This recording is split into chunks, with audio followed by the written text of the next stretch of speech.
Manages to at least draw Young G's attention for a while and curse him up forever, but with a Dark Widow sitting behind the Storm Spirit, all of that burst damage is really gonna amount to something as Young G gets his first kill of the game, and with that, another big chunk of net worth going his way.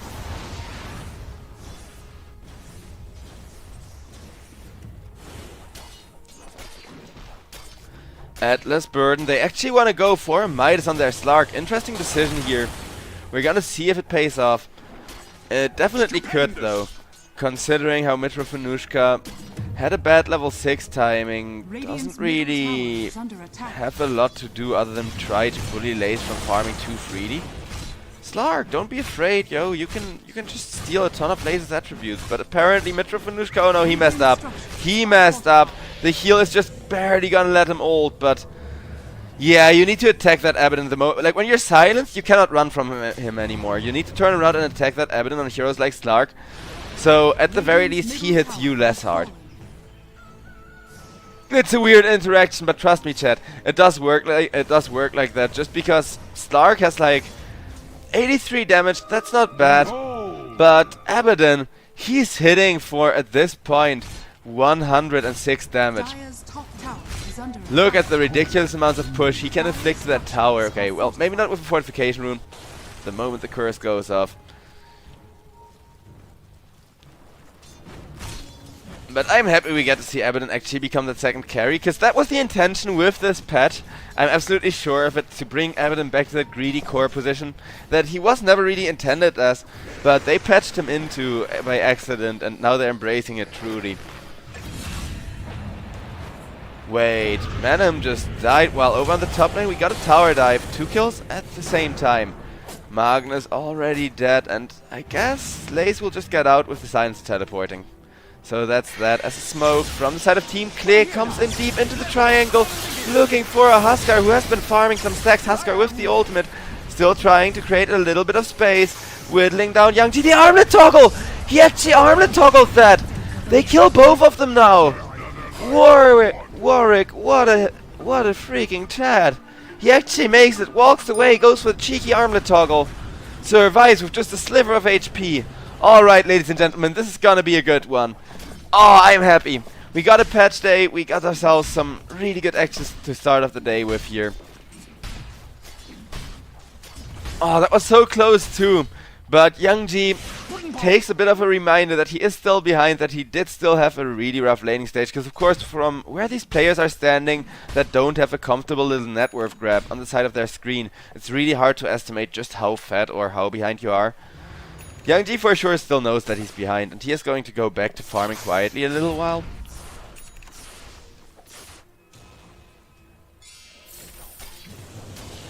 Slark with that Midas now printing money at an extreme rate. Dire's top tower is under attack.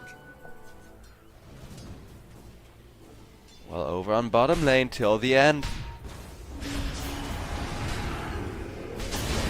Not the target actually, they want the Willow. They will disarm the Willow, and Dark Willow is gonna end up giving away 2 points of intelligence to Silencer. As Warwick caught out of position, can he armlet toggle through all of this with an RP? Maybe actually. Out comes the Global, trying to keep the Huskar alive. Huskar will finally end up dropping, but Storm Spirit is dead. Loses 2 intelligence as well, which is detrimental for that hero. As now Slark will get to work on Lace, but Slark has been Bane caught! The turnaround is there with Kami delivering so much damage thanks to that Fiend's grip. And a double kill for till the end, who with an ultimate manages to completely counteract the Slark's timing. Slark had everything there.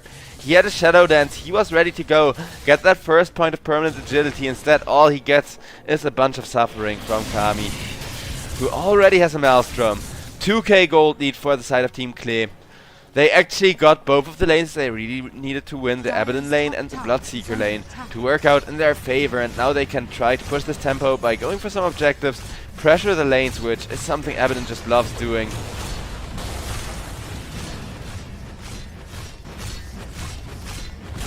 That'll be the tower, that'll be the creep wave obliterated.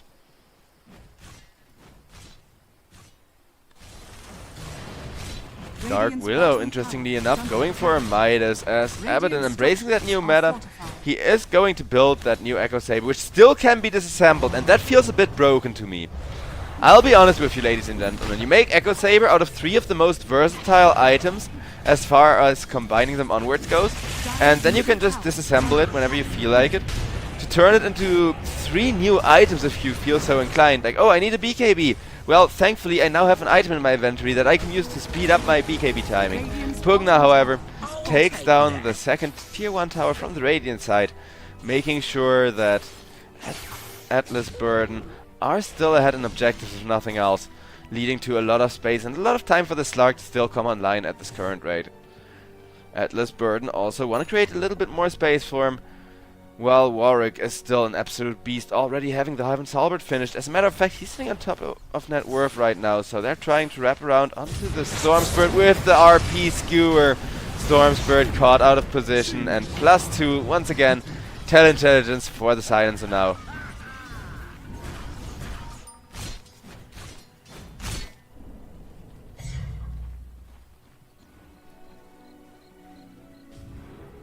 Radiant are scanning.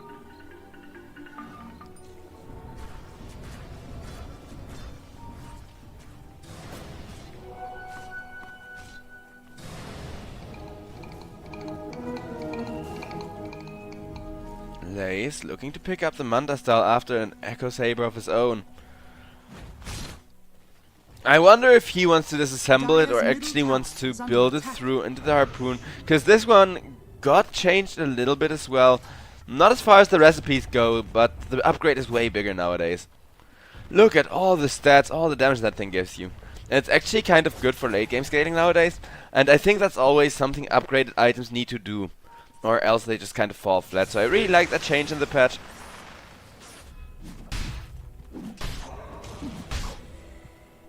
Unsurprisingly, Magnus is also going for an Echo Saber, and we got that new safety bubble as well. Invisibility. I'm not sure how broken it sounds. 5 seconds sounds broken, in my opinion. But it's only 100 health, right? It's only that really tiny amount of chip damage you take on, let's say, a Vanguard hero or something like that.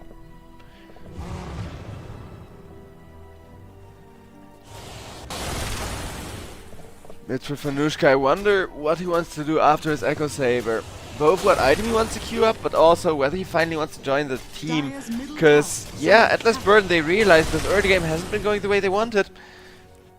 As over on the bottom lane, initiation happens, but they do initiate on Lace, who will be making his way out of there, and so will the Bane teleporting. Lots of space created for the side of Klee, whose Bloodseeker is farming while that is happening, has taken over the top of net worth while just farming the triangle quite easily. Stupendous. Slark queues up Aghanim's Scepter, Aghanim's Shard, yeah, Yasha, Ancient Yasha. Okay, it's gonna be the Ancient Yasha from the looks of it. Interesting, kind of an early game item, but he's gonna, I think, disassemble his Echo Saber for that and then turn it into a bunch of other items. No Diffu is what I kind of dislike, because Diffusal Blade is just great against the Abaddon. You can sit on top of Abaddon during his ultimate, make sure he comes out of that ultimate with 0 mana while you come out of that ultimate, Abaddon ultimate with like 20 stats stolen and Abaddon suddenly hitting like wet paper towel. Whereas Slark really starting to accelerate that net worth now.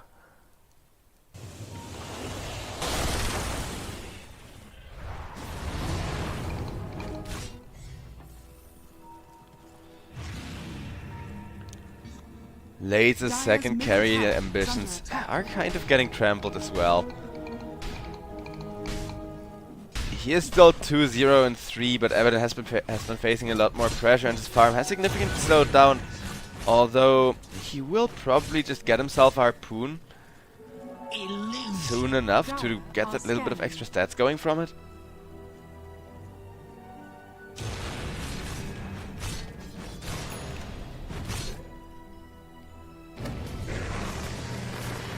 Two people meanwhile smoke to the mid as well from the side of Team Klee, but they will not be catching anybody, even with Bloodseeker having that ultimate available. Dire's middle tower is under attack.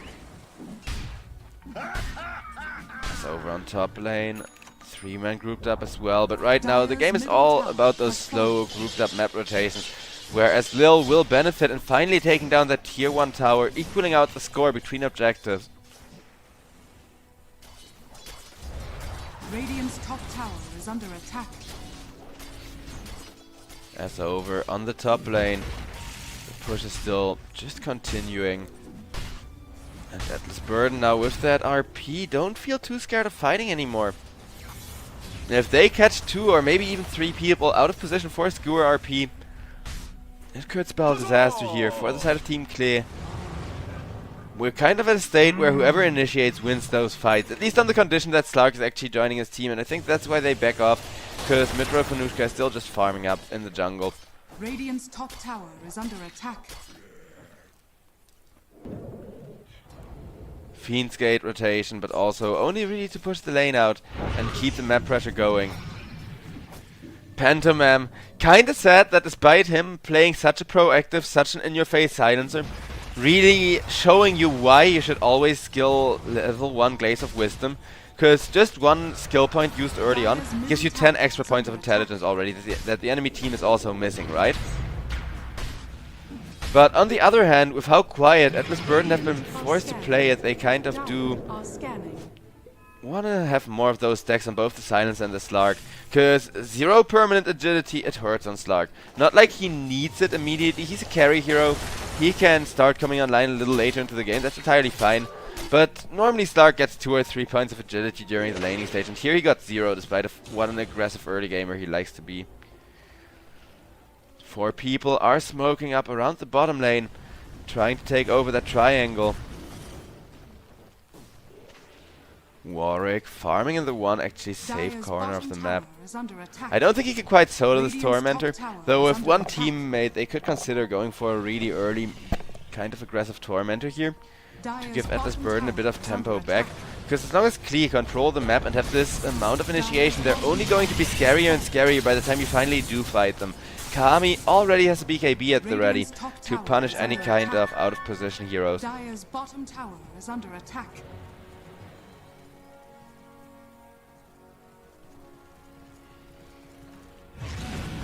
Whereas the Abaddon is going to start working on Roshan.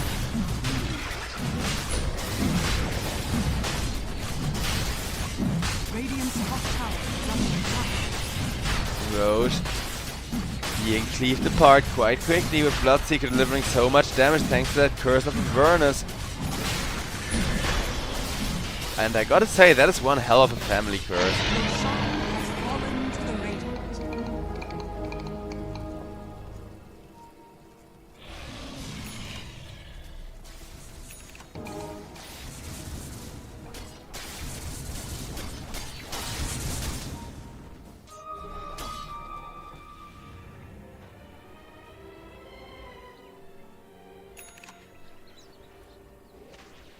Now Abaddon just looking to go for that harpoon of his.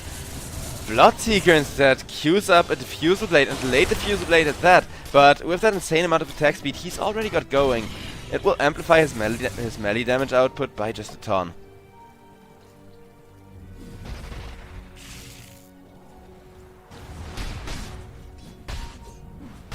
I don't think they're even gonna wait for the diffusal blade. Team Klee, they should be fighting soonish.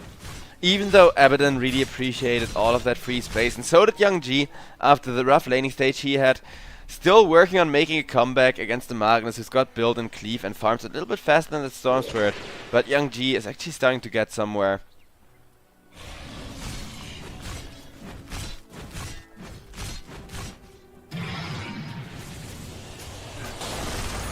Slark gets his farming speed upped even more.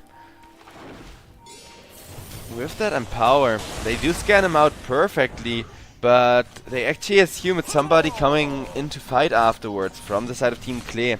So instead they move up to top a little bit and position themselves more defensively. Whereas Slark's just going back to resume farming, but now out comes Smoke.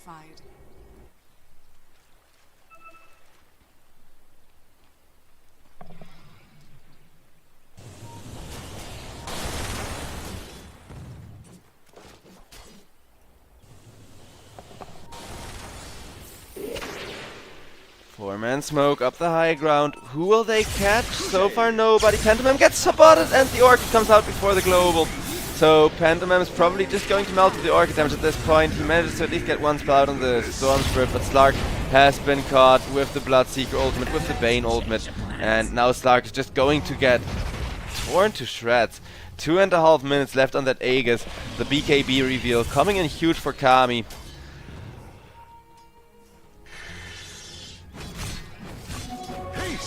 Team Clay suddenly going steady. In my mind right now, Lace is gonna be the MVP. Just because he didn't fall for all of the greedy greed traps that Abaddon leaves you with. Whereas Young T will be caught out here. Will decrep himself, but that just means the kill goes to a Bane instead of to an Abaddon or Storm Spirit. Storm Spirit looking to go for a BKB still.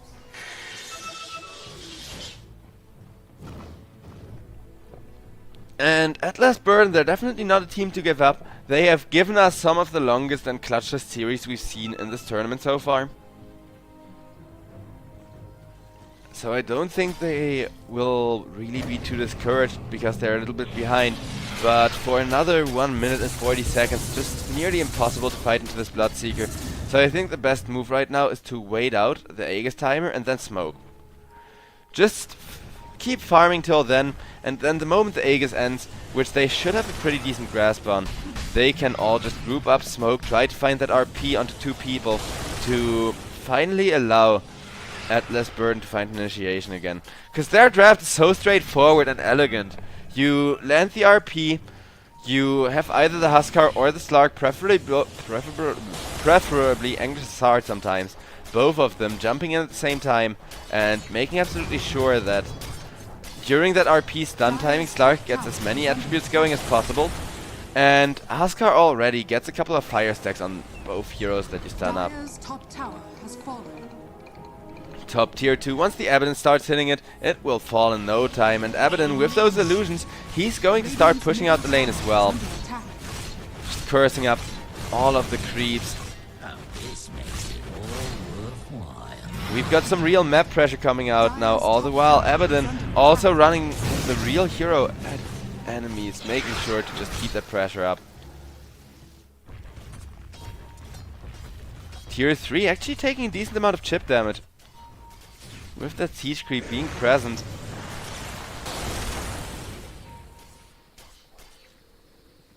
Dire's top tower is under attack. As now it's gonna be a 5-man smoke up from Atlas. It's exactly what I said. They wait out the Aegis timer down to a second. Now they smoke up, expecting that play. Team Clear go for a scan, which is actually going to give them a good amount of vision about where the enemies are. That Slark illusion, they think it's real. Okay, now they know it's not anymore.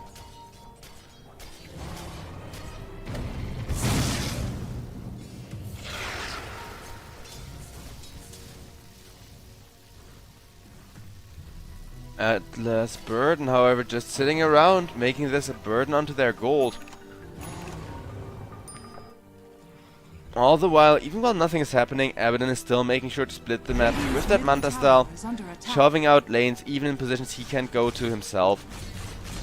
And we'll have a Blink Dagger done very, very soon at this rate.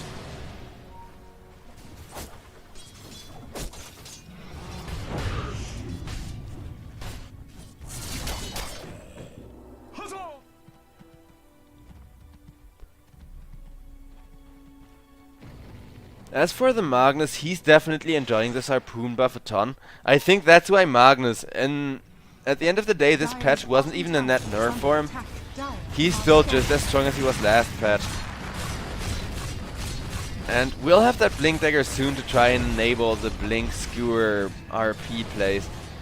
Because yeah, good RP is their last shot to come back into the game, and they have been trying to find those good RPs. They have been trying to find those openings on Atlas. But they haven't really been getting too many of them yet.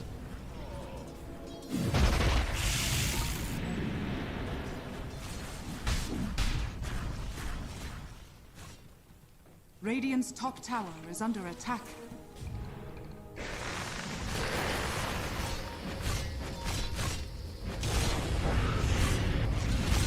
Abaddon starting to get to work on a tower some more. Final tier 2 tower falling in a matter of seconds as well. Top tower is under attack. God, Lace, he is just such a powerhouse. Dire's middle tower has fallen. Dire are scattered.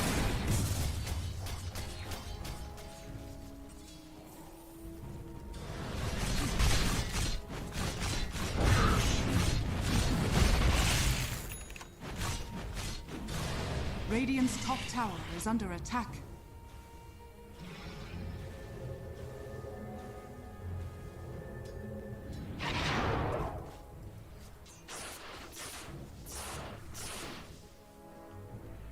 And, well, checking up on Storm Spirit's items, he has gotten a BKB if nothing else. It took him a while to get there, but now has a Lincoln Sphere queued up for his next big kind of comeback item into this game, whereas Huskar got 9 seconds to go, ready to go on that BKB. Now he just needs a target to actually put all of that damage into.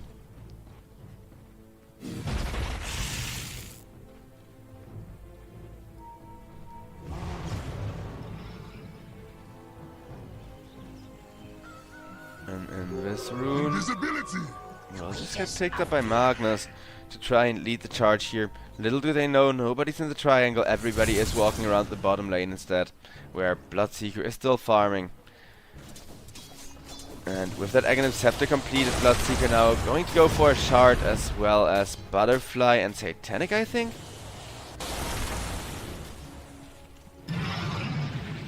However, Atlas Burden not finding the enemies to take a fight, they will say, you know what, we will take your Tormentor. They will get it in absolutely no time, thanks to the Huskar being such a presence. And that is a lot of map control going back the way of Atlas, as well as the gold being kept in check. Because win rate wise, as you can see, with how much of the map Team Clear are still controlling, the Dota odds say that they are definitely favored this game right now. However, through the Twin Gate, in comes the Bloodseeker, making sure to set up Slark for death. And Slark, during his ultimate, he loses all of his health to the Bloodseeker ultimate. Few more right clicks to the face are gonna do it as Kami, now that he has a BKB and can actually stand his ground, he is such a good Slark counter. Down goes Manim, has only till the end died to Huskar for that, and Abaddon will be killing off the Huskar. Kami, kind of low health with that Bloodseeker. Oh no, Abaddon couldn't cast anything. That is at least gonna be 2 intelligence for the Silencer once again. So he is still skating for that late game. He is still becoming a huge source of damage once the game is getting a little bit late. Roshan only up in 20 seconds. Otherwise this would be a perfect chance to go for a Roche. But Team Clay, at the very least they had to push. Make sure Abaddon gets even richer.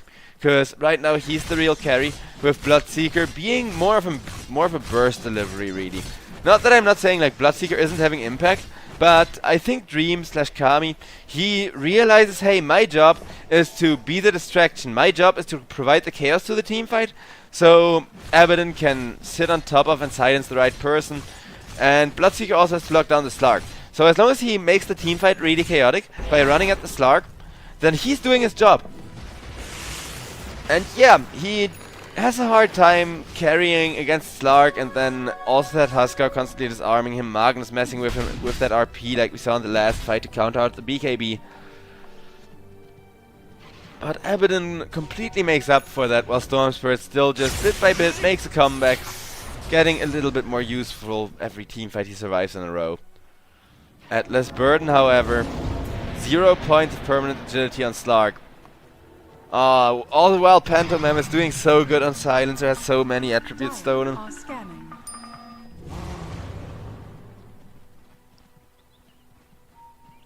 Radiant are scanning. The scan will scout out the smoke, though I think everybody has an idea of where the enemies are, and they will get the Dark Willow right back into the middle of their team. Dark Willow silenced up. Caught with the Euls as well. Slark will get himself that first point of agility, while Warwick tanking everything, but despite that global silence with the BKB, he can still stand his ground. Slark, however, not so lucky, as the Bloodseeker ultimate is devastating Mitro Venushka, but Mitro Venushka gets healed by the Pugna and is able to turn around thanks to that, stealing Abaddon's attributes now, as Abaddon wants to run down the Magnus. Magnus will die. Triple kill for the Huskar though, and a super fat Slark who goes until the end to punish him for that Fiend's Grip. And Abaddon, what do you have, sir? You have nothing, especially no attributes. Slark, he's finally online, and well, wouldn't say a Slark that's slightly behind on gold with Hand of Midas is really online. A Slark who's getting an Aegis for himself or a Huskar, and is now going for that BKB, which is the item he really needs to come online in this game. Well, that's gonna be fun.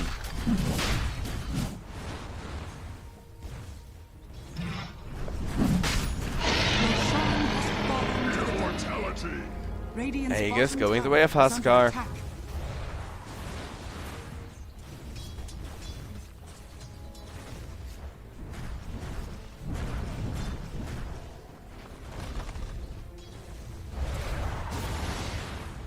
Radiant's bottom tower is under attack.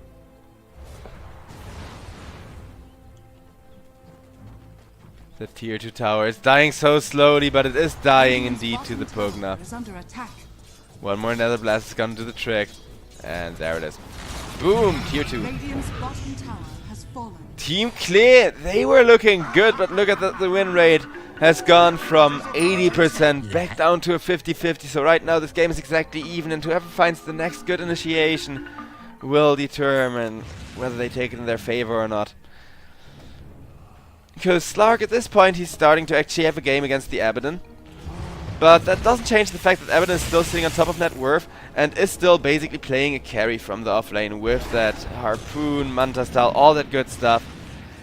He hits for about 300 damage already. Well, over on top, Dark Willow. Yeah. Not just obliterated, they even skewer her into the Slark to give him... Well, not quite, he was actually barely out of range there. Why, Mitra Fanushka? You gotta make sure you get every single one of these points of agility. Grief the enemy a little bit, take away their armor, get the attack speed up and running. It's such a great mechanic. As the second tier 2 tower falls, they still have an Aegis, so maybe they even want to go for the high ground. Radiant's top tower is under attack.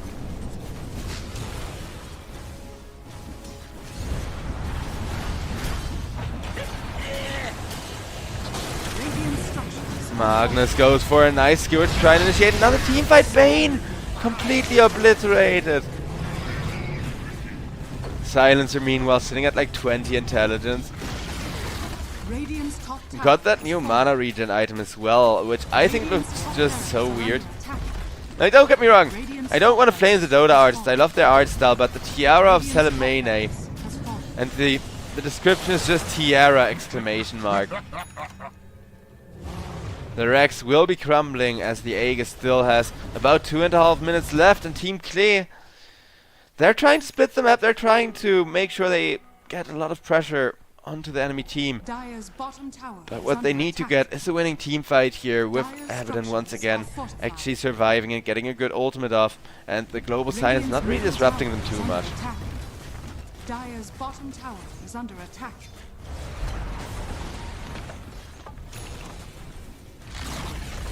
Radiant's middle tower has fallen.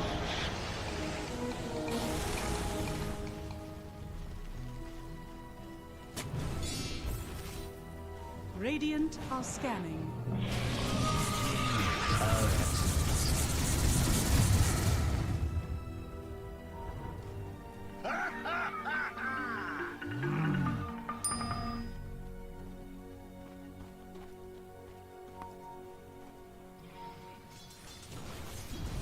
Huskar is still looking to apply pressure.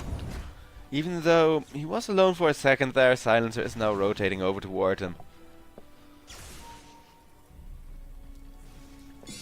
Atlas Burden, they're already 11k ahead at this point. It's actually looking like they did manage to successfully turn around this game, as they're now firing more and more. All the while Team Clear are just kind of stuck around their base.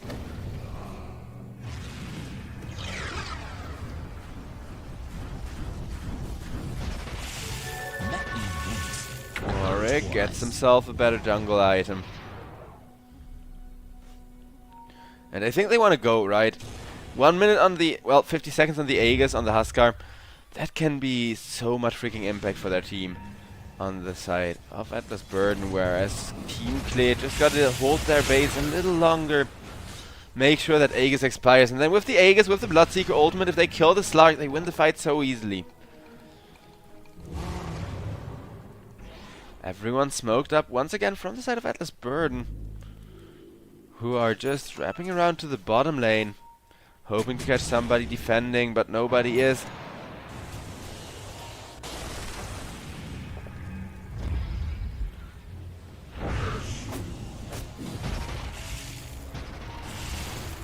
Dire are scanning.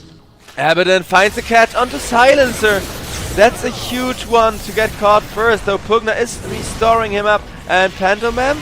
Global? Global? No, he's silenced by the Abaddon. Oh no, he was trying to cast the Global, but it wasn't coming out in time, as now 2 people will get caught again. Is under attack. Well, I shouldn't be saying oh no, actually. I kind of want Klee to make a comeback here. I'm always going for the games to just be as long and back and forth as possible. Though I am just a big fan of like Slark Silencer. It's such a good old-fashioned combination that I've really missed throughout the last like 3 or 4 patches. Either that or OD Silencer, but I don't think that's gonna ever make a comeback into modern Dota 2 with the way this current patch is looking. I mean, maybe down the line once people figure out how to frontline a little better. Regeneration.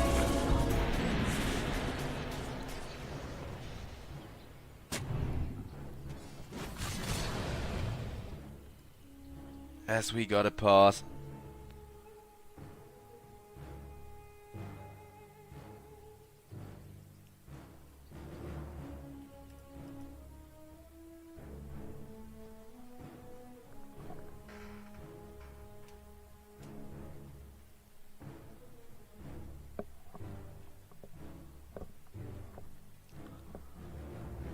We're gonna see how long of a pause it's gonna be. New patch, new issues, am I right, chat? Probably all... okay. Thankfully it's a short one. I was about to say probably all kinds of things broken. I'm really happy the spectator client hasn't been acting up all day. That's a good sign after, you know, a patch day and everything. Slark, interestingly enough, he hasn't even disassembled his Echo Saber either.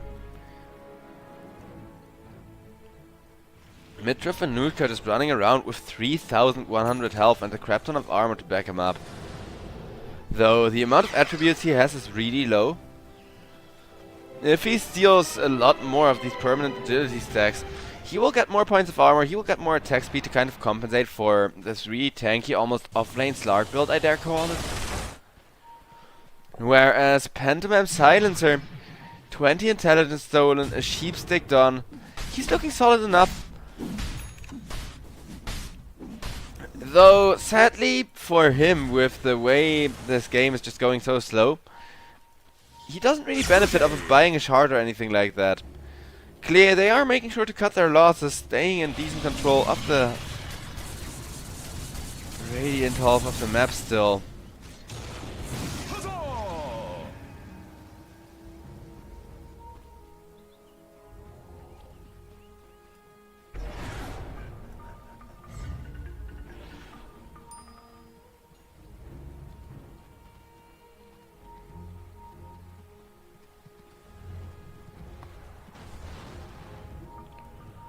Bloodseeker, meanwhile, I think at this point he just wants to get as tanky as possible.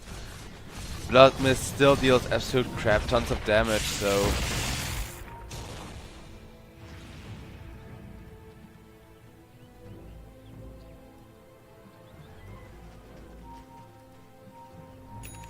the main issue, however, is that RP is at the ready and is lurking in the tree lines, looking to catch 2 people off guard. Abaddon, even if they skewer RP him, it's not gonna be an instant kill.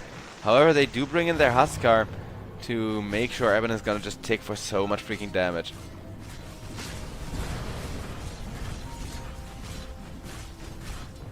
Metro Fanushka also got a full-blown MKB, so Slark at least one item that actually does some real damage, that kind of makes up for only having 4 points of permanent agility.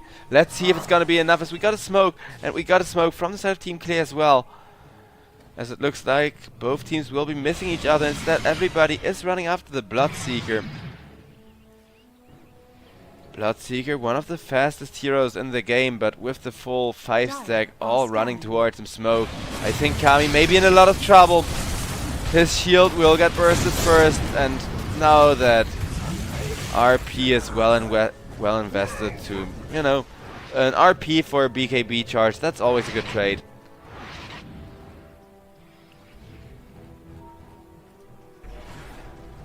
As now that BKB is down to 6 seconds from the Bloodseeker, Slark meanwhile got 9 seconds on his. As well as a decent bit of damage. Team Clear still smoke, but without a carry, what can they really do? Maybe contest Roche if there was a Roche going on, but also I just had the first lag spike of today, tapping back into Dota. Abaddon manages to get the ultimate out while Fiend's Grip keeps Manam at bay, but it's only going to delay him, whereas he will drag the Abaddon, who already misses all of his stats, out of position to lose 2 more intelligence. Bloodseeker trying to run people down, but nope. Slark will instead get another one.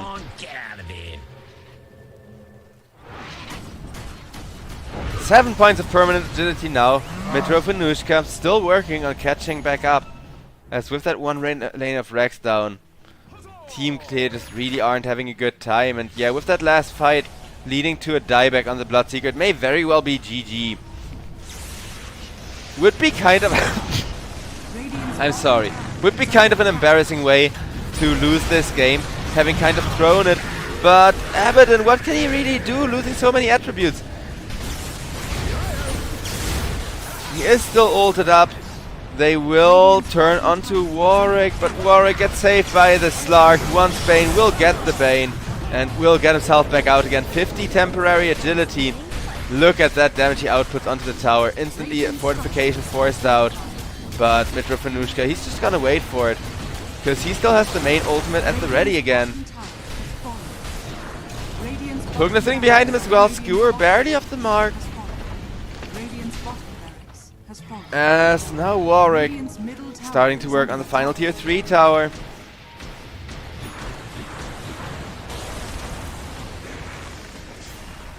Slark needs to heal up a second there, as Dark Willow finally has that incredible high ground defense that Hero is known for, but will just be obliterated by the Slark once again.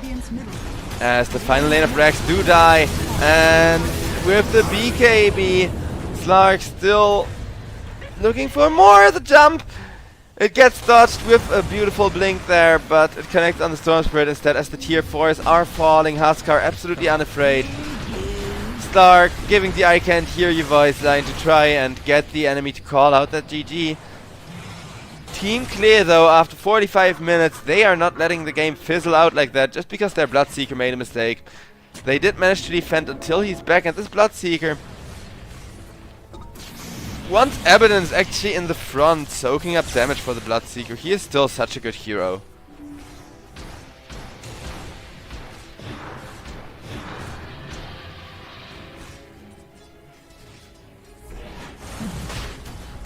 Roshan will be taken down quickly with a lot of burn and a lot of right click from the Huskar. It's gonna be that Aghanim Scepter who picks it up.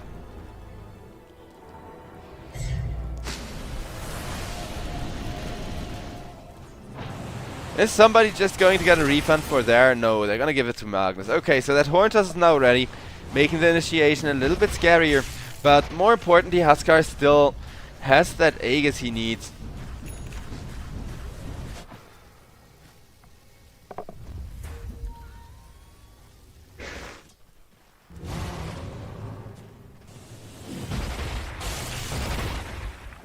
I'll take that. As it's going to be a Tormentor. Getting smashed for tons of damage with that MKB, adding to Slark's right click. And Warwick getting himself a shard. At this point, everybody who doesn't have a shard will get one soon enough. Everybody who doesn't have an Aghanims either doesn't really need it or can get it later. And that's kind of the case from both sides, except for the Abaddon. Abaddon would really like an Aghanim Scepter. Screw the shard, it's not that good. I mean, it's kind of good once you have an Aghanim Scepter as well, but 9-second borrow time duration would be really good for prolonging the team fights a little bit and making sure that you soak all the damage you can for your Bloodseeker.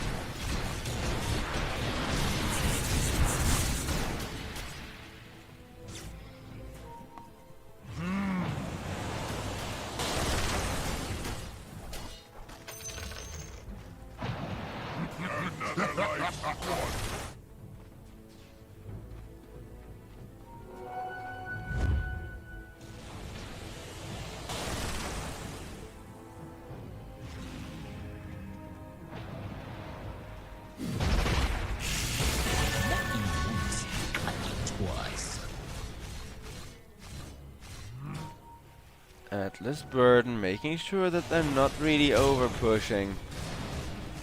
2 people smoked out, but for the most part just to try a little bit of vision and keeping the map control in check, as Magnus does have an RP ready. Is looking really strong with all of those stats. Also, what do you guys think of the new Ring of Tarask? Because I do really like the new Refresh Orb changes, and that it's not that prevalent anymore of a carry item. But on the other side, with how many stats it nowadays gives you, it's still a really good carry item if you have a carry that wants to rush it, right? Like, the heroes who actually do most of their damage by means of their ultimates can still go Refresh Orb really early during the laning stage, where you just build it bit by bit, in my opinion, to both give you that regen during the lane, but also later on give you a full-blown refresher. But I do think Ring of Tarask itself is great. That is just such a nice item, like a big late-game carry regen item like this, and you only really need it for 3 extremely well-scaling huge items: the Heart of Tarask, the Pipe, and yeah, I'm really happy with the itemization patch notes, other than Tiara just having Tiara as a description. The one for Ring of Tarask is actually really cool.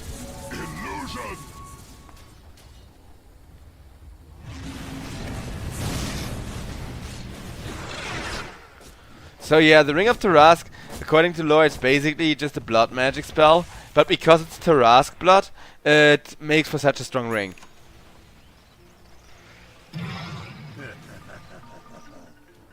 As for Pugna, even the Pugna is getting rich at this point, going for an Ethereal Blade as well as a Blink Dagger to follow it up with, and get a little bit of catch going their way.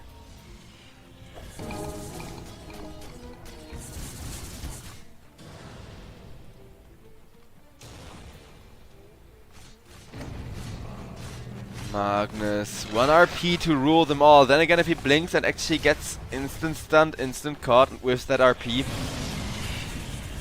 would be really awkward.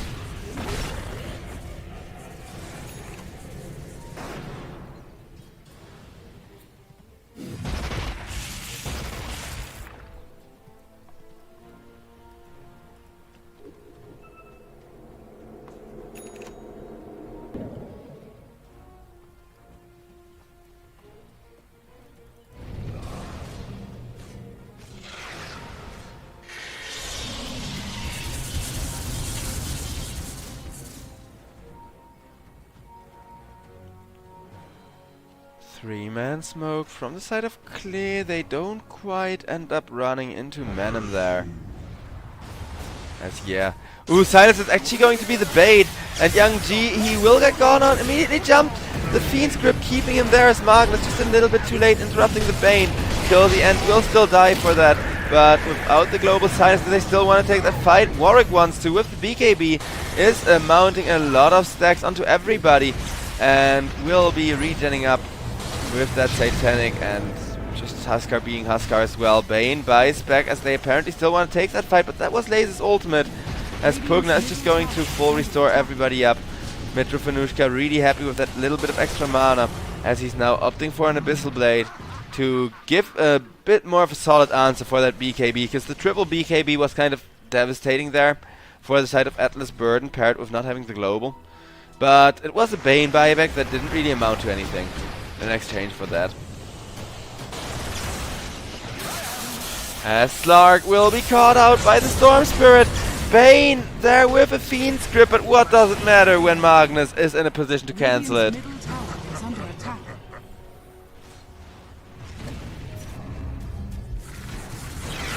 Fanushka gets empowered, and now he can run in again with a double pounce.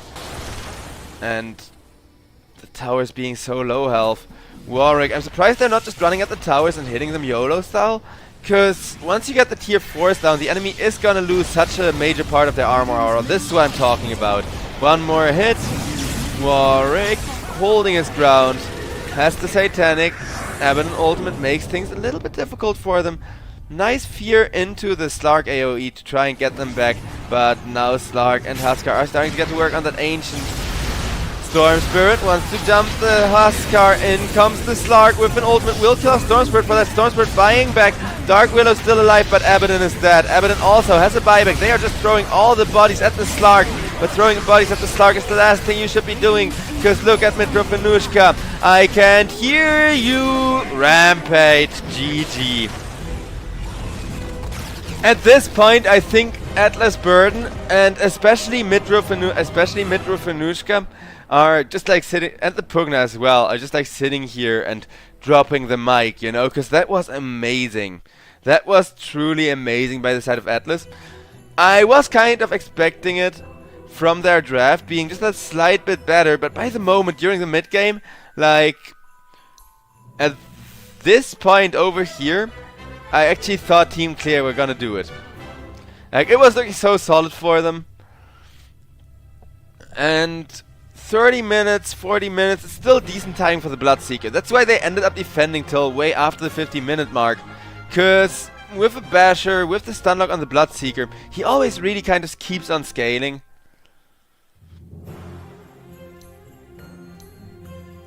And yeah, Bloodseeker, his issue wasn't that he couldn't keep scaling. His issue was that he couldn't attack two people at the same time. And half the time he couldn't even attack, with that Huskar constantly disarming him. So, ladies and gentlemen, we are gonna head to a little bit of a break here at the European Pro League season number 15 for Dota 2, of course, because the Counter-Strike boys are at it again as well here at EPL. But yeah, I'm gonna take a break real quick while we get the second game of the day ready for you all, as there is a lot more Dota 2 action coming up in the EPL as always. With your host JoeXDTry, I will be back after the break. Thank you all very much for watching so far.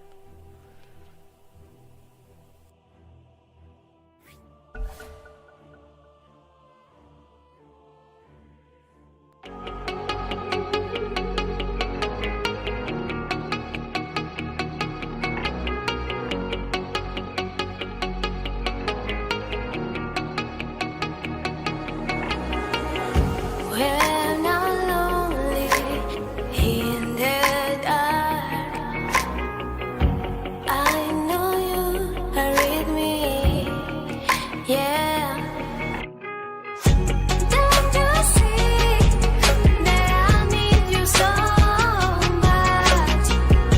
Don't you see that I love you so much? Oh na na na na, oh na na na na, darling.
fresh glaze on the D-roll.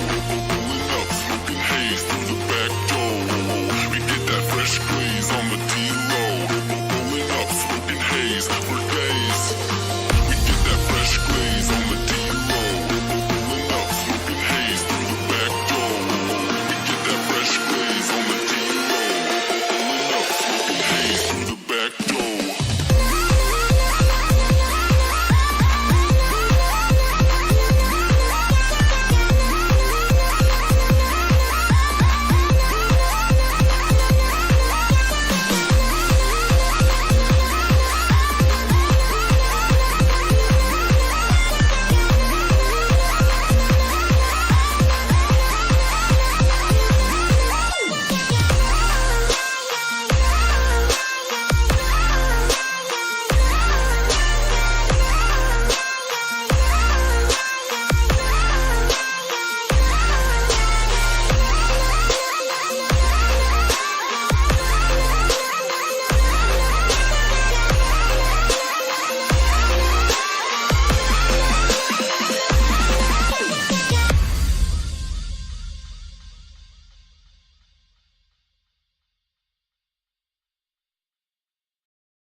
you and I come together like we can change the weather tonight.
Let's get it there.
mistake last night. Maybe I can make it right. Said I'm close to baby. We can talk about it. No need to be mad. Hate to see you sad. Yes, I know I'm crazy, crazy about you, crazy about you. I know I'ma flex sometimes. I know I get drunk some nights. I know I get way too high. I just wanna live it up with you. I know that it might be tense. I know when you've had enough. It's just how I show my love. Tell you can I live it up with you?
your side.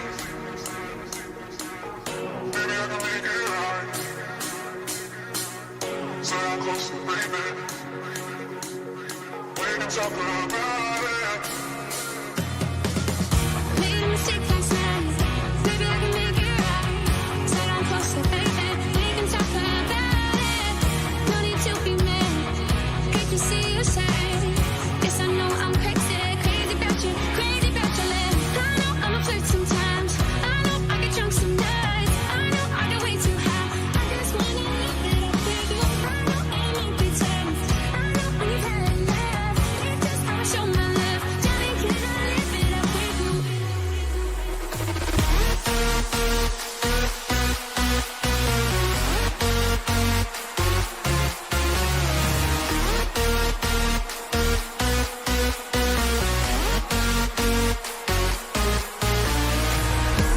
a flirt sometimes. I know I get drunk some nights. I know I get way too high. I just wanna live it up with you.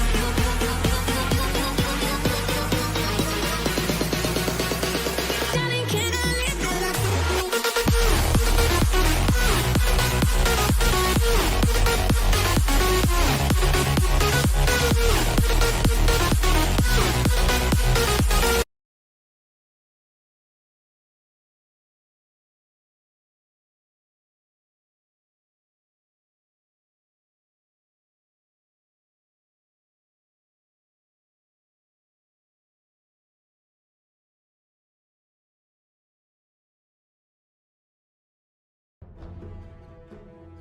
Alright, ladies and gentlemen, terribly sorry for that little bit of an interruption. The game coordinator decided it would just commit suicide onto us, and yeah, well, that happens to the best of them, of course, but it is really annoying. It is patch day after all. We got ourselves some exciting new Dota. Though Team Clear right now still sticking it with the old meta, picking up that Centaur. I mean, even Heart of Tarask has a new way of building it. There's that Ring of Tarask item right now for the late game regen items. 5 seconds remaining. So Centaur Warrunner, I think he's actually been buffed because you can pick up a Ring of Tarask really early on. Like straight after your Vanguard, I think you do it, right? Maybe you even skip the Vanguard? I wonder how he's gonna build. Because yeah, I like the idea of picking up a super early Ring of Tarask. Get yourself that early-ass health regen going to make sure you can withstand the lane as much as possible.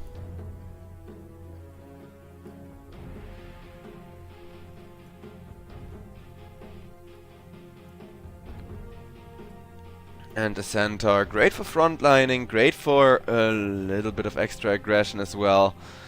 But I don't know, like, I feel like Centaur is only good if you have a hero he actually wants to protect nowadays. 5 seconds Like, that's the remaining. difference between last patch and this patch. Nowadays you actually need a hero that benefits not just of the Stampede, but also of having the Centaur blink in front of him. I mean, of course the ranged carries, Drow, Luna, Templar Assassin. Templar Assassin is actually quite popular still. Prime examples of what goes well with the Magnus, and yeah, the Luna as well as the Nature's Prophet have been banned out by Atlas Burden. Also the Grimstroke. Though, Grimstroke I wonder about. I mean, he has a Pugna counter, so he would have been decent. Maybe that's the reason, or part of the reason why they want to get rid of that.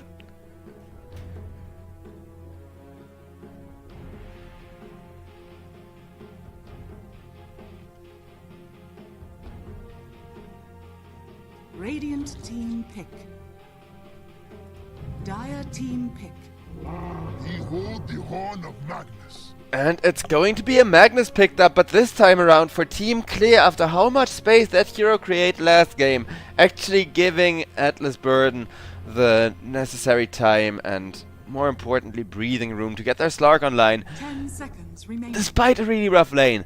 Like, Slark just ended up losing his lane, 5 but seconds having a remaining. Magnus who had a more or less free lane, just hit that free farm timing and then come over, rotate close to the Slark just to give Slark constant empower and increases farming speed, it was huge.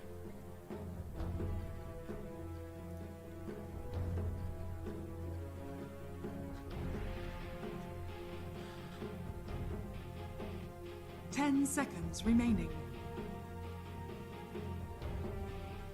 5 seconds remaining.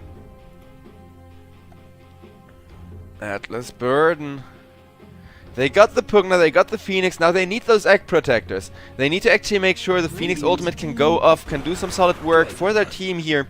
And while it's not gonna be the best AoE combo kind of, you know, Dragon Knight pick, you have a beefy hero to sit in front of the Phoenix who sets you up for a really good lane. That's kind of the what you get for that as Atlas Burden.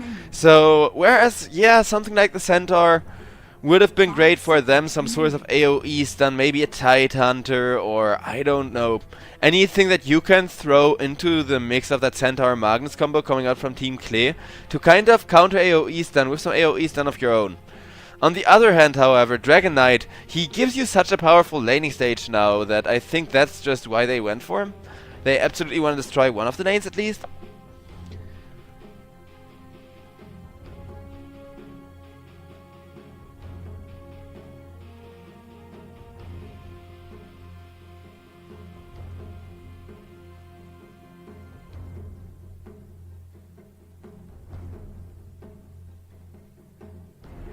Radiant team pick. Storm Spirit. Storm Spirit will be picked up by the side of Team Klee now.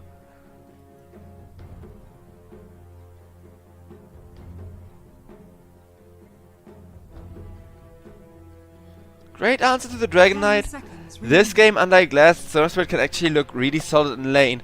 And keep in mind, last game, Young G, he was really hard counted by a Huskar, and just facing a ton of pressure with a ward and a load of harass coming out from the side of Team Klee. Dire team pick. Ended up making him a good amount of space and time, and he almost facilitated the comeback. I think if Storm Spirit would have just had one big item a little bit earlier, it would have made all the difference in the world. Atlas Burden, however, now also have to respond to a Bane who's gonna pick up that Aghanim Scepter, of course, get those illusions to help along with the cast of the ultimate. And Atlas Burden will try to counter it with a puck. Great AoE silence. Radiant team back. Great debuffs too.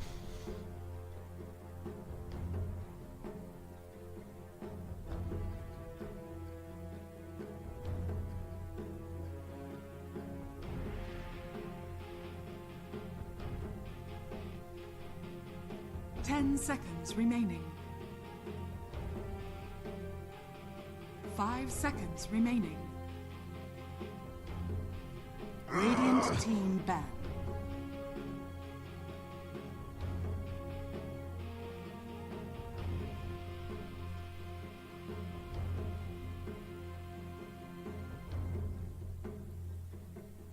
Lifestealer banned out in exchange for the Faceless Void. Everybody's still sticking with those old carries. I think the new kind of core heroes that people are running are a lot more terrifying.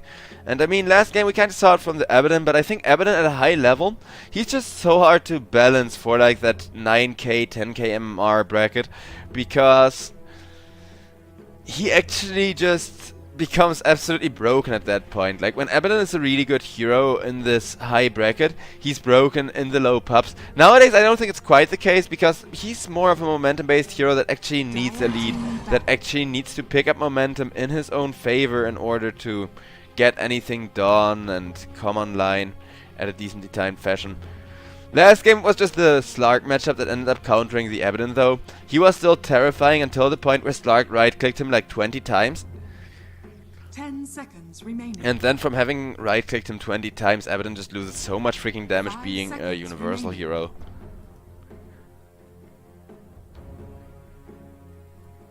Atlas Burden.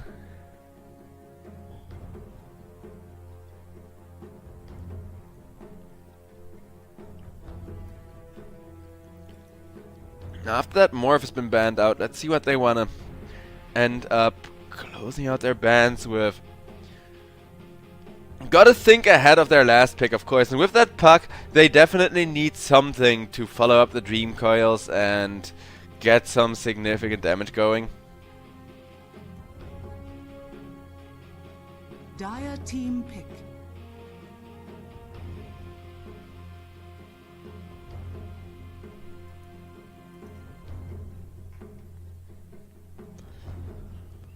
Atlas Burden. 15 seconds before reserve time even starts, and they already make up their minds. Oh boy. Oh boy, put on your seatbelts, ladies and gentlemen, because it's gonna be a show. It's gonna be an anti-mage picked into a Storm Spirit and a Bane, which seems like quite a comfortable matchup. However, there is Magnus and Centaur Warrunner, who kind of can become a pain, especially if you like get the chain stun going. If you blink stomp into a Skewer, the anti-mage, he's just dead. So anti-mage, I do think, wants to consider a Sage item, some source of status resistance, and lockdown escape if at all possible. Juggernaut. Choose your hero. However, Team Klee, oh my god, yes! Finally! Somebody has acknowledged how powerful Juggernaut is this patch. I thought I was the only one. Even last patch, the entire last patch, I kept saying like, oh yeah, Juggernaut would be good here. This Juggernaut is a really good hero to pick up. Juggernaut has been buffed, by the way. He is an absolute stomp of a momentum-based hero. So 5 seconds remaining. I don't know. I still think Juggernaut is just too fast for a lot of teams to handle.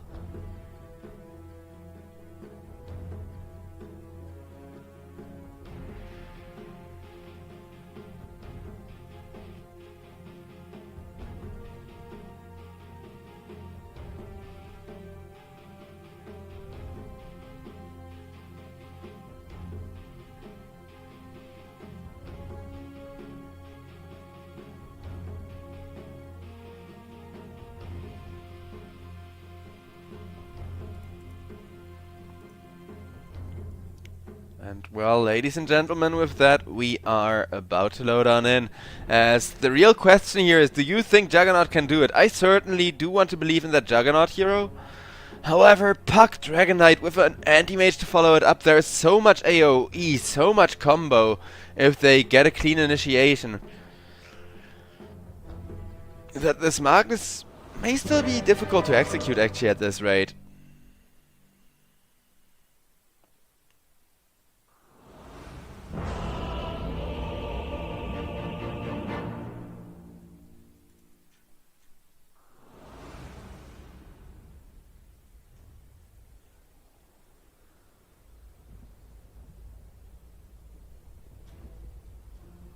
Prepare for battle.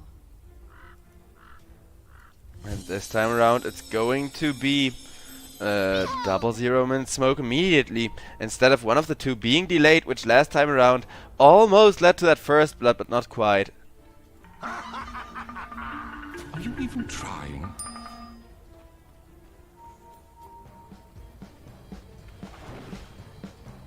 Magic is an abomination.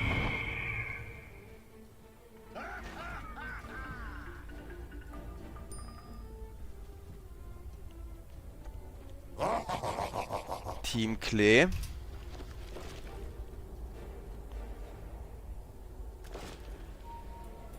Looking to go for some aggression with Kami on that 30 Juggernaut, seconds to battle. giving them a ton of tempo. So yeah, the bottom lane is going to be contained here.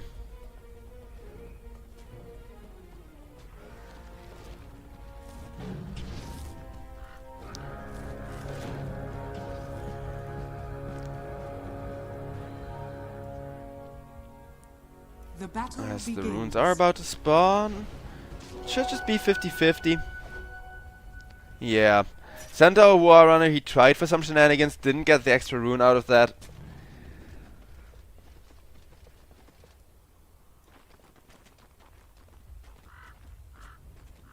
Storm Spirit, meanwhile, looking to pick up a bottle.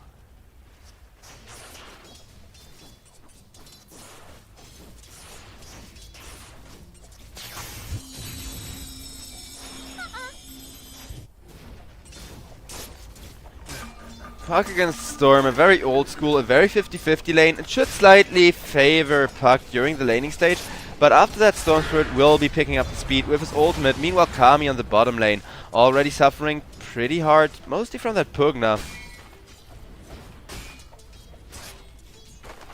And yeah, Dragon Knight against Juggernaut is still a pain in the ass lane for the Juggernaut. This used to be one of the most old school Jugger counters you could get, whereas over on top lane, Pantomime almost gets taken low enough to kill. But being a Phoenix and all, he is just a very annoying hero to dive, because if he turns around with like a Fairy Fire plus Blood Grenade or something like that, it's really gonna help tear people apart. Meanwhile, over on the bottom lane, till the end about to fall as the first, but he's still trying to juke. With the healing salve as well, he will be able to tank 1, maybe even 2 more extra right clicks from the Dragon Knight.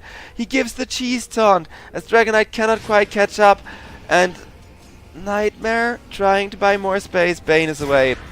Maybe not actually, the Dragon Tail comes out just in time. Till the end he tries for the deny, he doesn't quite get it. Dragon claws first. Well played from Bane, but not well enough. And now this Juggernaut lane, which kind of started off rough, is gonna get even rougher, because Dragon Knight is always gonna have too much health regen to really be within Blade Fury range. He's never really going to take that huge damage from the Juggernaut.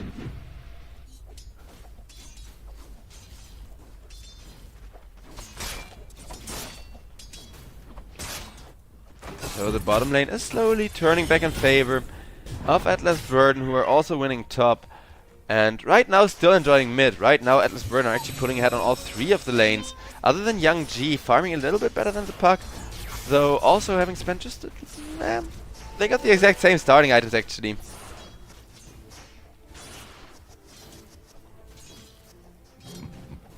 Dire's courier has been killed. Puck's main issue against Storm Spirit, however, is mana, so at the very least Storm Spirit shouldn't have to worry about being dived just yet.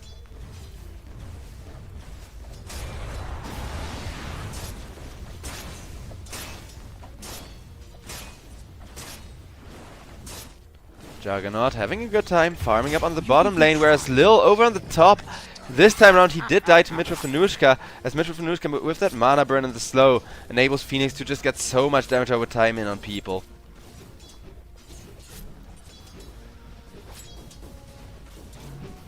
Mitrofanushka, he really likes those squishy agility carries, and of course the squishy agility carries have been buffed a little bit, so he's one of the core players who are really happy with this last patch, I think.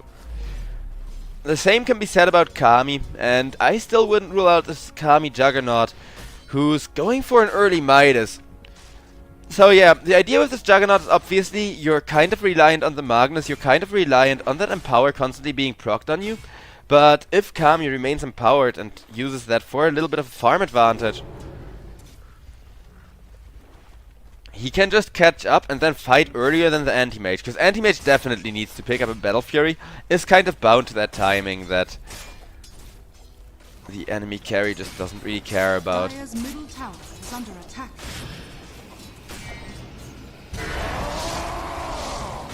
Hellscream getting ran down with the spin from Juggernaut. He is going to live. The Netherward will immediately be killed for that. Juggernaut with the stick stabilizing the bottom lane now. Though Manom is gonna be too tanky to kill. That Dragon Knight is still going to be a huge pain in the ass. But I don't know, I like what they're doing here despite it seeming so cheesy. Like Magnus Centaur off lane, and then the idea is to give your Juggernaut extra farming speed.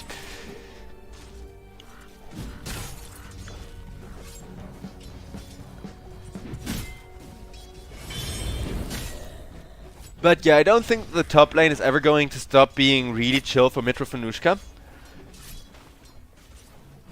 Because both of these heroes can't really deal with mana burn and are just gonna really suffer now that Anti-Mage has not just level 2 but level 3, 2 points of mana burn.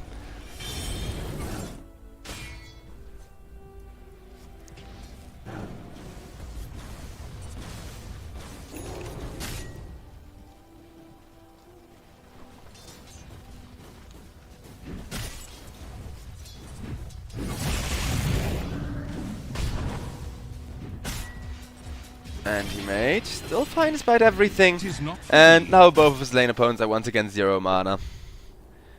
Pugna meanwhile gets chased all the way back to the mid lane by the Bane there, making sure that Juggernaut still has all the space he needs.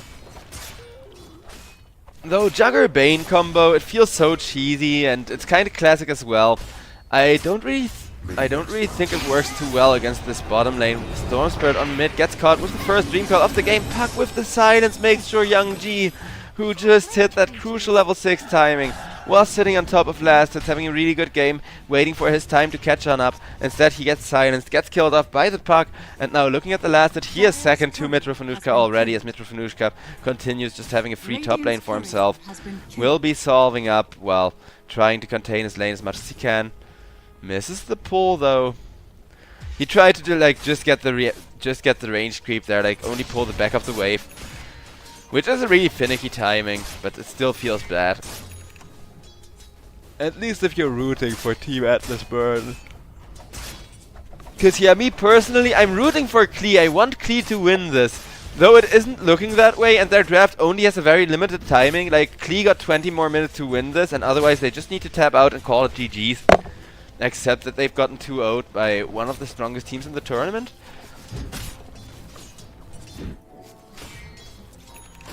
But they got 20 minutes to get Juggernaut to come online with that Empower plus a Midas to maybe even get Kami and Maelstrom in addition to that. Make sure he triples down on the farming speed.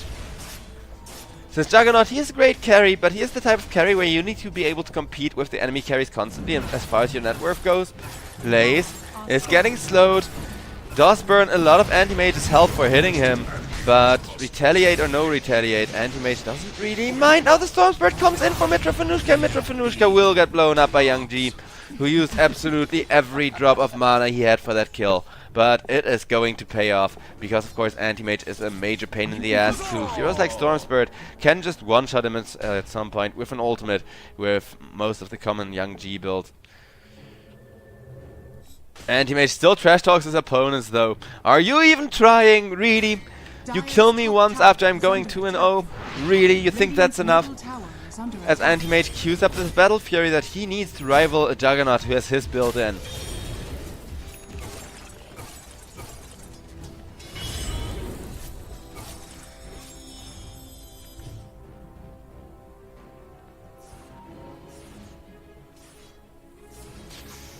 Quickly as I go.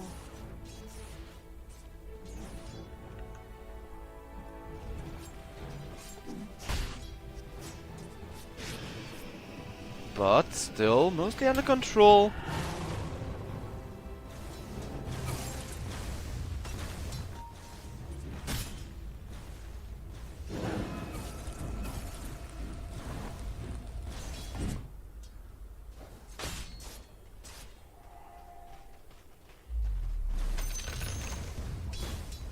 Manum has that dragon form, doesn't yet want to use... Okay, there we go. I was about to say, doesn't yet want to use it to shove this tower down, but of course he wants to deprive Kami of every bit of space he can, because this Kami Juggernaut will be absolutely terrifying soon enough if he's not shut down, just thanks to the Magnus giving him that extra farm speed. Speaking of Magnus, together with the Storm Spirit they are coming in, looking to commit onto Manum. Pugna though, still harassing with the Nether Blast. They can get Kami, yes. Thanks to Puck coming in just in time with a Dream Car, they will not just get Kami, they will also get Lil. 2 kills going the way of Atlas Burden, as Atlas Burden 2k lead. A bonus kill onto Lace over on the top lane as well, where Anti-Mage still having a supreme Battle Fury timing, already gutting the Cornucopia to make his lane so much more sustainable and give him that little bit of extra security farming the jungle as well.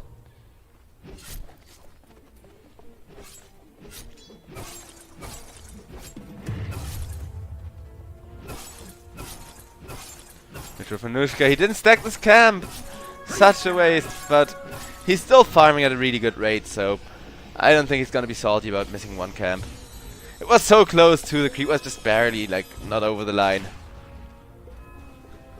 Radiant's middle tower is under attack.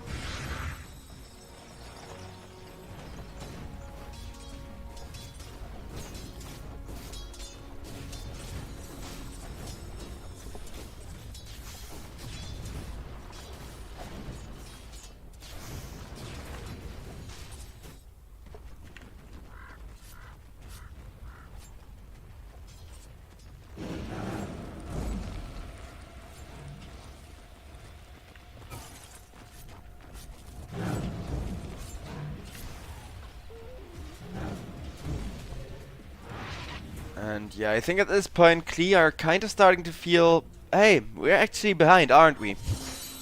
Like, the 7-1, I don't think they minded too much because Magnus was still having great farm with the Empower. And now the idea is that he comes in giving Kami that farming speed instead, which will make Juggernaut's life at least a lot easier. But over on the mid lane there is already another fight going on with Hellscream getting obliterated by the Storm Spirit.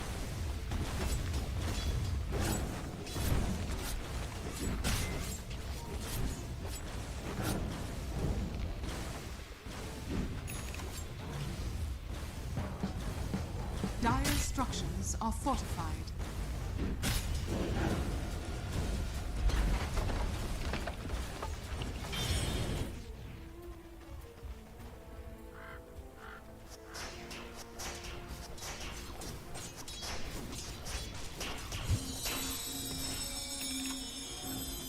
Mid still just by getting besieged. With those nether blasts coming out. Puck finds an arcane rune, may want to use that. As 3 people are gonna smoke up, trying to find an angle on Lace. Are they actually gonna go for Lace? Yeah, they are. Interesting. May just end up connecting the smoke until the end here instead. Yeah, that's the Bane caught first. Silenced up, nuke down. Centaur actually a really hard target to bring down, as you can see here. Lace, if he was the one first initiated, and I think he would have been fine, but making sure to catch the Bane out and kill him off first. Easy way to get that tower and deal with that. Top tower has fallen.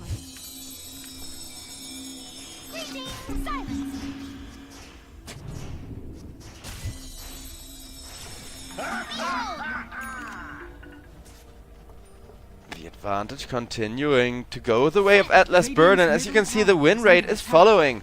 Because Atlas, they have the way better late game, and in a game where Klee, like Dota even said, like Klee are favored because their draft is so fast and aggressive, they can just take this late game team apart.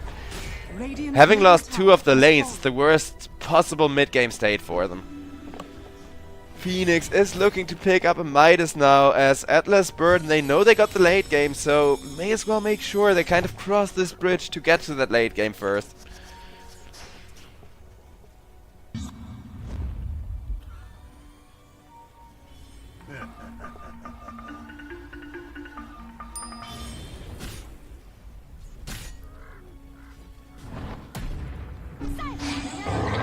No war around a Stampede or no Stampede, thanks to a well-timed Dream Coil, Lace is still going to get caught and blown up. This Centaur Magnus lane, I swear, against any other carry than the Anti-Mage or maybe like the Phantom Lancer, that lane is really, really good. But the moment you have to deal with mana burn from minute number 1, the moment you get aggroed on so freaking early, instead of skewer stun time and time again, well, that just takes away a lot of their game plan, as the Ancient stack will be stolen here, making it even more gold snowballing the way of Atlas Burden, as Atlas Burden's Anti-Mage has a 14-minute something Battle Fury, which isn't perfect, but is still more than good enough from Mitra Fanushka to secure himself a ton of jungle farm now, and try to keep this edge from actually being brought back in the favor of Team Clear, as Team Clear are looking to smoke, looking to find an opening onto somebody, but will not quite find it.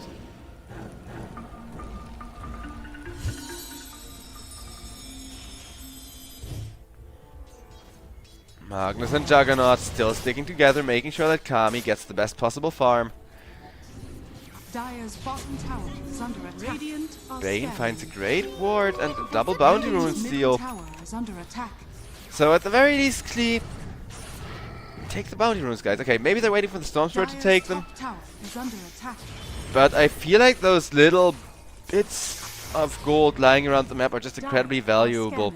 Because they will not just help your Juggernaut still reach critical momentum with Kami trying to keep up with the puck right now. Radiant's Okay, now the bounty runes are getting snatched up by Young G with the bottle. Good chunk of extra gold, but for that, Lil and Kami will teleport out away from the bottom lane, rejoin their team over on top, and make sure that tower is still going to get traded instead of just a free tower. Has fallen. Surprise!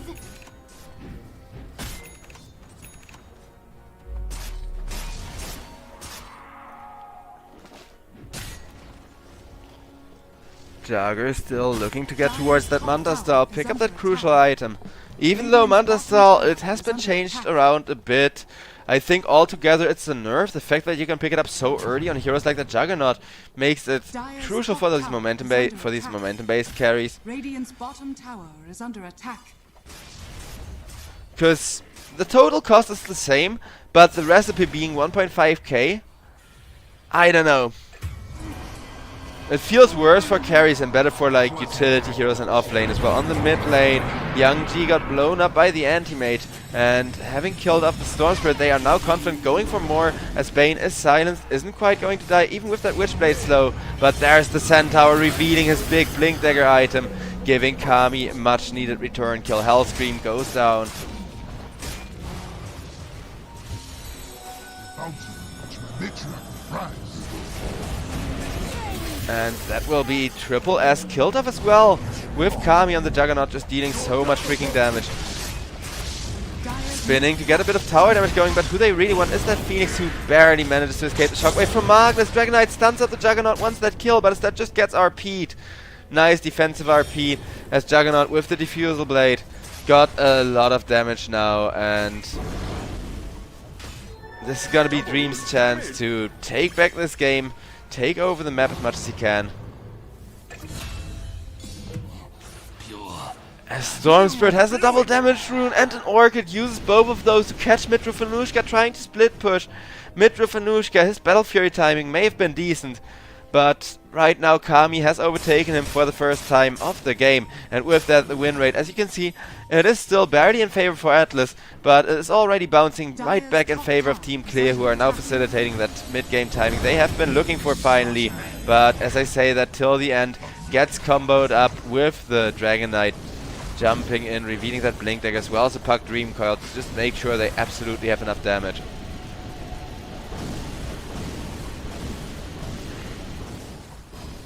Down to almost equal net worth we go, and with that, down to an almost equal win rate, though Atlas, they are still favored by a little bit, because of course they have the better late game draft, and already still have a tiny bit of gold left, just thanks to Anti-Mage farming so fast and keeping so much of the map pretty much cleared out.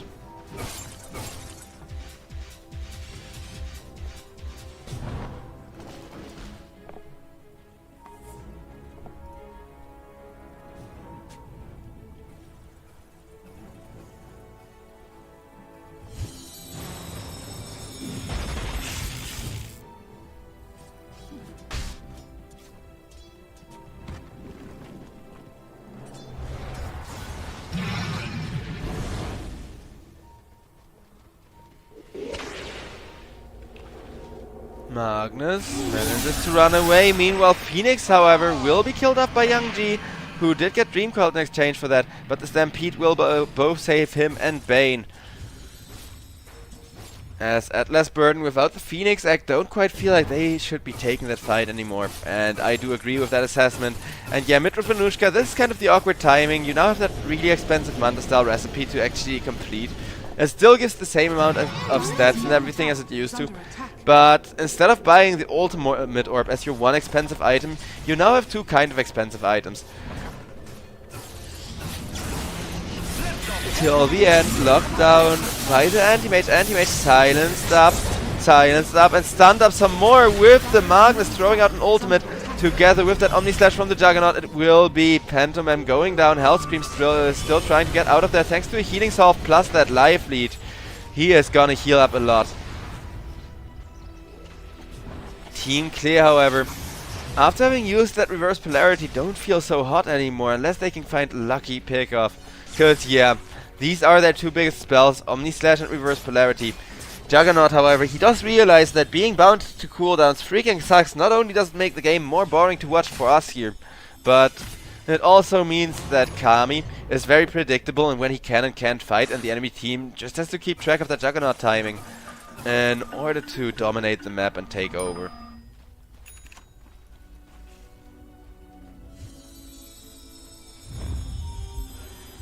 Three-man smoke from the side of Atlas Shrugged. Atlas Burden, I mean. God. That slip happened to me at least twice now. Meanwhile, Magnus, however, will be caught with that smoke, and Lil doesn't really get to enjoy this Magnus after the laning stage either. He has the potential to farm so fast, especially for his support. He went for an extra Philosopher's Stone, but he just doesn't get to ever farm because there's no leftover space that the supports can claim for themselves. Dragon Knight now turns into an even angrier Red Dragon.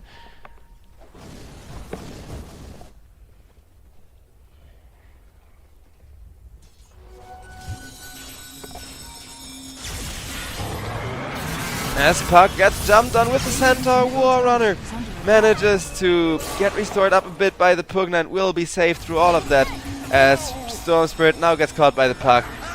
And yeah, that's the issue with Puck. If you miss initiation on that hero, it's gonna punish you. Lace trying to get out, will barely manage to do so. Nice TP from the Centaur, who at least realizes he's still very much tanky. Mitro Venushka in the meanwhile looking to save up for a Skull Basher to keep this fighting timing going, to keep the pressure going before Juggernaut has really made a comeback, because with that Aghanim Scepter, Juggernaut is going to be twice as terrifying. And now this Jug, speaking of which, wants to go for a Tormentor. Will get that Tormentor quite quickly, though. Has to be careful. Are scanning. Kami? God, this is just so awkward. Yeah, now Magnus comes on in and they will finish it together. Lil really happy with that chart, but as you can see, the Juggernaut, he is kind of behind on his timing. Now that he is on top of gold net worth, by this time Juggernaut usually has a bit of a lead on the enemy carry, and I know it's because Mitro Venushka has a Blink Dagger, has a Battle Fury pretty much for free from the Magnus, and then Juggernaut has his Battle Fury pretty much for free on the Magnus, and then Anti-Mage had to build one, but now that timing is behind him, Anti-Mage still has the Blink to get around the map, right? So he can do stuff like this constantly and get away with it. While Juggernaut, even with a Manta Star in the pocket, you have to be a little bit more careful pushing out and giving away where you are effectively farming, because smokes and running at the Juggernaut is a huge possibility. And instead, Team Clear, they want the Phoenix now. Phoenix gets silenced up and gets bursted with the Storm Spirit. He is the one hero who has like almost half the deaths of Atlas Burden. Pantomime, he's really facing the burden of this game, but he already has a Hand of Midas, so, well, yeah, the Phoenix is worth a lot of gold. He doesn't really lose too much gold from being killed. Now, however, Roshan is actually going to get taken down. A few more right clicks.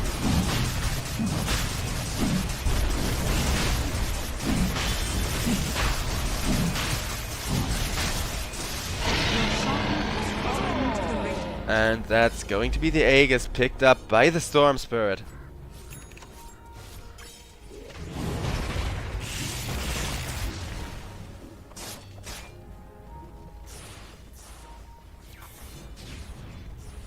Dire's bottom tower is under attack. Kami makes sure to finish off the last tier 1 as the map advantage, and as not just the objectives, but with that Aegis also, the dominance in fights is going to shift over to Team Clay, who now actually feel like they can do stuff. Now they have like assembled these key pieces to actually do something. All the tier 1s are down, check. They got an Aegis on the best Aegis carrier of the game, check. And most importantly, they got that setup from the Centaur plus Magnus, and there it is, leading to yet another death on that poor little Phoenix, who's just trying to find a good egg angle. The Tormentor not really going down at this rate, though Dragon Knight is helping them tank it. Not just the Dragon Knight, and here it's also gonna come in. The Tormentor is gonna fall, go the way of Bane. Storm Spirit tries to jump the Dragon Knight, but isn't quite gonna make it.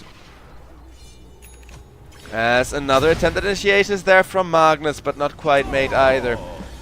As the Blink Dagger will save the Dragon Knight's life. Phoenix bought back for that one.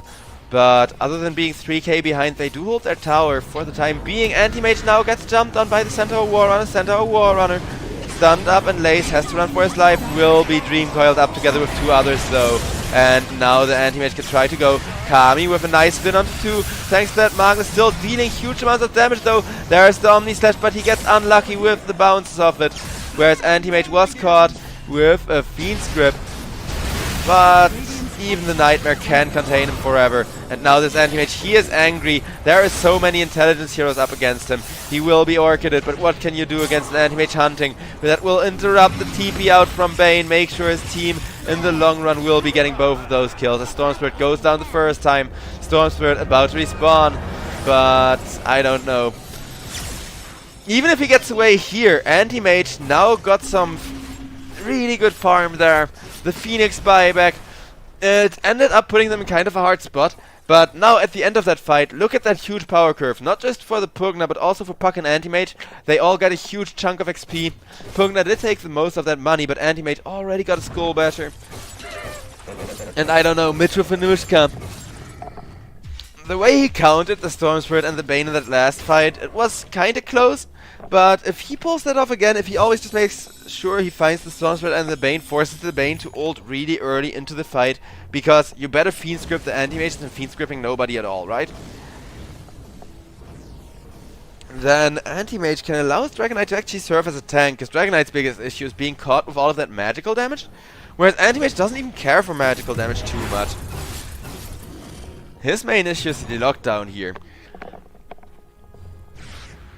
Speaking of lockdown, Dream Coil is up again, and I do love this build from Triple F. Though I mostly disagree with the late Maelstrom. Against the Juggernaut, I think you can get away with it, with Juggernaut just being such an early game hero and really being based around the timing of his. Double damage.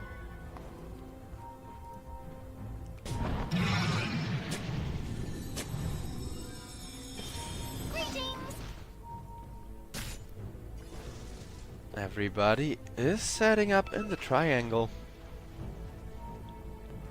But Young G, oh no! He passes straight through the danger zone. He will escape there, but has to press his BKB. And with that, the push is gonna end, I think, as Dragonite is gonna try to D-push with a Manta Style of his own.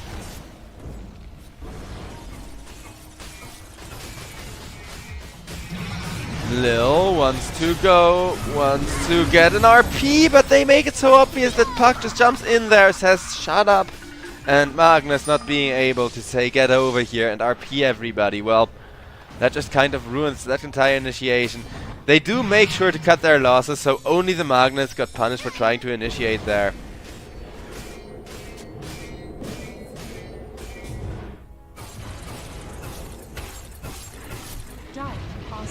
And they all go over to the bottom lane to hunt the enemy jungle some more, because somewhere there must be a Juggernaut or even a Storm Spirit running around. A Storm Spirit's BKB is for a while longer going to be stuck on cooldown, but they will not quite connect on the Storm Spirit as they instead check the bottom of the map trying to find the Juggernaut, but they will not find it. Anti-Mage will get seen by the Centaur Warrunner. Though in from behind comes the Puck, who at least spots out Kami, and Kami getting seen by the Puck will tell Anti-Mage to blink out of there, that they are all trying to kill him. So Anti-Mage, he makes it out of there, he realizes how close that is, and he gives the "Are you even trying" voice line once again, as Pugna, not even the one-man RPs he can hit, with how much silence and disruption there is coming out from this Puck once again. Magnus will be saved with the skewers. Now instead that Phoenix gets killed up. Phoenix really not having a game. And Pugna eventually not long for this world either. Dragonite now gets killed off with the Fiend Script. Look no more upon our face. As Bane just 1,000 gold away from the Aghanims at this point. Klee, they know full well that the first time Atlas Burden are gonna get a significant gold lead, Atlas Burden are pretty much gonna win the game from there. So they gotta make sure to keep the map in check and keep on shoving out those objectives.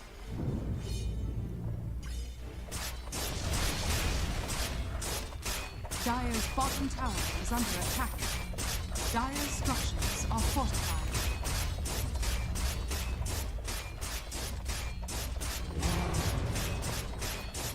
But tier 2 is getting torn to shreds by the Juggernaut. Dire's bottom tower has fallen.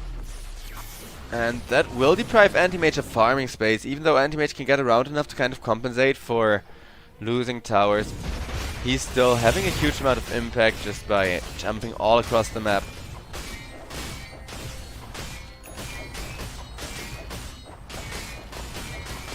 Also, chat is asking when Bait and KZ team are playing. That match has been rescheduled to the 22nd of December, so that's gonna be right before Christmas, like 2 days before Christmas, that KZ is gonna have to face Bait, which is gonna be a really hype matchup in the other group.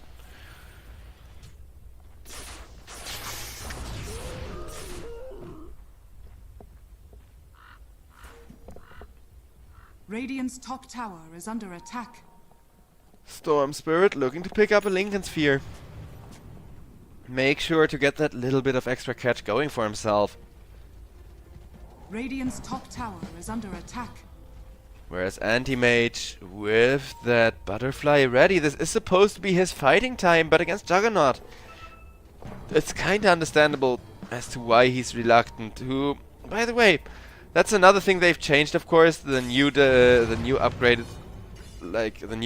diffusal is actually really powerful now as well.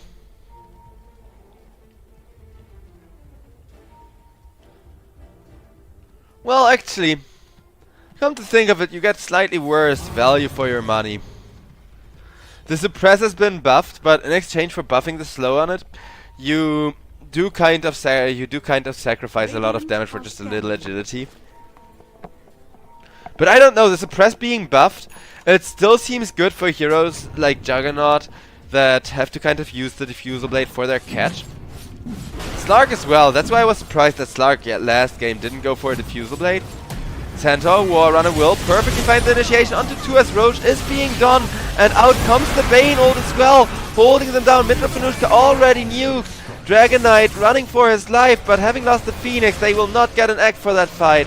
And no egg means no contestation as trying to run away still on that Puck. Puck, can he make it out of there? He is one of the most escapable heroes all across Dota, and it looks like Puck is just going to get away from the storm.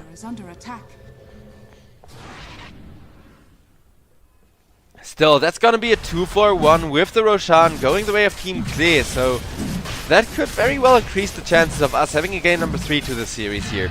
Juggernaut, he loves carrying that Aegis, Storm Spirit as well, so they have 2 excellent Aegis carriers.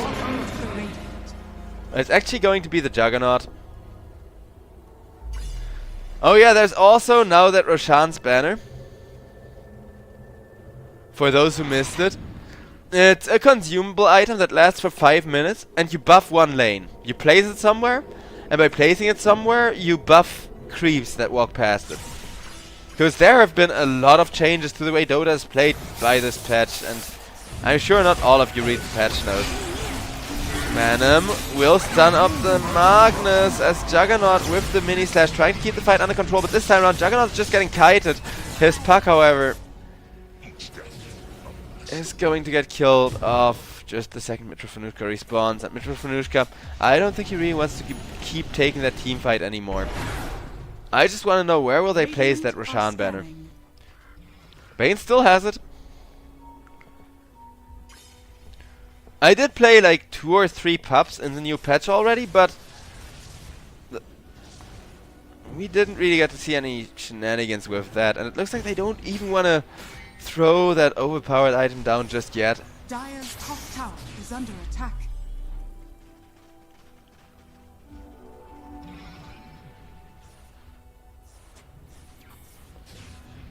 And it says creates the banner anywhere on the map, so I take it you can just place that thing globally, because that would be kind of broken. Dire's top tower is under attack.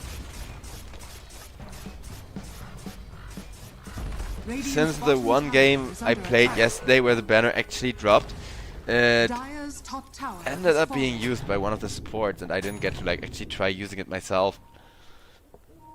But god, the new patch is really cool.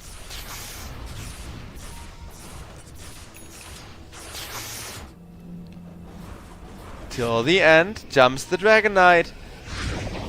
Little does till the end know, Dragon Knight has some backup, but in comes the Magnus, dragging the Bane.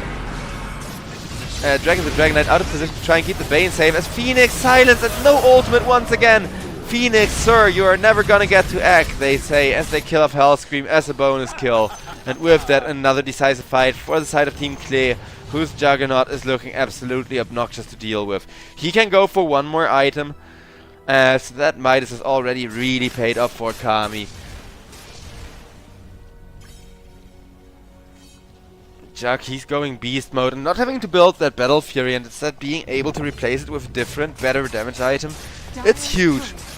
I think that Team Clear actually getting away with this, if they manage to end this soon, it's just a testament to how good Juggernaut is if he doesn't have to waste a slot on the Battle Fury. Because right now Juggernaut is a perfectly balanced and actually kind of viable hero without him picking up a battle, Battle Fury, with him having that really obnoxious, you have to farm till 15 minutes before you're allowed to start feeling like carry kind of timing. Nope. Nope. If that's not the case, Juggernaut just becomes overpowered. Question is though, Anti-Mage with the Skull Basher can of course theoretically stop Kami at any given time. The question however is, do they get the team fight out thanks to that egg just one time? Just one good egg, that is all they're looking for here. Juggernaut gets stunned up a bunch by the Anti-Mage, but he still has that Aegis, so he's not afraid of tanking as long as it costs the enemy resources too. And everybody will just back themselves up for free from the side of Team Clay. Whereas Anti-Mage still continuing to farm up. Will go for the Skadi as well as that new Abyssal Blade. Because yeah, almost all the items have been changed by a little bit. It's such a wild patch. It's exactly what we needed in my opinion. Because Abyssal, it's still the same recipe. It's still, for the most part, the same, but with agility heroes. Just being this broken, I think Abyssal Blade is more overpowered because, well, people are like agility heroes are just all around better this patch in a variety of ways, and getting those high attack speed heroes instead of the strength carries we saw the last patch. Dire's bottom tower is under attack. Juggernaut going tier 3 with a crap ton of damage. Dire's bottom tower is under attack. As that is gonna be the second tier 3 of the game dropped at less burden. They need to make a comeback now or else they will be facing off once again against Team Klee in game number 3. As Juggernaut takes the second lane of Rex and spins out of there like nothing ever happened. Abusing that. Oh no, Anti-Mage, he's been caught with RP! The follow-up Fiend's Grip is there! Puck doesn't quite silence all of them in time, but he does! With that Glimmer Cape saving Anti-Mage. They sacrificed their Pugna for that one. Phoenix now has to get out of there, but Anti-Mage lives. Juggernaut is gonna kill off the Phoenix once again, and this is why Phoenix has been struggling so hard. He dies to one ultimate from the Jugger, as Manum will be killed off on the Dragon Knight. Buyback out from the Pugna. I kept telling you, chat, for like a whole season I just kept telling everybody, Juggernaut is good. But apparently it took a little bit more of a buff for him to really be that good. Though then again, here it's also the Magnus that helped him come online, of course. As the final tier 3 tower gets contested, takes a lot of damage from the Juggernaut. Dire's top tower is under attack. Dire's top tower is falling. In goes Jugger with an ultimate this time around. The ultimate dodged the right way as Anti-Mage tries to kill off people left and right. Instead, Puck will be forced to buy back. Phoenix goes for the Icarus into an egg. Anti-Mage can't quite protect the egg against the Juggernaut though, as Juggernaut way too good of an egg hitter once he hits this late game timing. Puck comes in, deals a bit of right click harass as well as killing off the healing ward, but GG is already called as Juggernaut still jumps forward with a mini ultimate, kills off Pugna for good measure, but Anti-Mage just can't do anything here. Good game, well played, as Team Clay even out the series 1-1, and we are gonna be getting ourselves a third game. Barely in the nick of time too. They were running out of tempo. They weren't really getting all the space they needed going. But yeah, the Juggernaut might has paid off. What can I say? It really boils down to that for a large part. Juggernaut Midas equals powerful. Well, Juggernaut not having to go Battle Fury and using the Battle Fury gold, the hero is balanced around to kind of pick up an Aghanim shard. But yeah, ladies and gentlemen, with that, I will be seeing you all after the break, as we are gonna see a third game, and then we have another best of 3 coming up after that. So still plenty of Dota 2 action left to go around here at the European Pro League season number 15. Do stay tuned, more Dota action coming your way momentarily. Hopefully this pause, the game coordinator, isn't actually gonna bully us more.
glaze on the D-roll. Pulling up, smoking haze through the back door. We get that fresh glaze on the D-roll. Pulling up, smoking haze for days. We get that fresh glaze on the D-roll. Pulling up, smoking haze through the back door. We get that fresh glaze on the D-roll. Pulling up, smoking haze through the back door.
seconds remaining.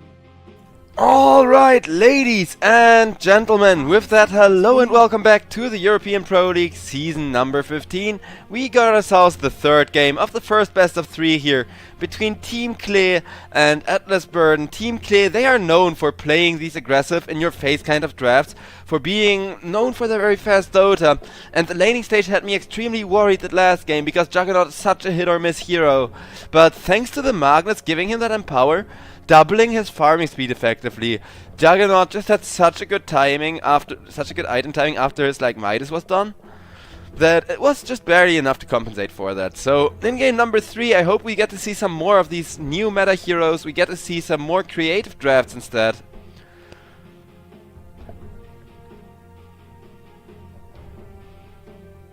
Since, yeah, well, Nature's Prophet up against Magnus for the opening pick. A bit last patch for my taste so far, but with the Magnus, if it ain't broken, don't fix it, right? That Juggernaut could just come out again. Maybe this time around, Atlas Burden will be expecting it a bit more. Team Klee, interestingly enough, also banned the Slark themselves, which is curious because, well, Slark would have been really good for their own draft here. 10 seconds Would be remaining. a nice addition to their own team. 5 seconds remaining.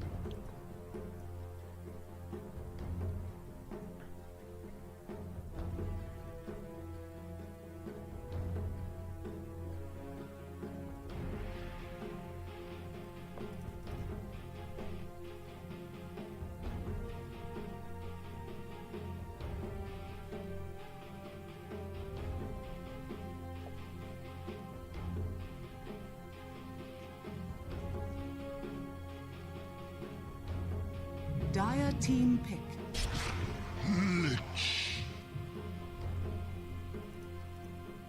And it's going to be a Lich picked up by the side of Team Klee. So a great follow-up to that Magnus if you get a Frost Shield plus Skewer going. Now that is some synergy. 10 seconds That is some remaining. real freaking teamfight synergy right there. 5 seconds Whereas for remaining. Atlas Burden, they got that Nature's Prophet to start things off with. But I think if you pick a Nature's Prophet nowadays, you need to actually have some sort of plan going forward. Maybe that's why the Slark has been banned out. Because Nature's Prophet would enable Slark by getting him so many kills early on and really getting that agility to snowball out of control.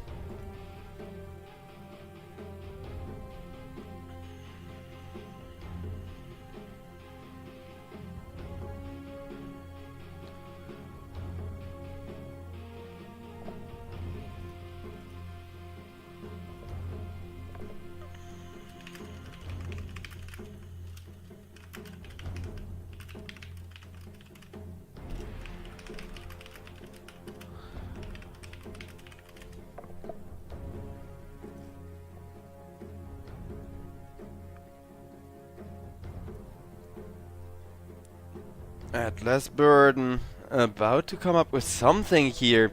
They are going through a lot of reserve time, though it is of course 2 picks that they're thinking about right now. They don't just want that Nature's Prophet, they want something to enable power with it, and then another hero that also synergizes with that Nature's Prophet again.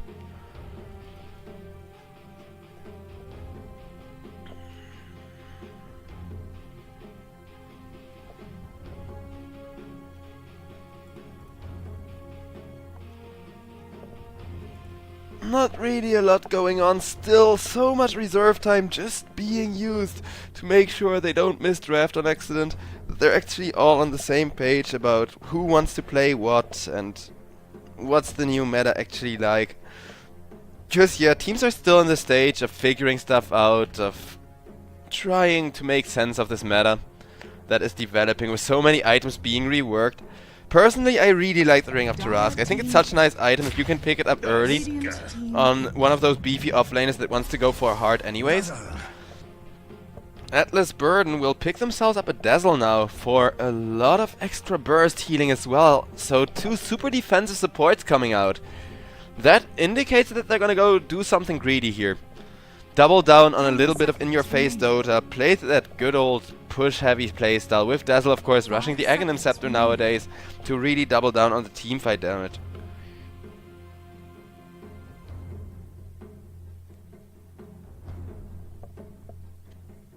Team Klee.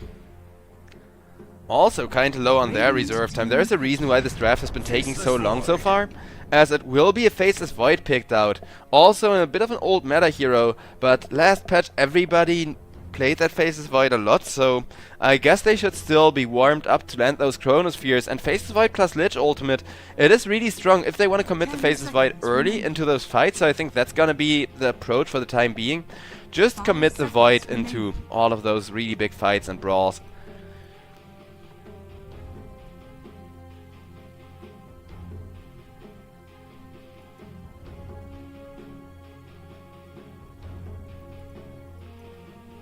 Team Clay.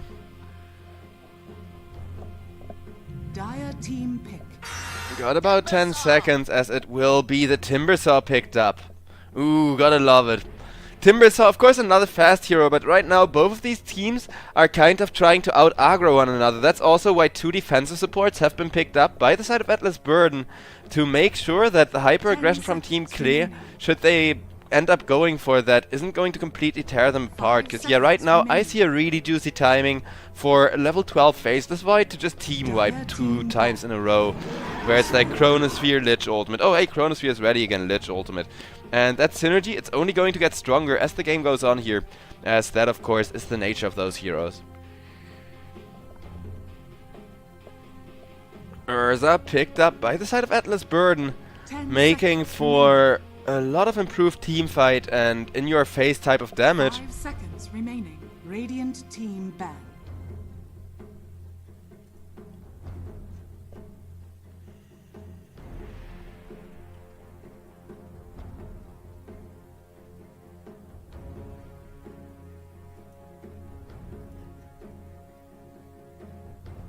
Ten seconds remaining. 5 seconds remaining. As we are just waiting for the drafts to move along, Invoker has been banned out. That would have been a hero that I would have loved to see in action.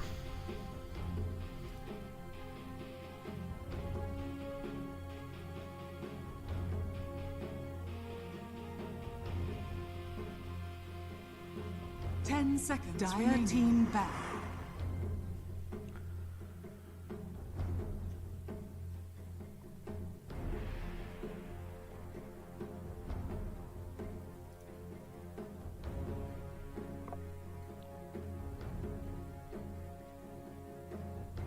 Ten seconds remaining. 5 seconds. Time still ticking onward as the last ban about to come on out to try and deal with that Enigma and all of the percentage-based damage that he mounts and adds to the team. Void Spirit also getting banned out here to try and keep the draft just as balanced as possible. You gotta keep the Urza safe from all of that lockdown.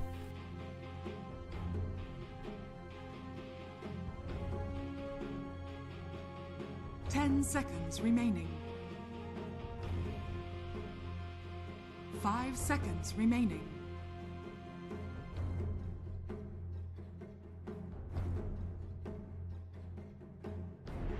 Radiant team pick. Point away.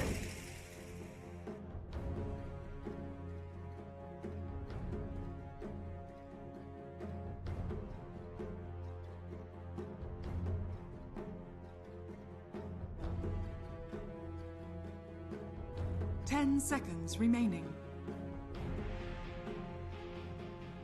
5 seconds remaining. Alright, I'm terribly sorry, had to go for a second doorbell, but it's just people trying to sell me stuff, so screw that. As we got a Pangolier last picked up from Atlas Burden, adding a lot of team fight, mostly to Mitra Fanushka's Urza, because yeah, that Urza, it's kind of susceptible to be kited around here, especially with a Queen of Pain last pick, Timbersaw having the Timber Chain, and of course Magnus. So 4 out of the 5 heroes from Team Clay can pretty much escape the Urza, can pretty much escape the bear.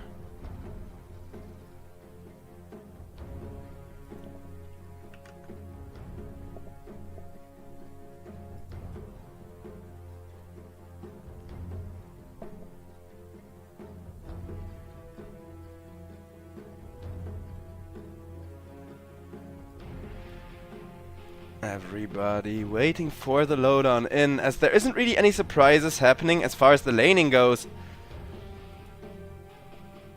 Though Triple S on that Pangolier, of course, playing one of his favorite heroes of all time.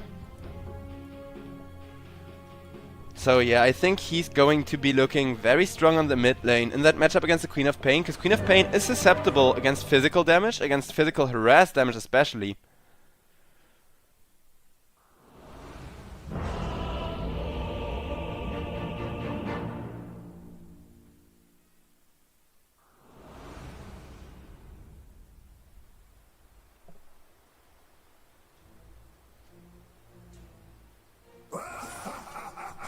Where are you Prepare watching? for battle. That's how it's done.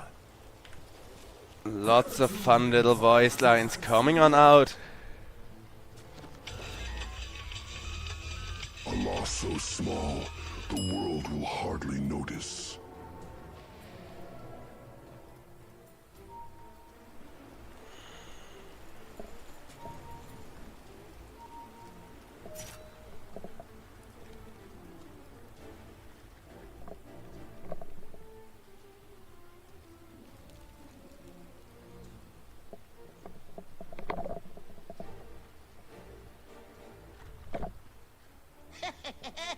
The ward is instantly being pinged out, so I think that Atlas Burden actually have an idea of what they have to 30 expect here. seconds to Because yeah, you walk up that high ground, you're instantly dead with how many slows there are.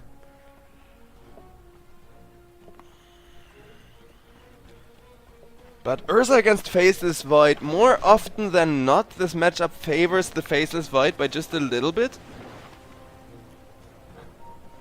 As he tends to have quite a decent time dealing with Ursa as the game goes later and later with those Chronospheres. And of course, we have been talking about the really aggressive Chronosphere combos that are possible. But I think for the most part, this game, it's gonna depend on whether Team Clear are actually going to be able to find that aggression from the Faceless Void or not. Void needs to join the teamfights really early on, set up the first Lich ultimate or two with his Chronosphere in order to keep that synergy going. As Lil, running for his life from the Nature's Prophet, will manage to get away. You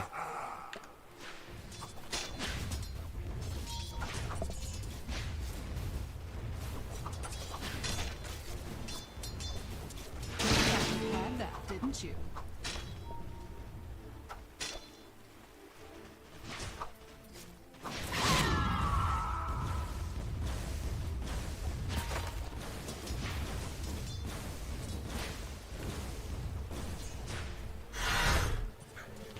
Pantomime on top lane, forced to teleport back to base. Nature's Prophet, of course, he doesn't really mind too much, as in 15 seconds he can come back into this lane.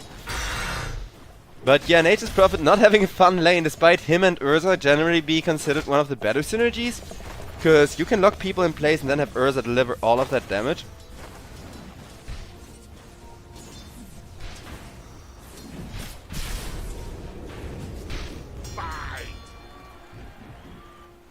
Tusk got slowed up. Whereas Lil is now getting ran at by that angry bear next. Ursa not going for an Orb of Corruption here, interestingly enough. He just wants that fast Battle Fury timing from the looks of it. As this top lane, that's what they're missing, that one extra source of slow or damage, or preferably both. Now till the end gets ran down with the tag team, as they barely deal enough damage to bring him down. The first blood will be going Hellscream's way, and that is something that Atlas Burden are really happy with. Because of course, the offlane has kind of been sacrificed has been invested this game into providing those double defensive heroes that they really needed at that point in the draft, and I get why they choose them. But that isn't going to make it easy to keep them controlled.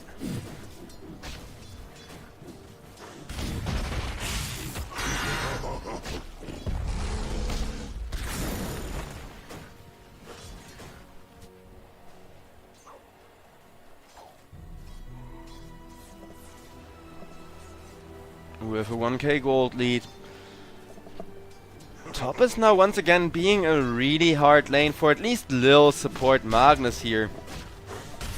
Though support Magnus, we've seen it have enough impact today with that Juggernaut matchup, and Faces Void of course is also really grateful for getting that Empower later on. But until you empower the Faceless Void, your team is still gonna be behind as far as the tempo, as far as the resources available to you goes.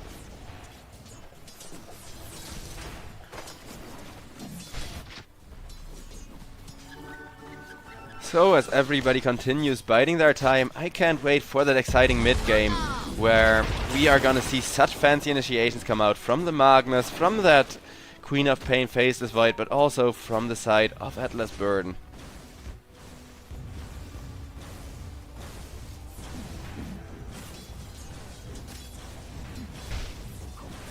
Where you watching? That's how it's done. That's how it's done, says the Pangolier. And he should know, because yeah, he's a Pangolier. He's been doing that for a while. Pangoliering and whatever, you know, Pangoliers Radiant do. structures are fortified.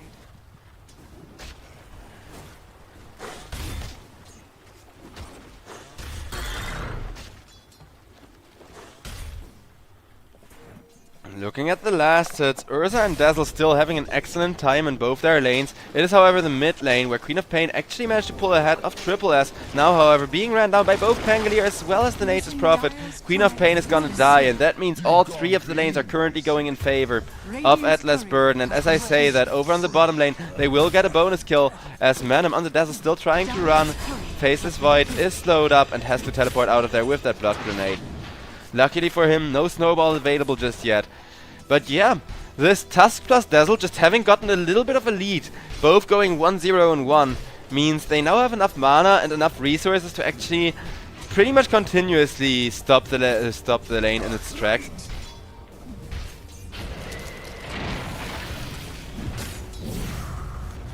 Kami, you can really see him not have any fun here. Over on top, Pantomime gets ran at by two heroes. Taking a lot of right clicks to the face, but looks like Nature's Prophet with the taunt will still be walking away a little while further. Slil doesn't quite manage to catch up to him.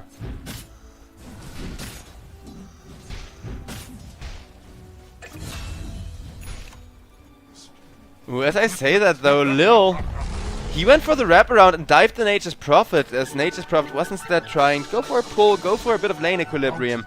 Lil managed to secure the bounty rune there, secure a lot of gold as well for his team. Because Faceless Void, until he starts farming with the Empower, isn't going to have the greatest of games, as you can already see from his last hit count. Most other cores should have a good time pulling ahead of him. Dire's top tower is under attack. Whereas Triple S on the Pangolier should have a really good Diffusal Blade timing from the looks of it. The 6-minute rune gonna spawn kind of unlucky despite one support being committed over to the mid lane. And even the bounty rune here has already been taken by till the end, so it's gonna be difficult for Pangolier to do without a bottle refill in the lane, but in comes the Nature's Prophet, takes care of that issue for him. Says, oh, you need those bottle charges? Understandable, my man. Well, here you go. That should leave the both of them quite happy. Well, Mitra Fanushka overextending the lane a little bit, but Urza should be fine.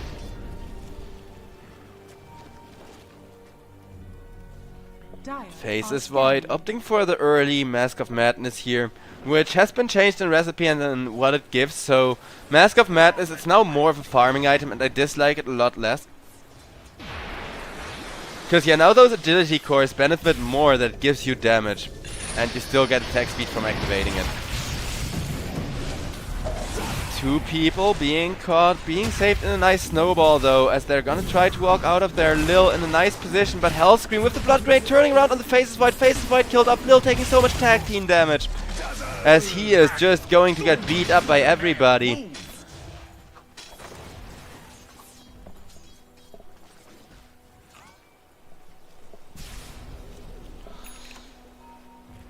Dire's middle tower is under attack. Let us fight. Pangolier looking to run down Young G, but doesn't quite find the connection on the swashbuckle. And with the snowball, it's really awkward to catch Queen of Pain anyways, because she's gonna run out of the snowball connection range.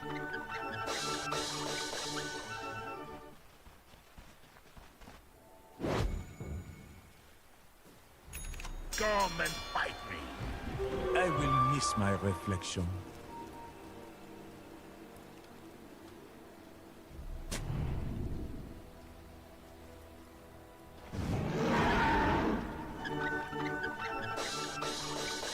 Urza's Battle Fury timing, not gonna be the best, not gonna be the worst. Meanwhile, Lay's really waiting for that level 6 to kind of take a lot of farm himself, start going at those stacks and pushing out lanes at the same time, all the while walking around with a huge stack of reactive armor stacks, of course.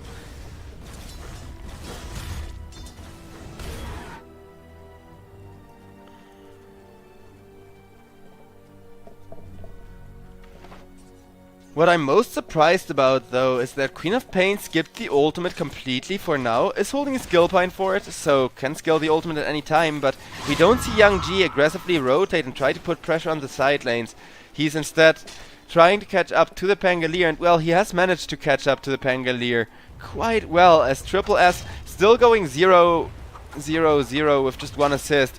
But he's not quite farming as fast as Young G, when neither of the two is pressuring the mid lane enough to force the other one to defend. As now Hellscream gets ran at with 3 people, and he will be screamed at by the Queen of Pain, ironically. Though, yeah, with that Void Stun, no Fairy Fire coming out. Nature's Prophet came on in, teleporting, hoping to be able to help out, but... Precious bounty. Worthy tribute.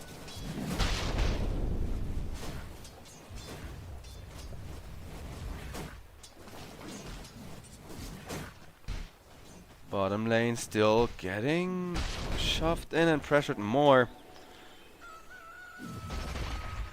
As that's gonna be a double damage rune found by the Pangolier, and that could potentially enable his comeback timing, because he's the only core who's still kind of behind from the side of Atlas Burden.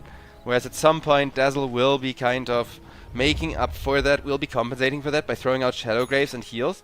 Let us fight.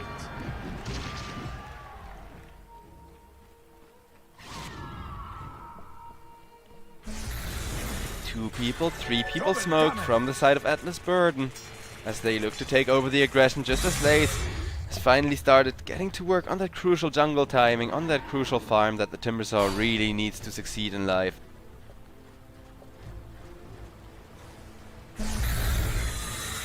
Radiant's top tower is under attack.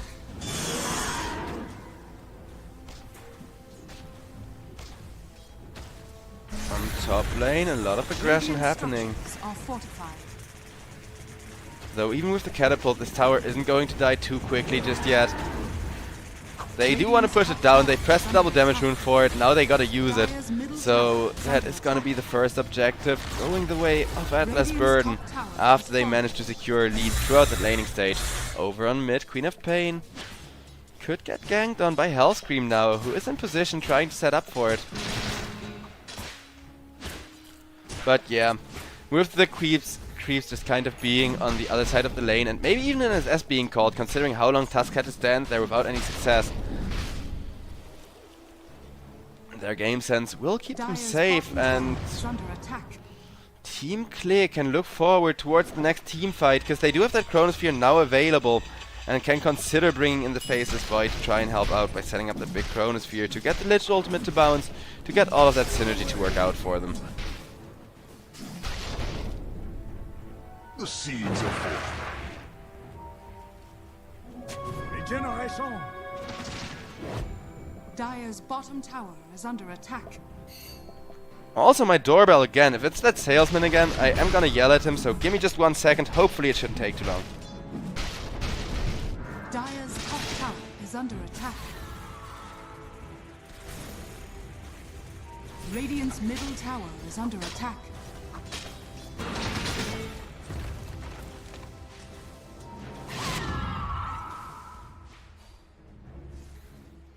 I have punching for you.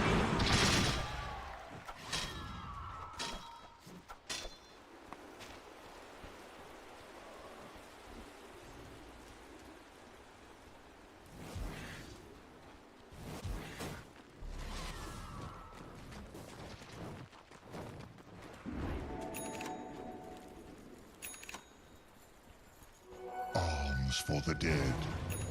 Come and fight me.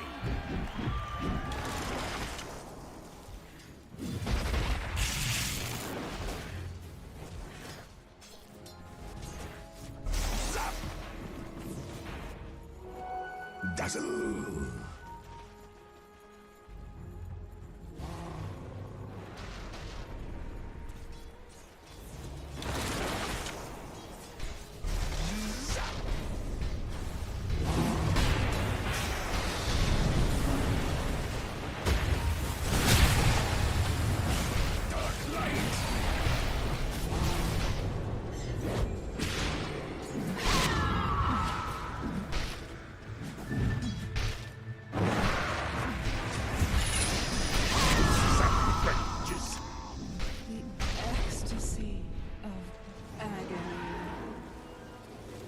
Dire's top tower is under attack.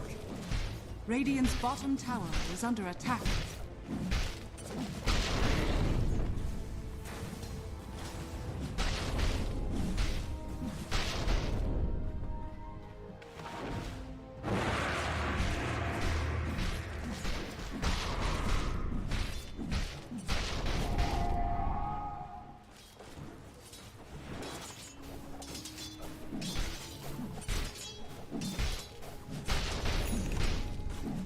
Alright, yeah, that was my landlord. I'm terribly sorry. Let me just check what I missed. The end of the year, like, bill thingy. And my landlord is nice, so he comes in, wants a coffee, wants to chat. Which I am kind of up for, but don't really have the time right now. Because, yeah, there's a 2k gold lead established by the side of Atlas Burden at this point. For the effort.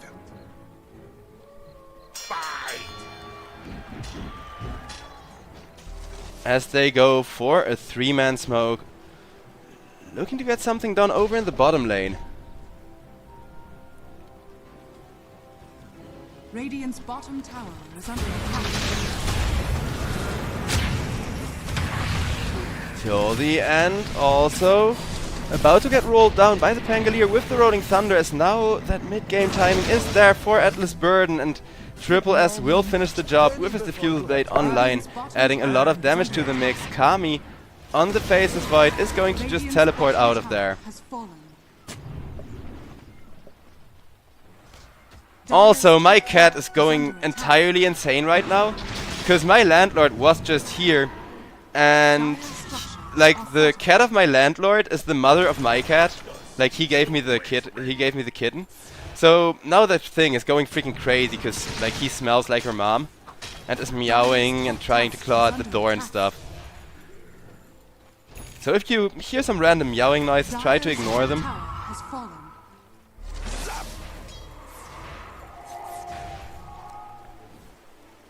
As it's a 3k gold lead. And the Tusk plus Dazzle combo has been doing so much work. Young G is still having a great game, but Queen of Pain is gonna have a hard time being that space creator Queen of Pain that he would like to be.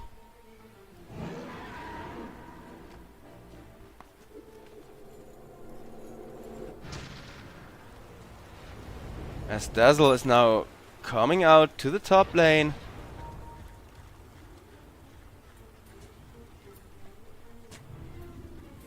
Okay, thankfully my mic shouldn't be picking up cat noises anymore.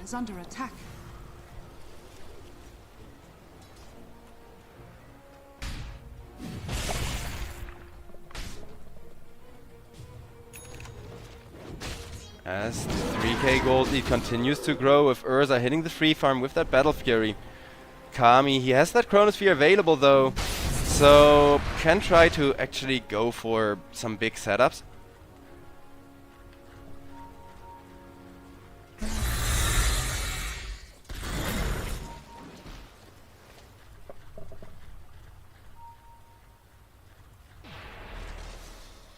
Radiant are scanning. Radiant are scanning.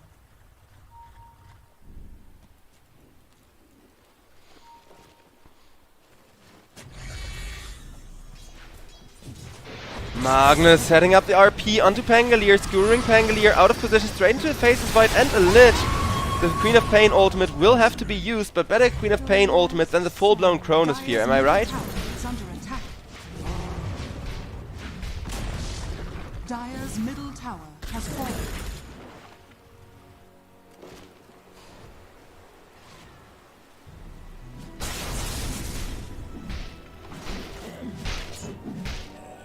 Faceless Void looking to go into the full Beyond Mjolnir very early.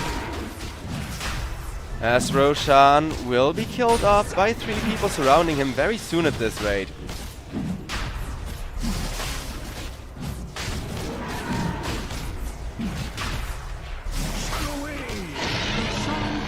Another hit from the Urza, killing off the Roshan. Fight! The seeds of fortune.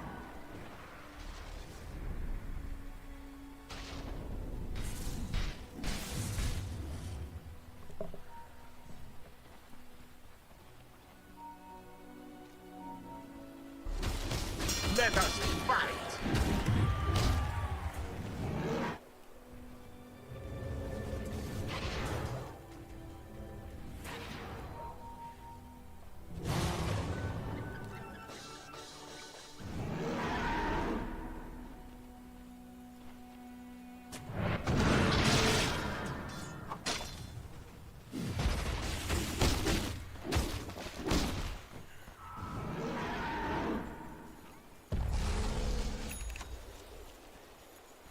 Dazzle bought that new mana regen item, the Tiara of Salamene, which just says Tiara as the description. But yeah, that's indicating a Sheep Stick or Octarine Core, which means one of those 2 really big items is going to get picked up here as Pantomime is getting interrupted while trying to teleport out of there, but instead another hit to the face as he will be going down.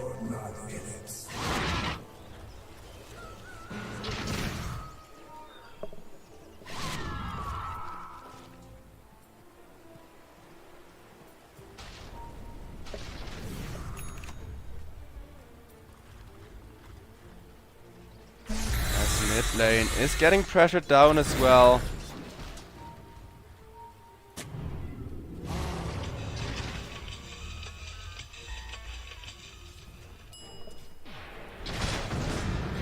And that's gonna be the jump onto the Pangolier. Pangolier gets skewered out of position once again. These flash initiations from the Magnus, they're just so on point. And there's the Chronosphere plus Lich ultimate to make absolutely sure that both of them are just gonna die without being able to do anything to try and defend themselves. Dire's middle tower is under attack.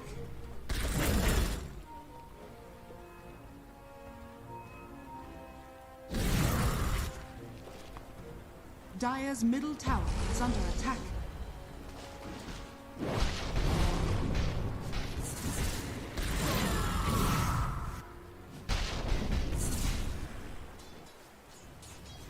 Arms for the dead.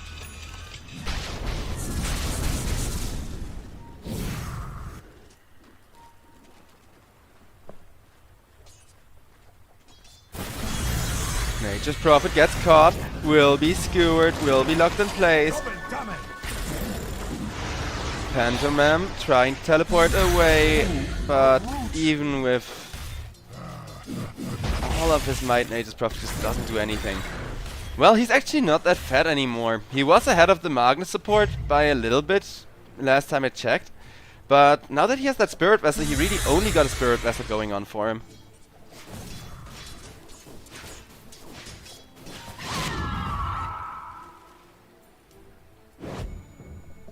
Also, yeah, chat, there is 5 minutes delay on the stream for you guys to prevent stream sniping and stuff like that. Which makes interacting with you all a little bit difficult from where I am sitting. Greetings from 5 minutes in the past.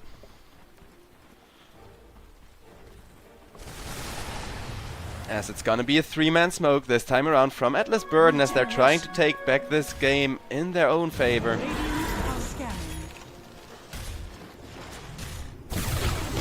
Lich will be caught by the Urza. Lich bursted down as it's gonna be another big combo onto the Timbersaw. Timbersaw about to tick out, but he will make it against the Pangolier.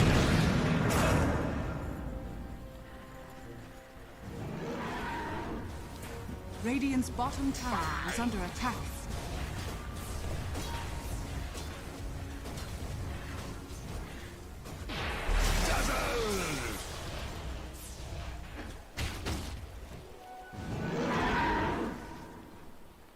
Urza. 30 seconds left on that Aegis of his. After that, Mitrofanushka can't quite be as aggressive anymore. And you saw the damage the last Chronosphere wreaked, right? With Chrono being that strong already and Void still having it available, Radiant's middle tower is under I could attack. see the next fight go just as south.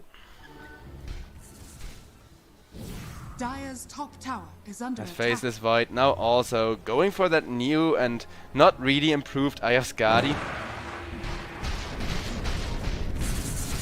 I mean, they didn't really nerf it, right? Like, yeah, Skadi, it's not really been as big of a late game item since they reduced the attributes from 25 down to 22. But you get it cheaper on a bunch of these carries that really benefit from it. So I do hope we get to see our Ember Spirits, our Void Spirits, our... what are other like really right-clicky chasing mids?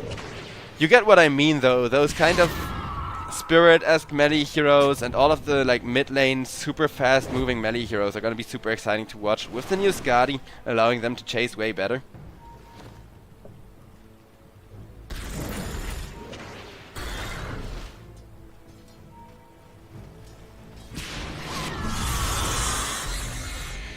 Dire are scanning.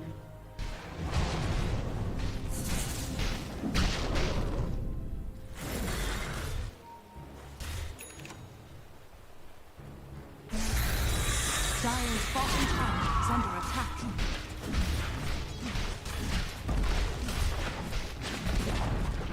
Dire's bottom tower. Tier has 1 fallen. tower will begin to crumble from the side of Klee. Dire's bottom tower is under attack. Radiant's middle tower is under attack.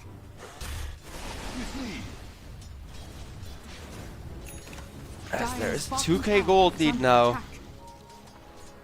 Mostly established by the Magnus, just free farming with his cleave and handing that cleave over to the Faceless Void as well. So Faceless Void is sitting on top of net worth, firmly established in a comfortable spot.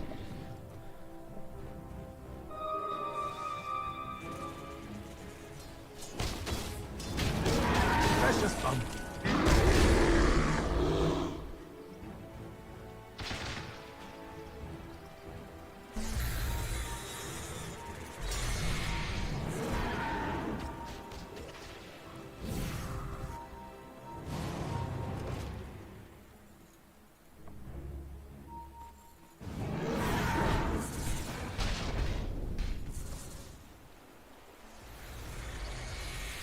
Radiant are scanning. 3-man smoke, but gets instantly scanned out as now it's gonna be Klee smoking up, looking for the wraparound instead, after Timber pushes out the lane. Hellscream.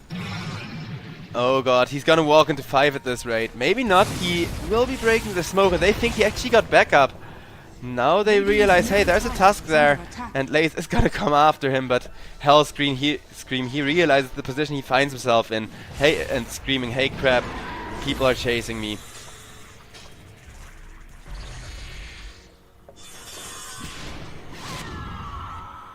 Radiant's middle tower is under attack. Illusion.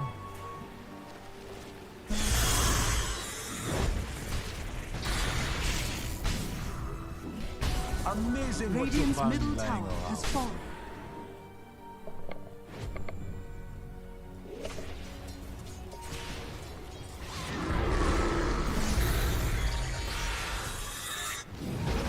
Three-man smoke from the side of Atlas Burden now, as they're trying to be aggressive about it.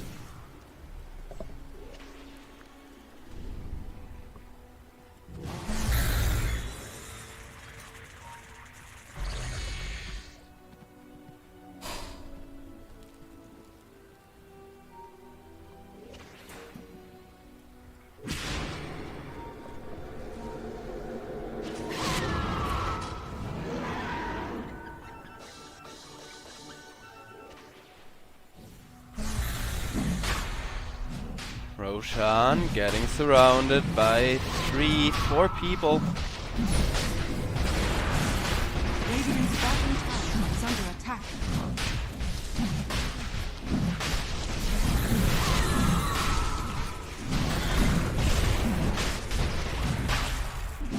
And it's not gonna be the fastest Roche ever, but they are gonna get it at a decent time, and with how rich Face's Void is, what he can do after taking down that Roche is gonna be great.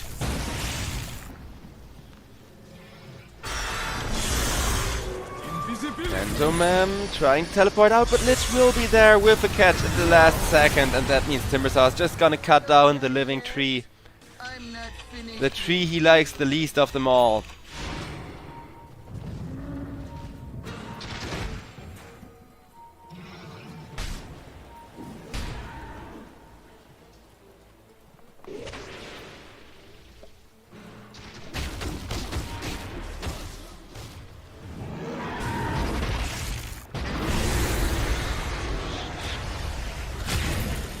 This Void will get stun locked up by the Tusk.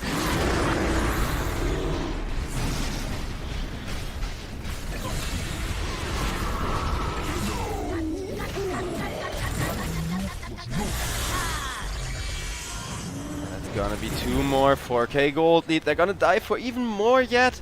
With that cheese still at the ready, but do decide against it. Don't wanna overstand there. Welcome, really. Okay, they're gonna send the Timbersaw back to defend one lane and Queen of Pain to push out another, while 3 people are gonna try to siege that tier 2 tower. Though Kami, he doesn't have the Chronosphere for a while, and that means he just has to threaten. And looks scary right now, instead of really trying to go for those hard fights, which means Timbersaw on the bottom lane is left without protection, and that means he's going to be caught out. He has 0 mana, but in comes Young G, scaring them away just in time, as now Nature's Prophet with the skewer. They will get quite the clean kill there. Because now that Urza is down, most of the damage from the side of Atlas Burden has been taken away. Lil setting up on the Dazzle. Dazzle gets caught. Lich ultimate gets thrown out as well, just to make sure they burst Venom down before that Shadow Grave office comes out. But there's the Shadow Grave. That's gonna be a dead Lich before Dazzle finally hits the floor. Still a nice return kill facilitated by the side of Atlas Burden, but it's just the one. And if they aren't able to get Urza that opportunity to jump in, that all-important opening, well, then the game is going to start looking hard. Dire's middle tower is under attack. Dire's structures are fortified. Dire's middle tower is under attack. Lace gets chased after as well with the Nature's Prophet. Dire's bottom tower is under attack. Dire's bottom tower has fallen. Dire's middle tower is under attack.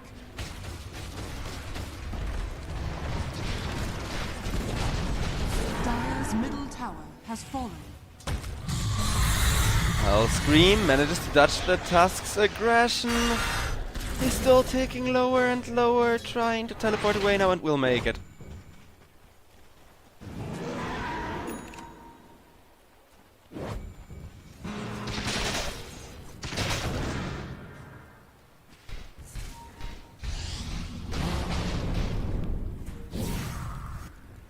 Dire's top tower is under attack.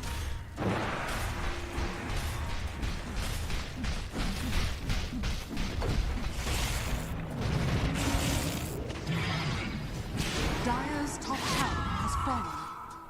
That's the final tier 2. Everybody's still grouped up, with nobody really being caught out by the side of Atlas Burden, as everyone will group up around the tier 3 tower, make sure they can actually push it despite Face's Void not really being the best objective hitter. Face's Void comes forward, thinks about the Chronosphere, decides against, and time walks out instead.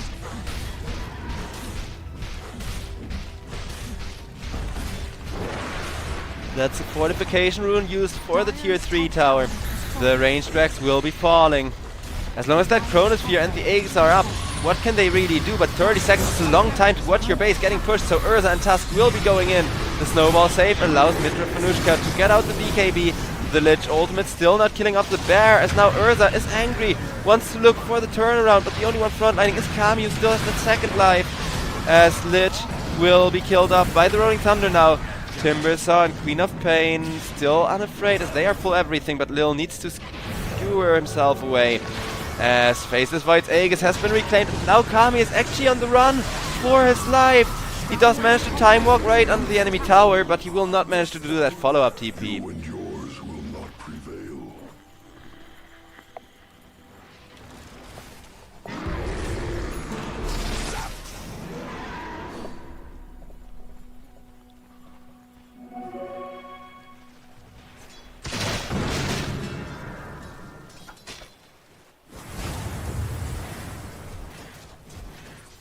Gold and sweet.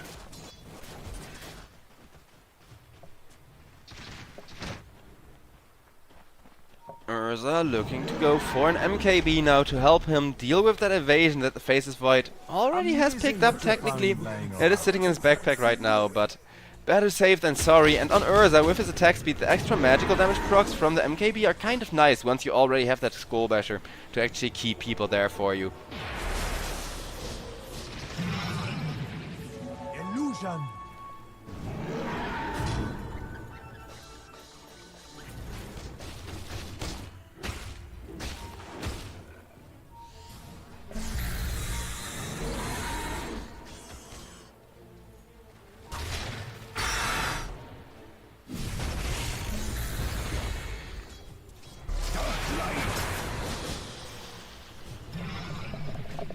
I am punching for you.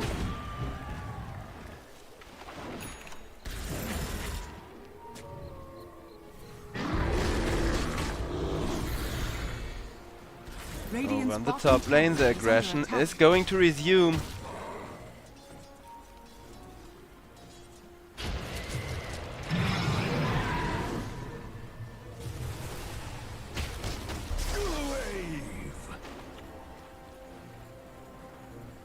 Radiant's bottom tower is under attack.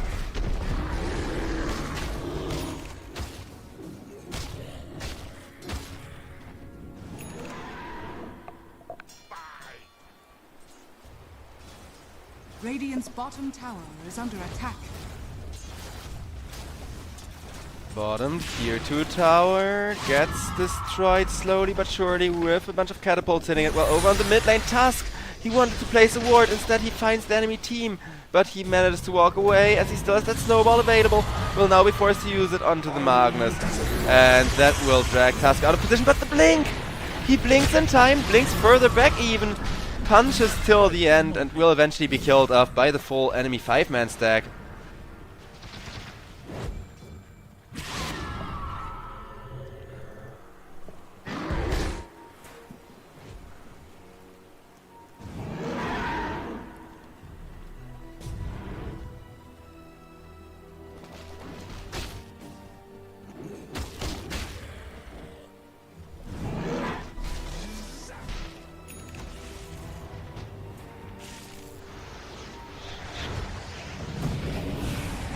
Magnus catches the dazzle Radiant's bottom tower is under attack. as the Void goes for that kill. Radiant structures are fortified.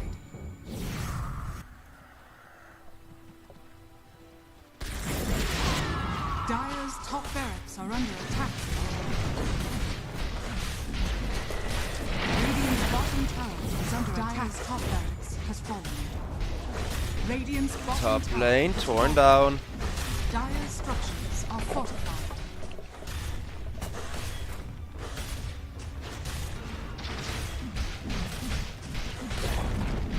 Dire's middle tower has fallen. Dire's middle barracks are under Dire's middle barracks. Magnus doesn't quite manage to get the catch as Tusk rolls on in instead.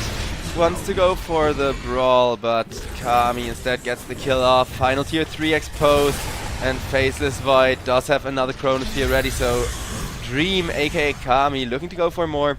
Doesn't quite catch the Pangolier, forces him to blink away.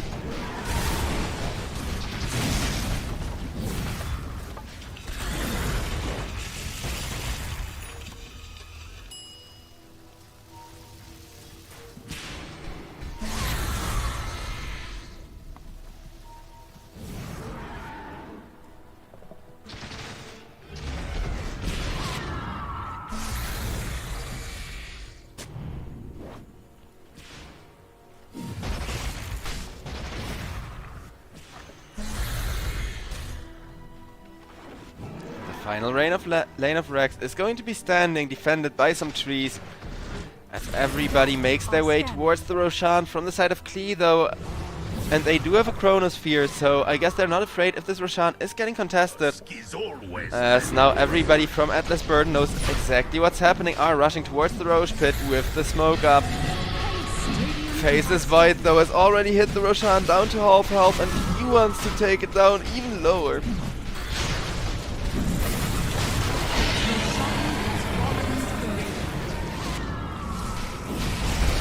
Aghanim Scepter going the way of the Faceless Void. Nature's Prophet will be killed off by him. Lil now.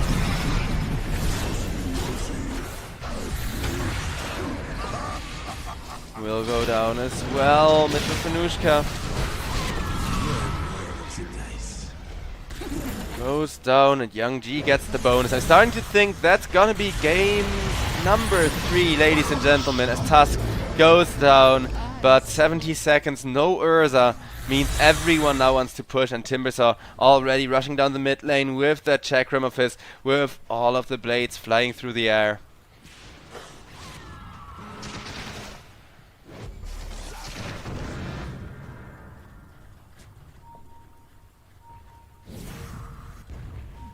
Dire's bottom tower is under attack. Dire's bottom As that's going to be the bottom lane, torn to shreds by 3 people surrounding the Rex and getting to work on him. Kami especially with the huge right click. The BKB will be pressed by Dazzle in the fountain, but Magnus, he doesn't care. He tries to go for the perfect timing on the Dazzle BKB, but that wasn't the 6-second BKB, it was in fact the 9-second one. So no shot for Magnus to get the bonus kill, but there's the Queen of Pain ultimate plus Chakram combo. In comes the Faceless Void for good measure, and they will even take Pantomime out of the fountain. Who does have buyback actually. 5 seconds till Urza is back, but they will make sure, or try to make sure, that Pantomime goes down before that Urza respawns! Kills off the Faceless Void for the first time. Can they punish all of this fountain diving going on? Doesn't look like it as Faceless Void. He got the rampage he came for. Metro Fanushka pressed the BKB and Faceless Void will just stun him up. Nice Urza ultimate, but even with that Skull Basher, he didn't quite get lucky enough to kill up the Faceless Void. Urza still taking damage to the face. And that's gonna be the GG. Lil, he even gives the trash talk of how shameful. I'm not sure why, like, he has to make it that hard, but if you get a draft like this, where you have 0 people that can hit into the Chronosphere, except maybe a Dazzle, and Klee win the laning stage, like this game, it was so incredibly one-sided. We're gonna take a look at the graphs very quickly here, just so you can see why people call it Snowball, and how it operates, because yeah. This was pretty much when the game was over. There was the little comeback chance here, which gave me a little bit of hope. But here was pretty much where the game was over. Because look at that, that was almost 15,000 XP lead at like 35 minutes. From there, you're just 2 or 3 talents ahead as a team. And the game becomes so easy to win. It's mostly just about this XP, because you can also see the XP was in favor of Team Klee really early on already. They made sure to secure that advantage for their momentum super fast, and by being ahead in XP, even though they were behind in the gold, they managed to keep Atlas Burden at bay long enough, despite Atlas's double defensive hero lane looking really powerful. So with that, ladies and gentlemen, we are going to a little bit of a break here at the European Pro League season number 15 before we got the second best of 3 series of the day kicking off.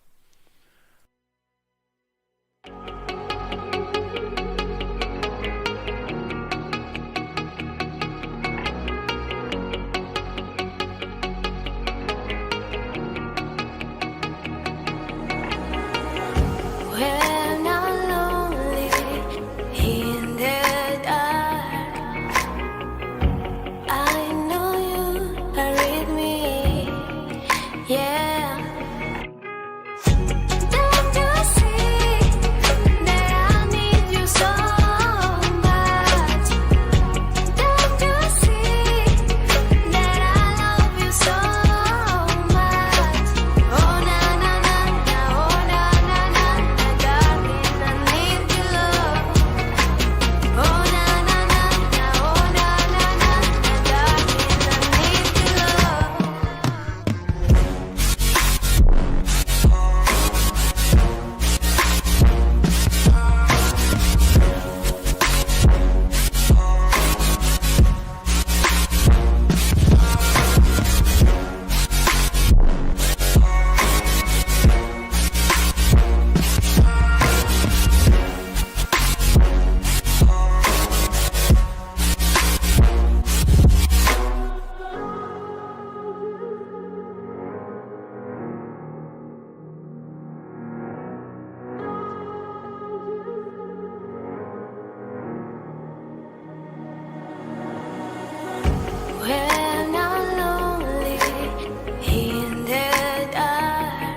fresh glaze on the D-roll.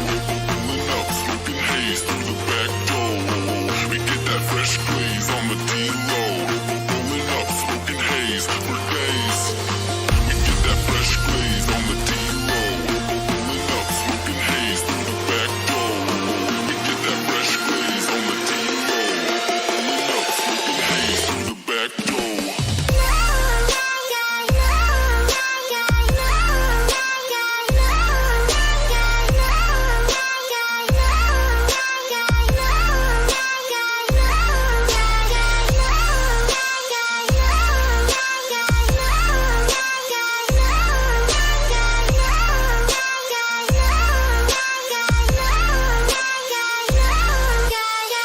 Get that fresh glaze on the D-roll. Pulling up, smoking haze through the back door. We get that fresh glaze on the D-roll. Pulling up, smoking haze for days.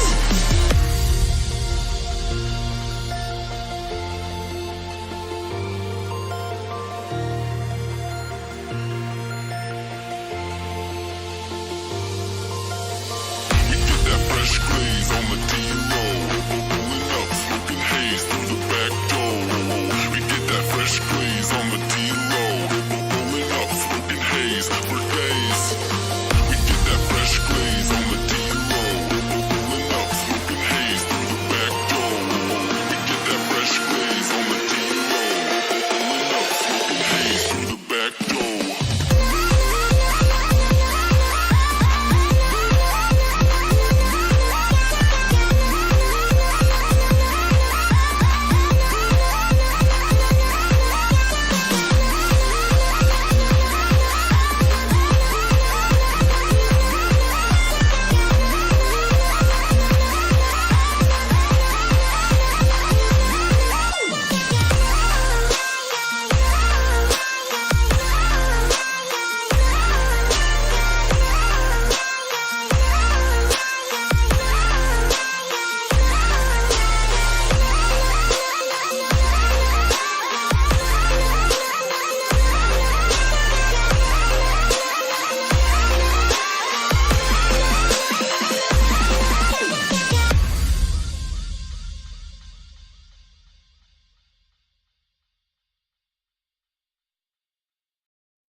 you and I got together like we can't change the weather tonight.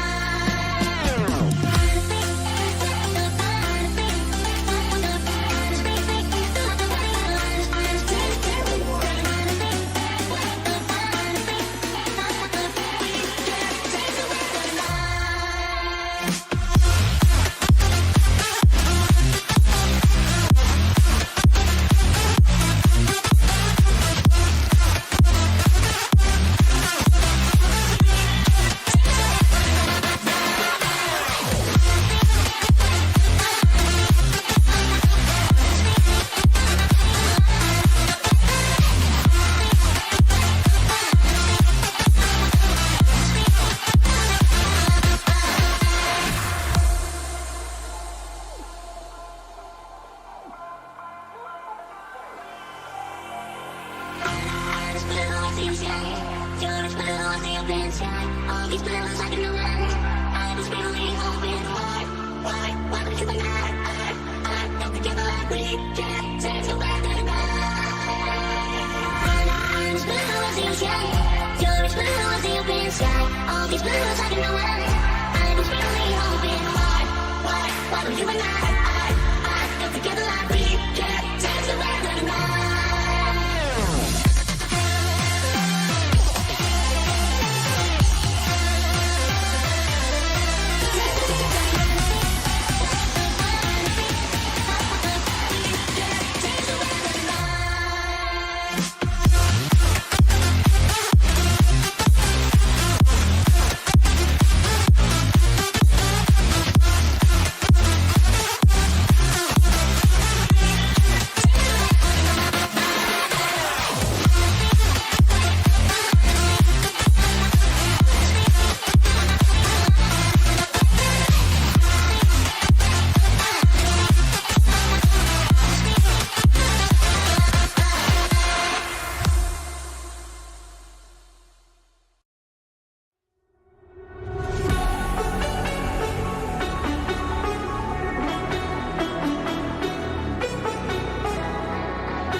Radiant team ban.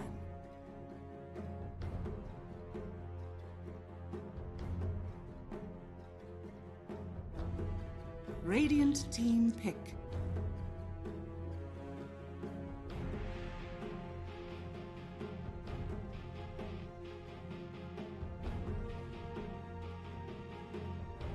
Alright, ladies and gentlemen, and with that, hello and welcome back to the European Pro League season number 15. We got the final best of 3 of the day kicking off here between Yellow Submarine and Team SIBE.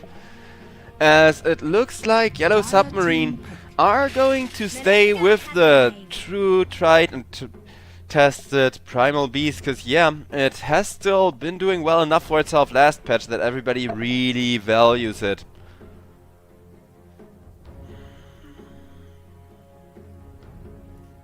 Seconds remaining. 5 seconds remaining.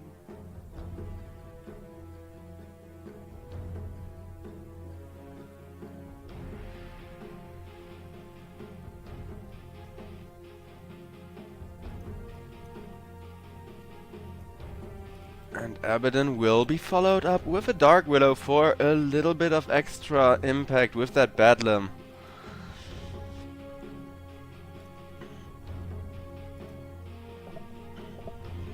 Dire team pick. Tusk gets picked up now by Yellow Submarine, so they want another one of these really tanky heroes. Because yeah, the snowballs have been really good in that last series, and I wonder if here Tusk 2 is going to be played as that defensive powerhouse, which is gaining more and more popularity. The snowball build is actually proving to be extremely good.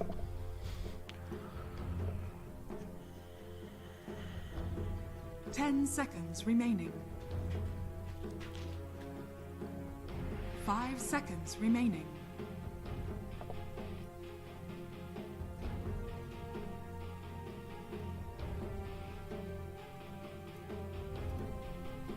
SIBE team with 2 defensive supports and the Primal Beast, they need a lot of extra damage, and that pure damage from the Impeti spam that the Enchantress is going to deliver will definitely help out.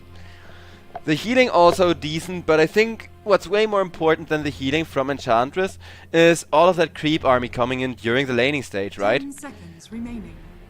Creeps now having abilities is extremely good for doing the role of a support on the Chen. He actually feels like a support hero for more than his ultimate again. And the same goes for the Eng, who is a little bit more of a damage support compared to Chen. Doesn't quite support as much with creeps as Chen does, because you can't walk them all across the map before they expire. So that's a bit of a drawback, but you can still really fortify one of the lanes as the Eng, and even use the twin gates to, you know, swap the creeps back and forth. As there is now a Morphling picked up for Team SIBE, though. I don't know, I mean, Morphling, yeah, he's strong, though the Butterfly and a bunch of other items he likes to build have kind of been nerfed. I don't think the new item patch actually looks that good for the Morphling, even though Morphling is extremely powerful.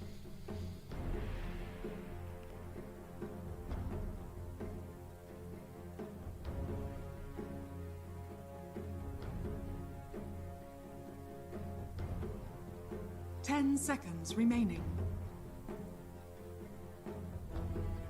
5 seconds remaining. And with that Dragon Knight banned out, time is running out here for the side of SIBE team, but they still have all of the reserve time in the world to work with, unlike their opponents.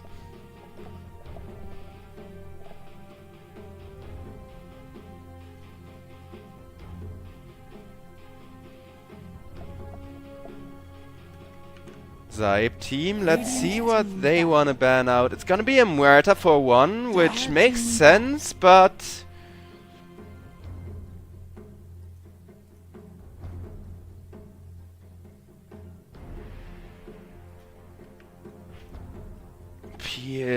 TA is going to be the last one, so anything Yellow Submarine can pick here, going from super late game with the Muerta, who comes online after the 17-minute mark and doing magical damage instead of physical damage, just scales incredibly well up against TA.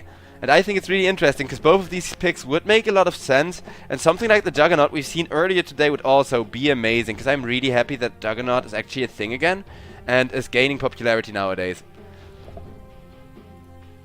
Dire team pick. Like, Jugger's always been one of these super exciting momentum carries, cause a lot of the time he can backfire big time, and then the times where he doesn't, where he actually pays off and you get away with the Juggernaut pick. He's insane, but instead of a Juggernaut, they want the late game, they want that scaling, and what scales? Well, Terrorblade does, walking all of those illusions into the enemy. 10 seconds remaining.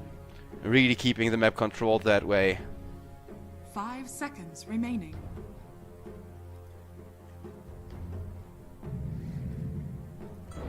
Ember You may Spirit. now select your hero. Ember Spirit gets picked up last by SIBE team, there it is!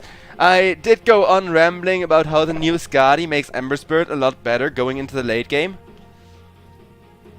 Like, Ember and those mid laners, those are the real heroes that benefit of the Skadi change. And this Ember Spirit, he needed the buff, so he got 2 of them in the last patch. We're gonna see whether it'll be enough. Against Terrorblade's illusions, he definitely should have a great matchup, jumping back and forth, Slayer fisting everybody.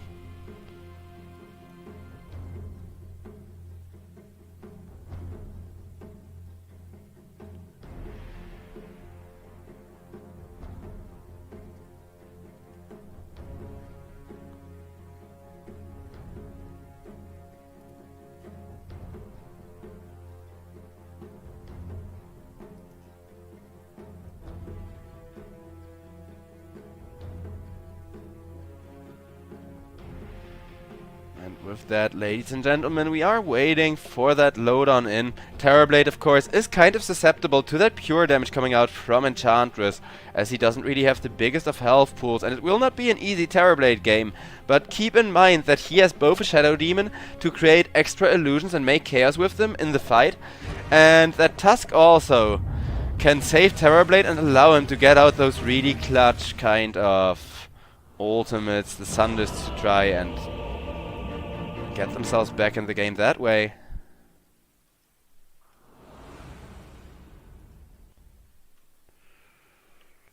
You might wish to retract your last move.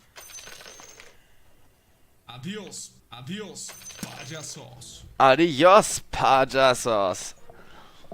I won't lie. That was unexpected. That was unexpected. And some fun little voice lines being spammed from everyone.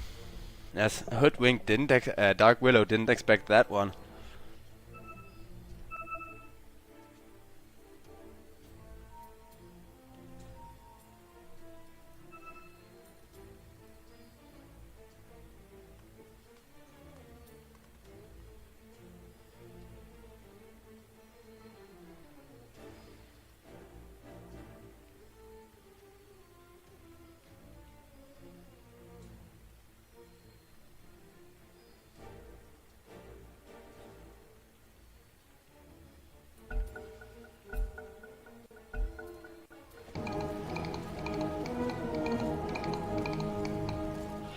There's the go finally coming out as that 0-minute smoke from the side of Yellow Submarine. Will it pay off for them here?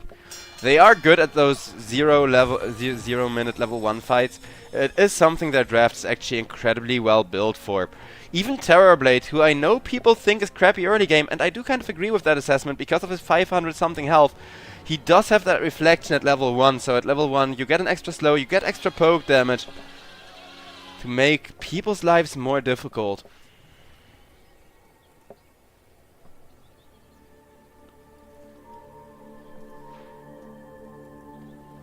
And Morphling, I wonder what its new build is gonna be in this current patch. Like, Morph and Terrorblade, they're both agility carries, which are kind of broken this patch, but they're also harder to itemize, I gotta say. 30 seconds to battle. What is this? A game of some sort? Through anger lies failure. What did you learn? Did you see me waving? Lots of fun little voice lines, but The wise blade takes a fool's life. The battle begins. Where are you going? Absolute Massive gets ran down, and that absolutely massive Primal Beast of his And he will take right click after right click there with the blood grenade, but the first blood! Abaddon died first actually with his own illusions hitting him too, thanks to that Shadow Demon. And Abaddon being surrounded by 3 Abaddons hitting him is a little bit too much for him to handle.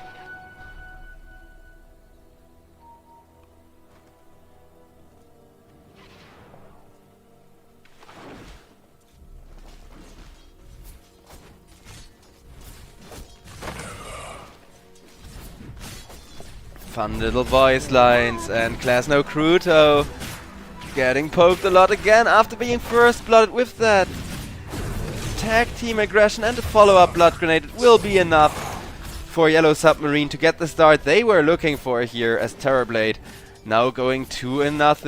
Let us fight. Looking strong in the lane.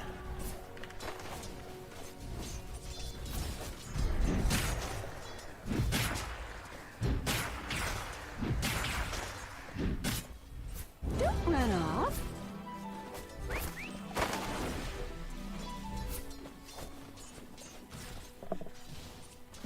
And while the top lane is slowly quieting down, bottom lane is only really speeding up because Nest here at level 1 is still very easy to kill. And this Morphling is really facing the pressure, but at level 2 and level 3 he's gonna recover. But apparently Terrorblade got his level 2 in time to kill the Enchantress off there and decides to go for a dive with the Metamorphosis instead. The second it is skilled, he immediately used it for a kill. But yeah, this top lane, it is snowballing out of control, having a huge XP advantage over the Abaddon, as Class No Cruto just taking so much harass now with that Metamorphosis still doing work for Terrorblade. Terrorblade, he will be enchanted, slowed a little. More importantly though, King's Metamorphosis is gonna end, so he cannot keep that aggression up anymore. Though, I bet he really enjoyed being a big terrifying demon and just right-clicking people for a while. Going 3-0 is still the best possible start for a Terrorblade draft. Not that Morph isn't gonna have a really good lane at this rate, but he needs some time to actually come online and get it going.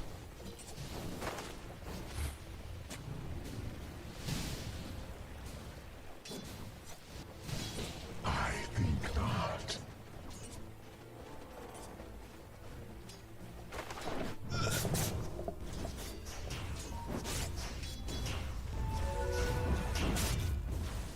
Ember Spirit having a great time against the puck. The main reason for that is that Ember Spirit is a melee hero and he can pick up that Quelling Blade.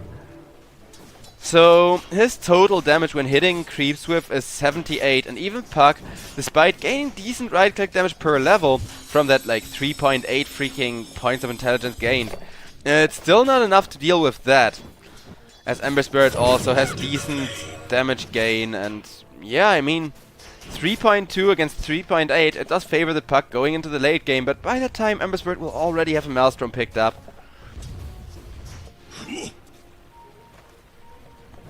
So 8 points of damage from the Quelling Blade is actually going to end up being a lot.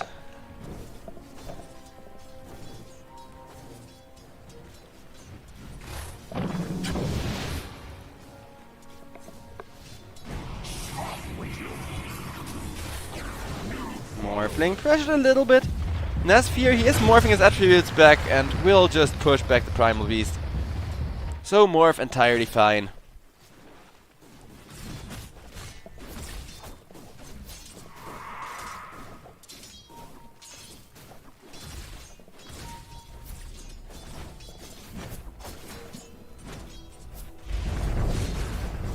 On top, the brawling is still going on though. Abaddon taking a lot of right clicks to the face from Terrorblade. Class No Cruto will be killed up by King.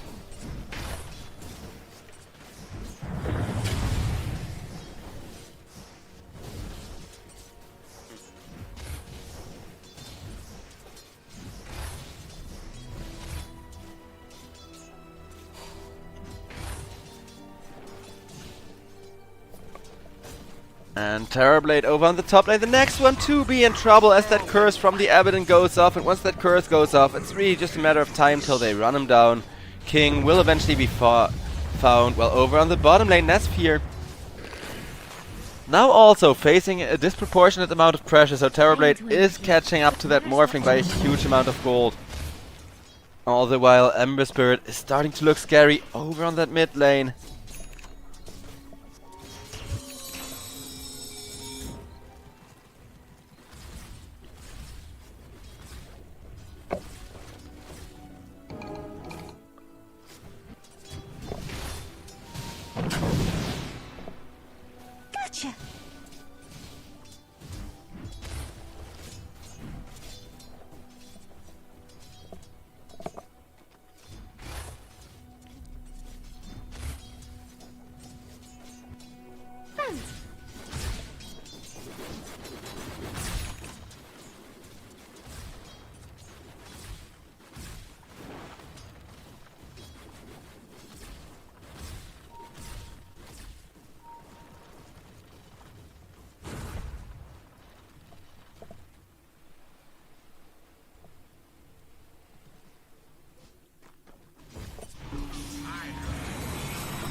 As Rain Prince will snatch that rune, he's still not quite going to get it for all of his efforts. Puck will instead bottle it up. As now Tusk comes in over to the mid lane looking to punish, though the Enchantress creep makes things kinda hard for them. Lots of good poke and a very solid frontliner in that Warpine Thrasher.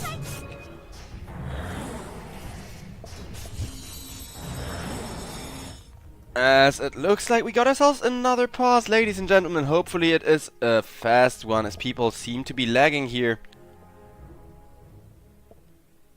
Morph, though, he got that second Lotus spawning on his lane, so that is going to definitely help out.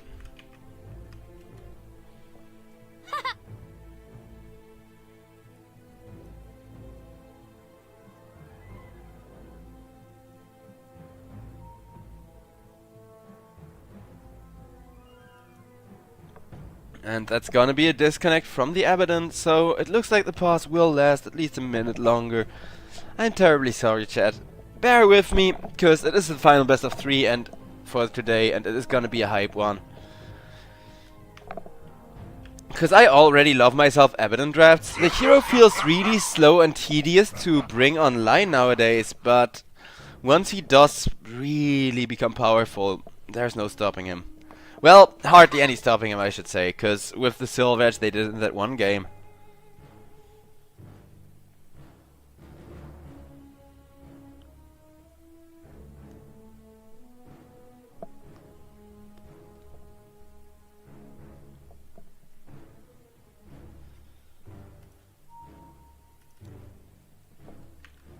As we're just looking around the map.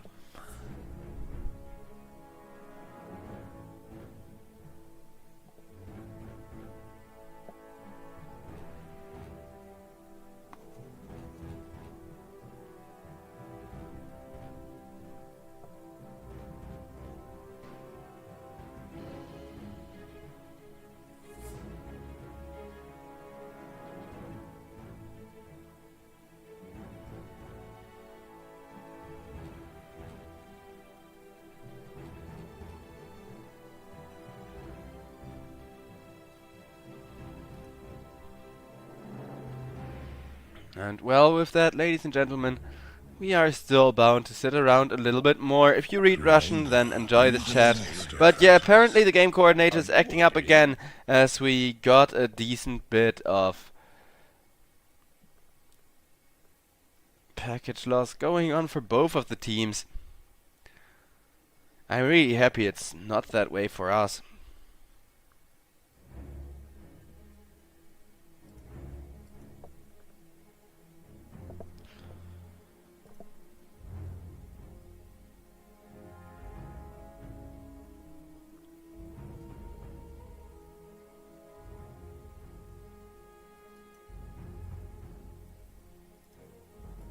Interesting. So yeah, we're just waiting for all the issues to be solved around the game coordinator. Oh, what an annoying one, especially because it's too early to really talk about item interactions and stuff, because nobody really has any super expensive items just yet.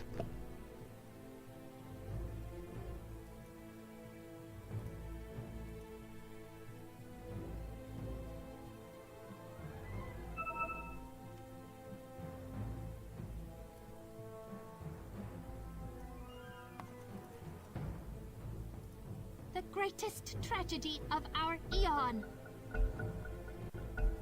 You heard it, ladies and gentlemen, the greatest tragedy of their eon, but the unpause is finally there.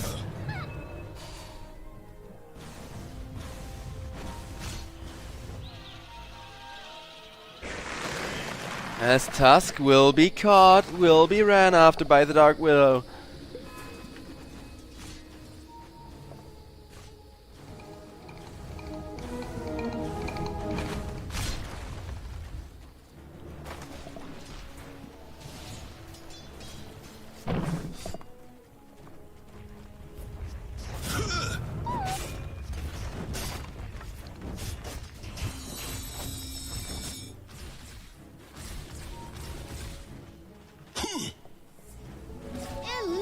still a far slower game than that last series we saw, with both teams just looking to get their greedy carry farmed up first and foremost before they really look to push any kind of aggression. Tusk manages to walk out of there but will be stunned up. And another pause from the Dark Willow. Yeah, the packet loss is bad. Even we're noticing it on stream. Well, maybe some of you aren't, but Making mistakes is the path to wisdom. I'm at this point borderline allergic to package loss, where I just notice it insanely freaking quickly, and it pisses me off.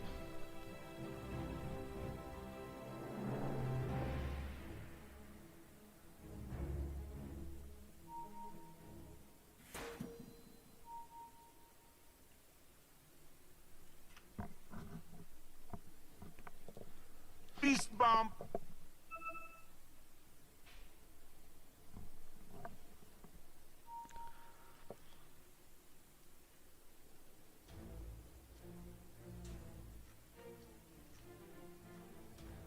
As we are waiting a bunch. Woohoo, nobody disconnected yet, so hopefully the game coordinator will just calm down and sort itself out.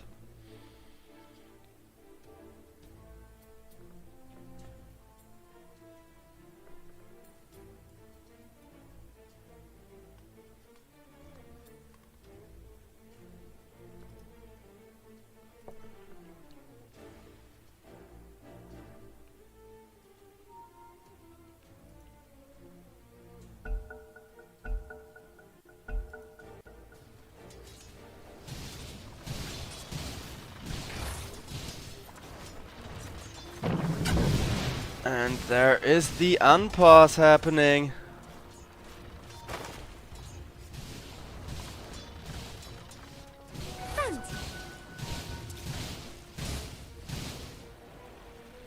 Radiant are scanning.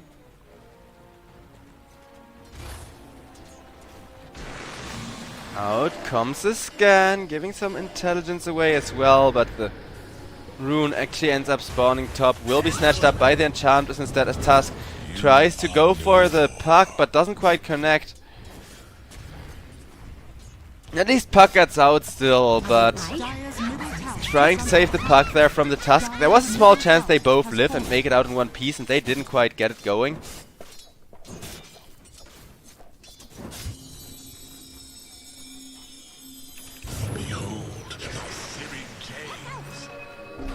Puck gets chased after taking a lot of damage, but will be fine once again.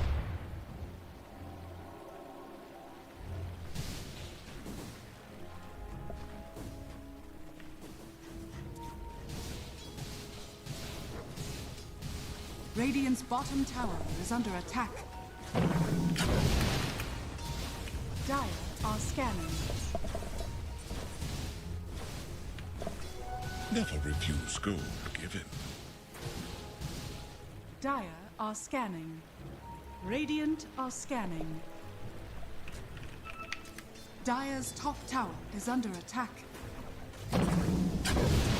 Dire's structures are And fortified. the aggression is being resumed, but nobody has been caught yet over in this triangle trying to do some cheeky stuff, whereas SIBE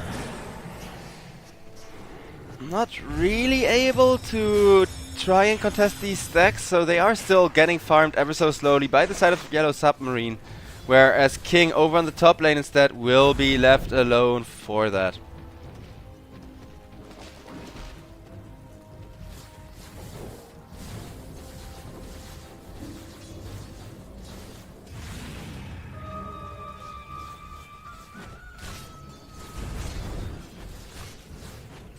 Also, let me fix the sponsor logo. Okay, that's the broken one actually. Can we get that with like transparency fixed? Wait. On mid lane, a team fight is breaking out meanwhile, as Rue will be going down as well.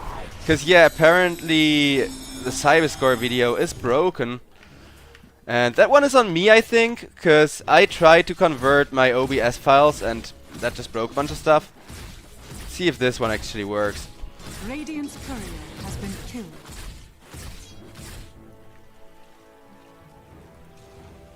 Yeah, they both have that really obnoxious yellow background. I'll ask admin about that.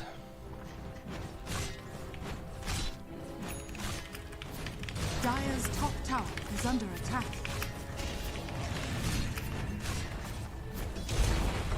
Over on top lane, the tower now getting destroyed ever so slowly. Dire's top tower has fallen.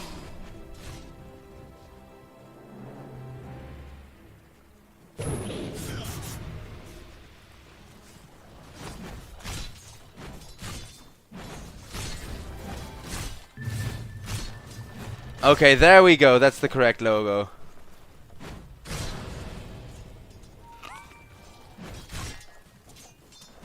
If I can get it to work at least. Ah, such fun messing around with production. So yeah, of course I do want to give shoutouts to our sponsor Cyberscore, because not only are they responsible for bringing you all of this great Dota, but they're also a really nice live score site. And recently they have been getting into more, you know, multimedia, writing a lot of great articles and stuff. Most of them are in Russian, so you're gonna have to use Translate to actually, you know, enjoy the great journalism over on Cyberscore. But it is pretty great. I actually do like it, because I think there was too few sources about good Dota that, you know, actually know what's going on in the scene, that are familiar with the nature of Dota 2.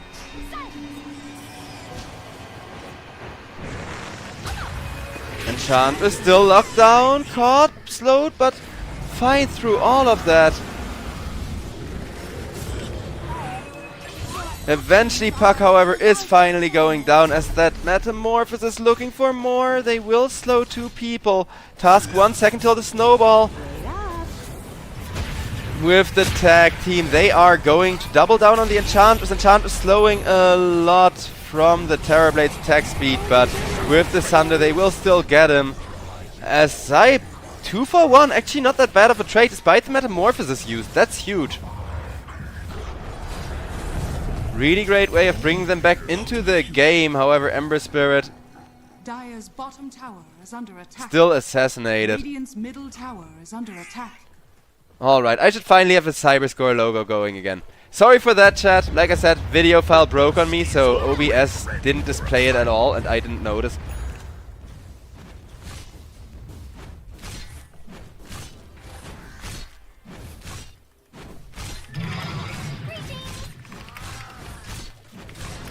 Let us fight!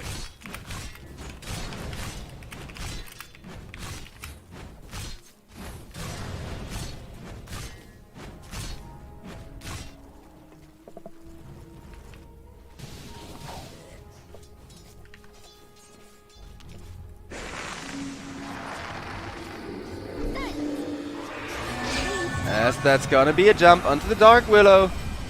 Dark Willow kind of caught out and struggling.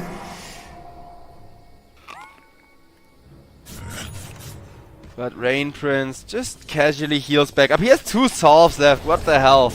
That shovel has actually been doing incredible amounts of work for him. 3,000 gold lead now for the side of SIBE. Got it.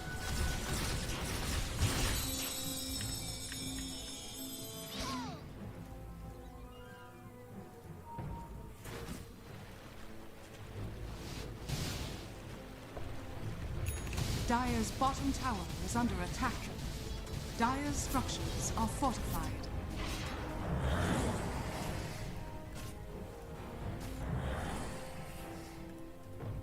Nobody on bot will be caught. Morphling decides to go elsewhere, farm there, as Terrorblade is now showing in the lane.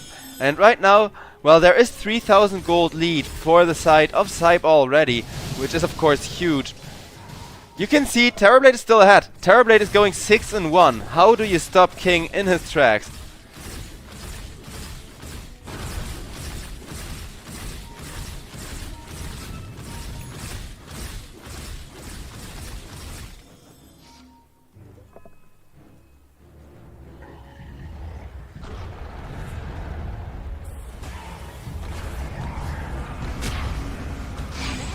The initiation comes out with a Dream Coil as Morphling is not the easiest target to initiate on. Everybody will so far manage to get themselves back as nobody is really caught. Nice attempt to try and catch out the Morphling, but with Puck's silence not connecting before he gets the Morph off, he instead manages to get himself all the way back.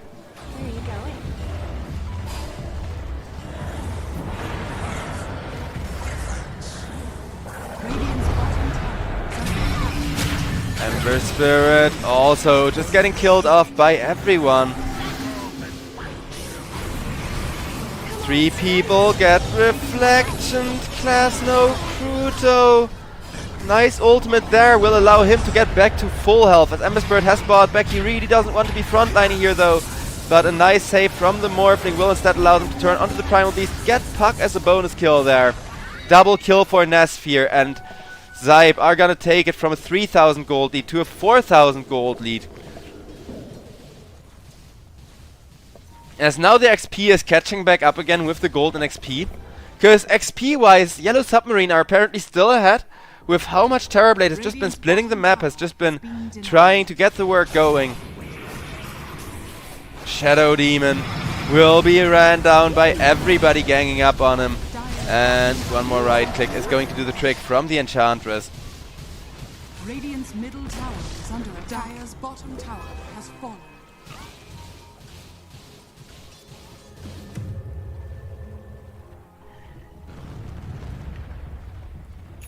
The dusk is over.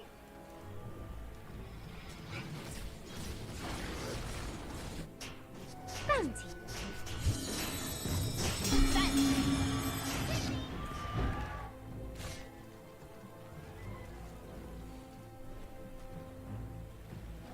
Regeneration. Morph looking to go for an Orchid after his Manta style. Nesfear, I guess he feels good about this game, their team being super far ahead and everything.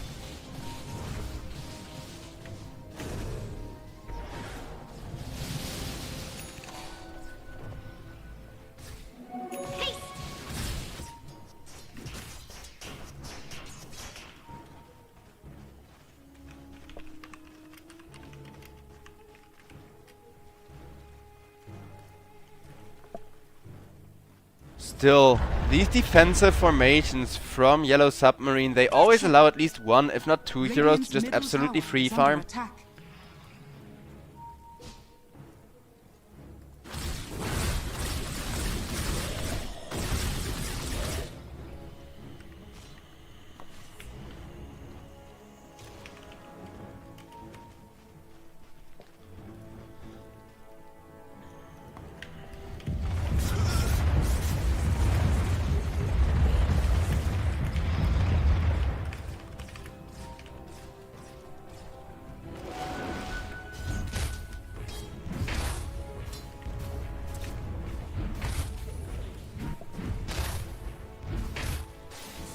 And with everyone from Yellow Submarine holding their defensive positions, it's really hard for SIBE to go into a team fight. So right now they are instead having the Morphling hit the jungle a little bit, make sure that the gold doesn't snowball out of control any further.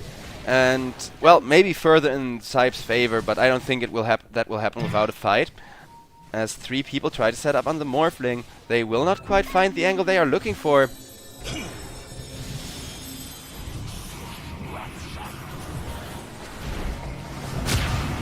Morphling crawling up against Nesfear.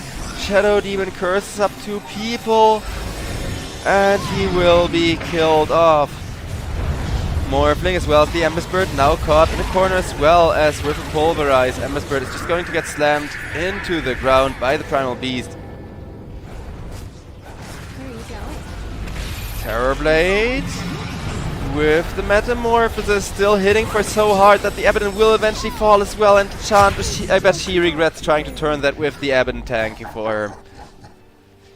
So yeah, there you see, Enchantress deals a lot of damage to Terrorblade, but just because Enchantress is an excellent Terrorblade counter, it doesn't mean that a tank and a support can man-fight the enemy carry, especially not if the carry also has supports with him and backliners and stuff. So SIBE, they end up throwing their entire gold lead as Yellow Submarine now back into a really comfortable spot. They go over on mid lane. Task goes for a nice little fake snowball onto Rain Prince, forcing him to walk away and then just rolling at the creeps instead. Making mistakes is the path to wisdom. Illusion.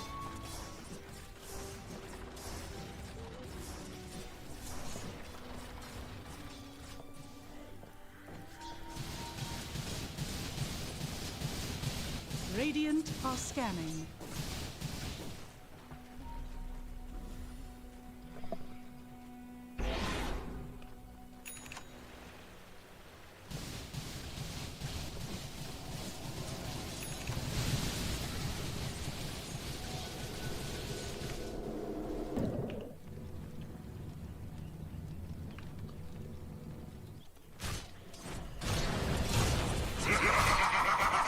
Radiant's middle tower is under attack.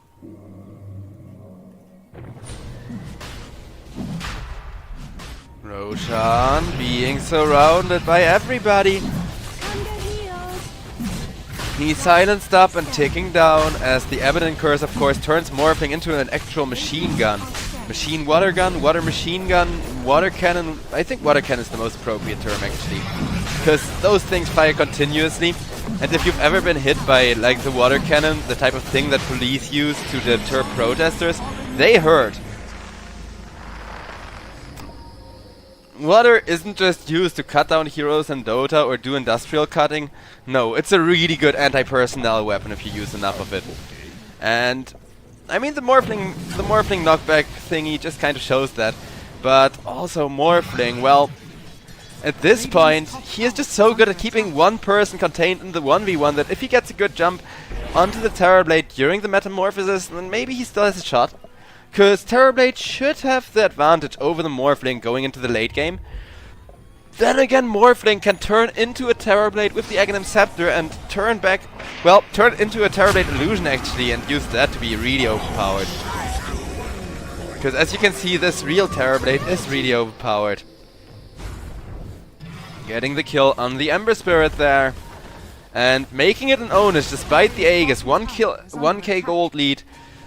A kill on the Ember Spirit and an own it. The dusk is always ready for a fight. Radiant's middle tower is under attack.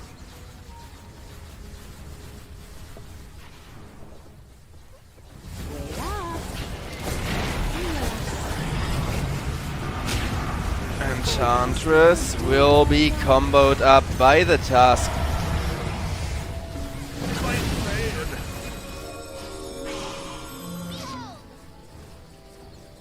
And that's gonna be a 1-for-1. Still not the best of trades for SIBE, considering how close they got to getting a juicier hero than a support. Then again, there was a Shadow Demon present, so they would have just saved anyone and just, you know, sacrificed the least valuable person there anyways. Though SIBE, all they need is one kill on a core, and they can do so much across this map. That's kind of the annoying thing for this Aegis, and why there's only 3 minutes left on it that are timing out quite quickly for my feel of time. It's because the pressure is surmounting way harder from one half of the game than it is from the other. Dire's top tower is under attack.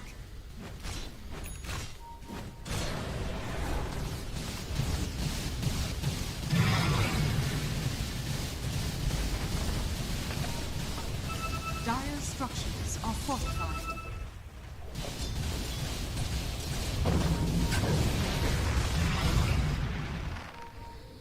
Let us fight. Radiant are scanning. Morphling with the Dream Coil. He is gonna lose his first life. They still go for the counter initiation from the side of SIBE, but there's the Terrorblade lurking with the Metamorphosis, getting in one huge right click after the next. King just dishing out more and more damage as Class No Kruta will eventually fall, and so will the Dark Willow. Morphling, what has he been doing while that fight was happening? He has been getting out of there, going to bottom lane, because there was no chance in hell he could catch those backlines. And that's the issue. With all 3 cores alive, it's just impossible to kill somebody before they kill you. Like Terrorblade Ultimate at... Whenever the Terrorblade Ultimate comes out, it's an absolute disaster, and the Terrorblade himself, well... he makes sure to play really carefully, because the way to counter him is jump him with like 3 or 4 people, all grouping up on him.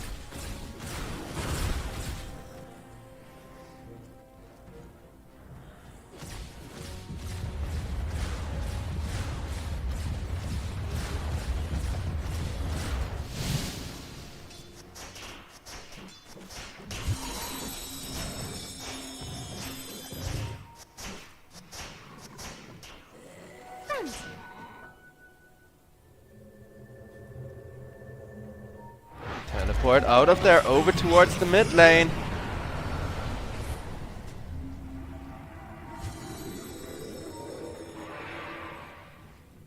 Dire are scanning.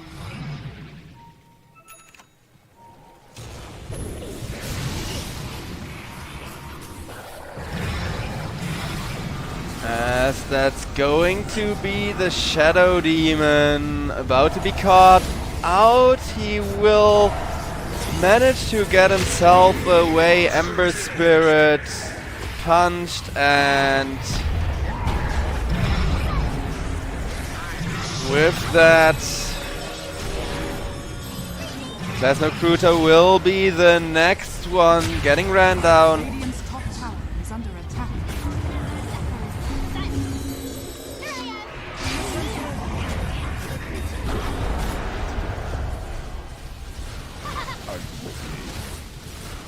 Are you okay? Asks the Tusk. Radiant's Got it. top tower is under attack.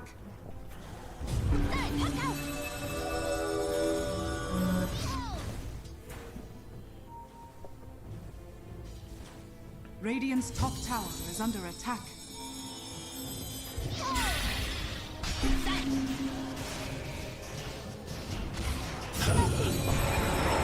Sphere, they wait for him to be more fully strength before trying to engage him, but he is still able to defend himself with that stun, as Puck now becomes the focus of everyone's attention.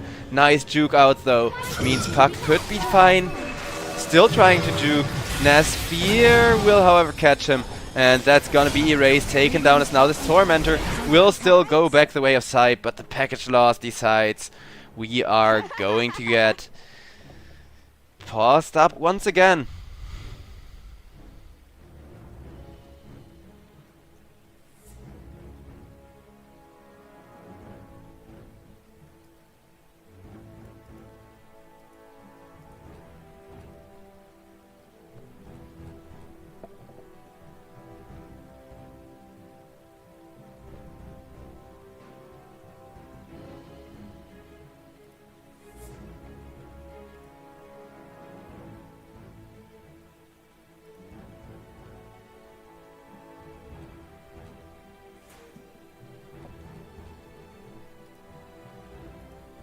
And, well, this time around there is some items for us to talk about, as the package loss is getting quite bad. Terrorblade about to be 6 slotted with a Satanic picked up, and I wonder what he wants to replace the Dragonlance with then, because he is, yeah, still messing about with his items, using this pause to actually make up his mind, and it's gonna be that new upgraded Disperser once again.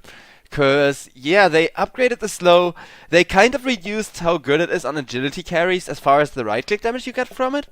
But in exchange for that, and I know it gives more agility nowadays, but you build it using a freaking Eagle Song. So I don't know, but the extra second on the debuff / buff it gives is really huge. Especially for heroes like Slark and all these kind of greedy, Juggernaut as well.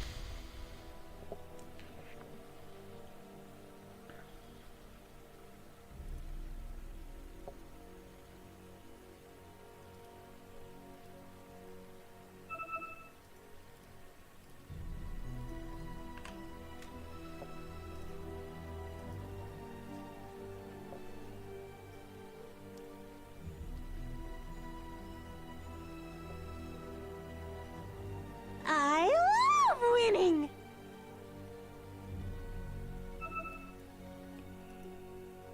Tormentor being tormented some more.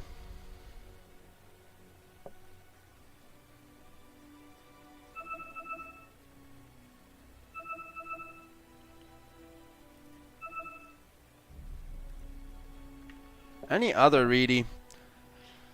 Tilt that. This is a good opportunity to learn. Okay, there's the ghost coming out already. That didn't take too long to make up their minds.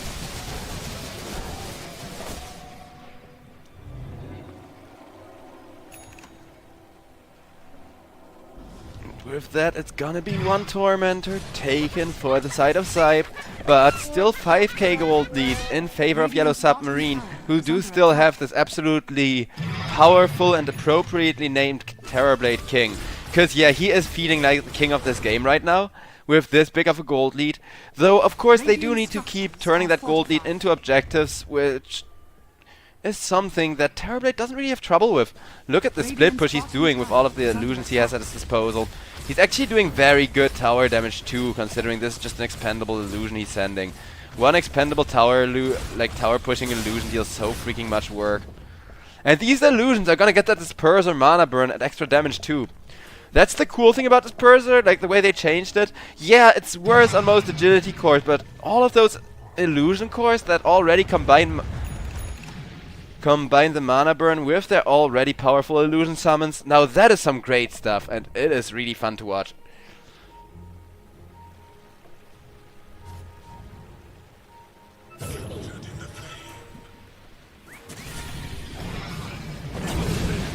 As Tusk bursted down, locked out of position, the rest of the team didn't quite come in time with that Shadow Demon save. They were so close to try and get a turnaround here, but now does Yellow Submarine still want to fight this? Yes, they do, with the Terrorblade coming in. Terrorblade is feared. Ember Chain out of position, but with the Manta Style, he's just gonna turn around, right-click straight into the Ember Spirit. Ember Spirit presses the BKB to be able to survive through all that, as Puck looks to reposition, but a reposition isn't gonna save your Morphling here for the side of SIBE, as they're gonna lose their Enchantress next. Yellow Submarine, they're actually doing it.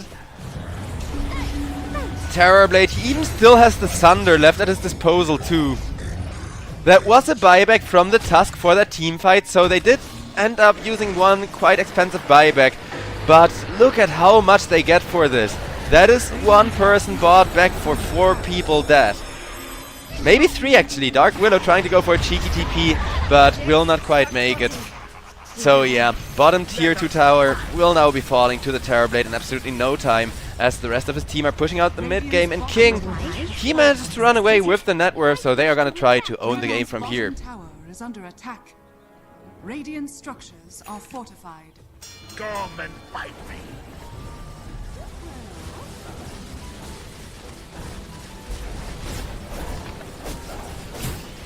Terrorblade runs at Enchantress, threatening the Thunder, decides against it, but will get a nice little disjoint assist.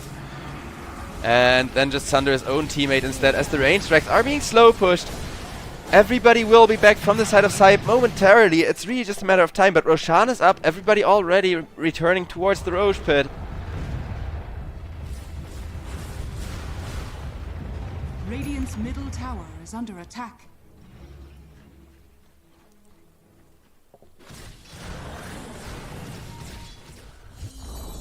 Radiant's middle tower has fallen. Radiant are scanning. As Roshan, the next big target for the side of Yellow Submarine. Let us fight.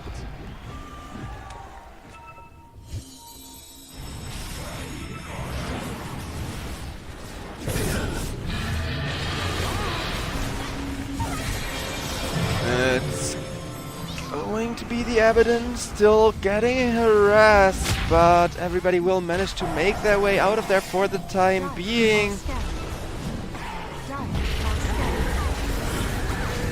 Fear on the Primal Beast, Klasno Crudo, throw back. The slows from the Terrorblade are coming out, as that is going to be 3 people caught. Particularly Nasfear will be obliterated, as GG's will immediately get caught. Yeah, they realize, hey, this Morphling, it doesn't stand a chance against the Terrorblade anymore. And I think a big mistake of that is the build. Imagine if Morphling was building the Aghanim Scepter. Imagine if every single team fight they make an illusion of the Terrorblade in Metamorphosis, dealing so much freaking damage, because Terrorblade tore everybody a new one. That top fight, you guys remember that top tier 2 push, right? Where Team SIBE were pushing Yellow Submarine's tier 2 over on the top lane, and Terrorblade was just sitting in the trees, was actually waiting, like, oh yeah, that's the initiation, oh yeah, that's my team trying to fight. Wait for it, there's my timing, Metamorphosis, and right click, right click, right click. Just that kind of defensive, reluctant to go playstyle ended up printing Terrorblade so much more money and his team so much more space, leading to that XP advantage. As Yellow Submarine got themselves Game number 1 in the bag for this series, and with that, ladies and gentlemen, we are headed to a little bit of a break before we are gonna head straight into game number 2 here at the European Pro League. Once again, shoutouts to our sponsor SIBE. I'm really sorry that their logo bugged out on my stream. The video file was busted, because I do personally use their site, and I think they're really cool. I don't use them for scores that much, because there's already like so many different sites out there. But the one thing I personally think they do really well that nobody ever talks about, people are like live scores and odds and like new builds, all that good stuff to make you a better and like Dota player. Yeah, that's nice and all, but what I think is the best part is honestly the articles. Because I think esports journalism is just horrible. Video games journalism as a whole is like really crappy nowadays. So anyone who produces good video games journalism, especially people who know what's going on in the esports scene, mwah, chef's kiss there. Shout out to SIBE for making this possible. And yeah, with that, ladies and gentlemen, we are gonna head to a little bit of a break. See you all for game number 2 here at the European Pro League, season number 15. We'll be back in a little.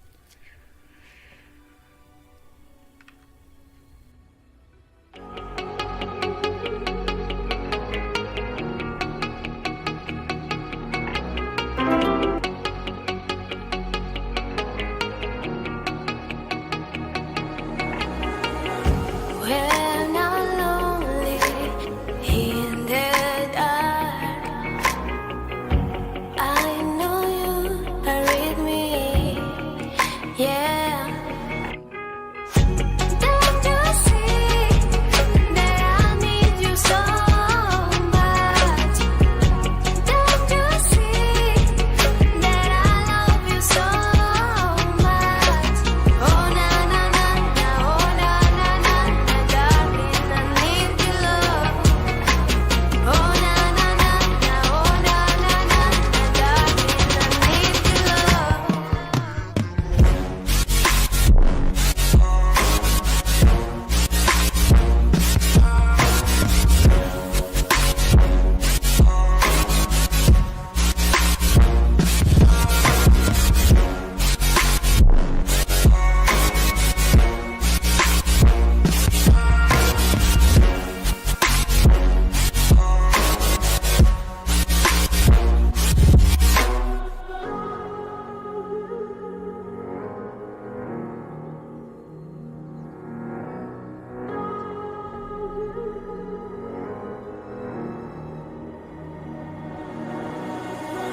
When I'm lonely in the dark, I know you are with me, yeah. Don't you see that I need you so much? Don't you see that I love you so much? Oh na na na na, oh na na na na, darling, I need your love.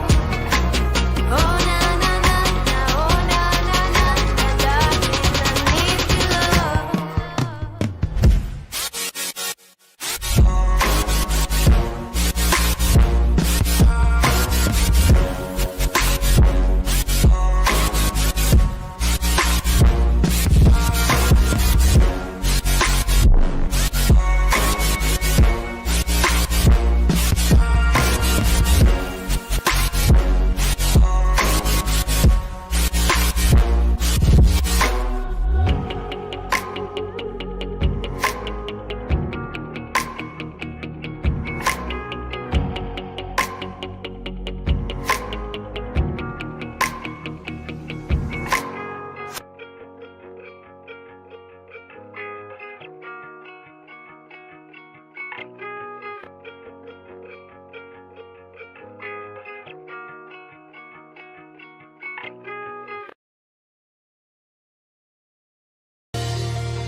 We get that fresh glaze on the D-roll.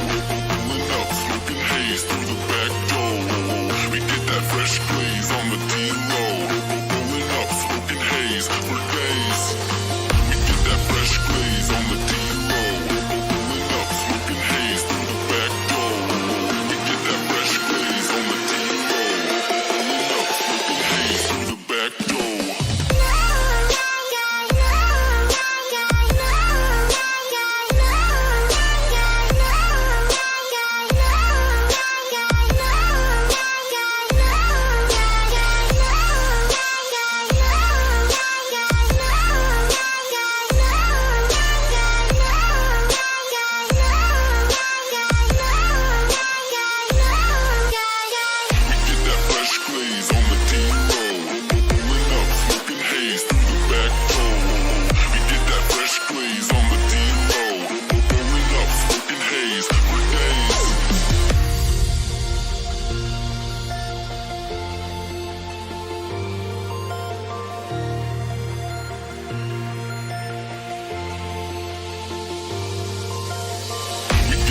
fresh glaze on the D-roll.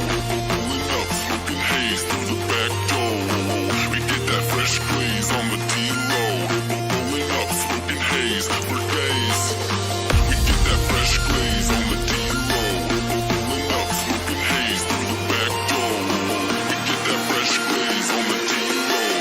Pulling up, smoking haze through the back door.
You and me, we both live life at full speed. Easy to see when we collide.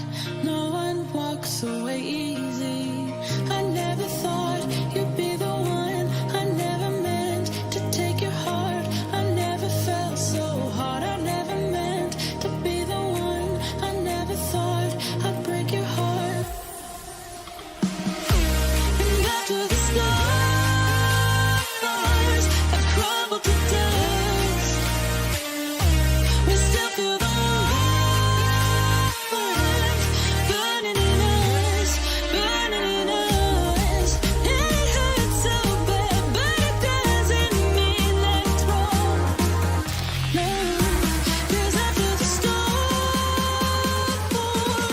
you'll see the sun.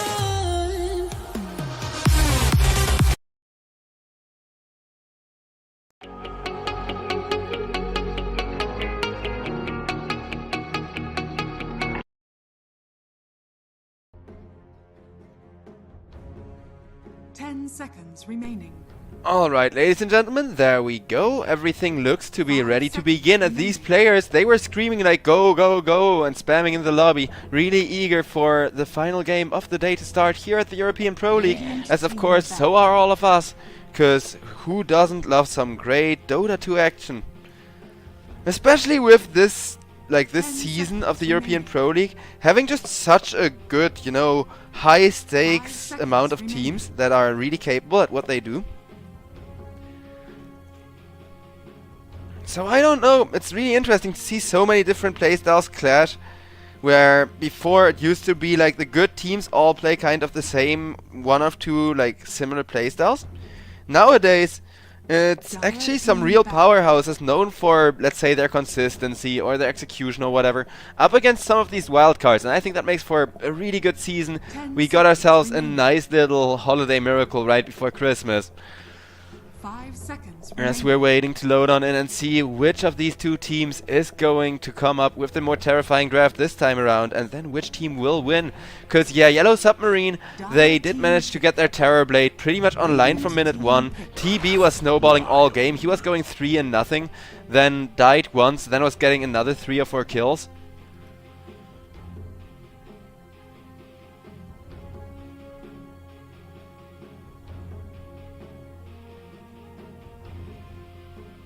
Seconds remaining. 5 seconds remaining.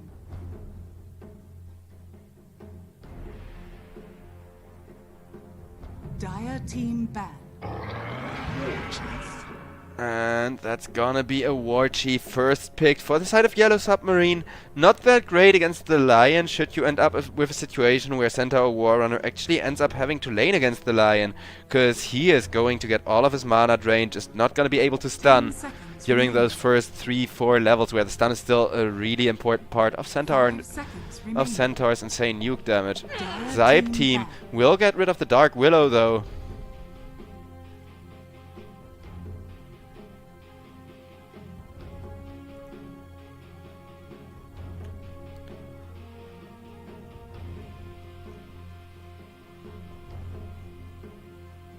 10 seconds remaining. 5 seconds remaining.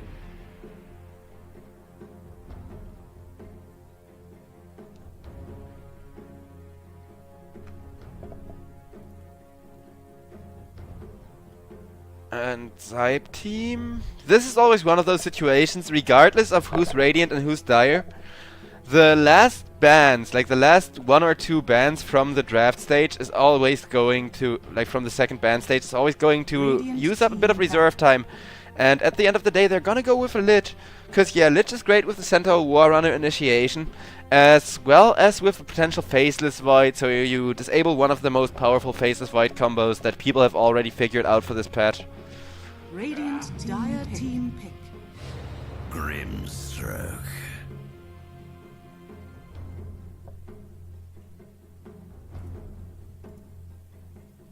As Grimstroke will now be picked up by the side of Yellow Submarine, making for some great slow stun and generally just lockdown available to them.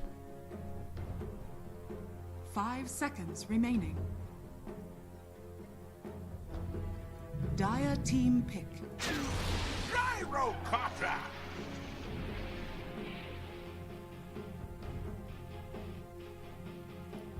Interesting second pick. Great for aggression. I'm not sure if it's a Gyrocopter support or carry. People tend to play him in both positions nowadays. But having a Lion plus Gyrocopter combo, now that is really, really powerful. 5 seconds remaining.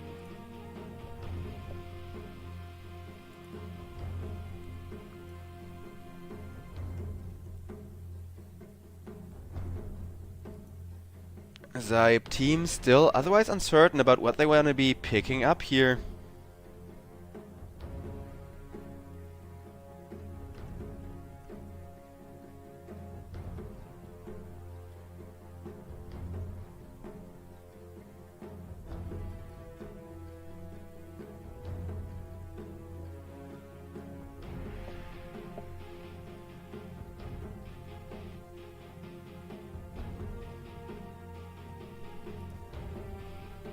SIBE team, about a minute remaining to come to a conclusion.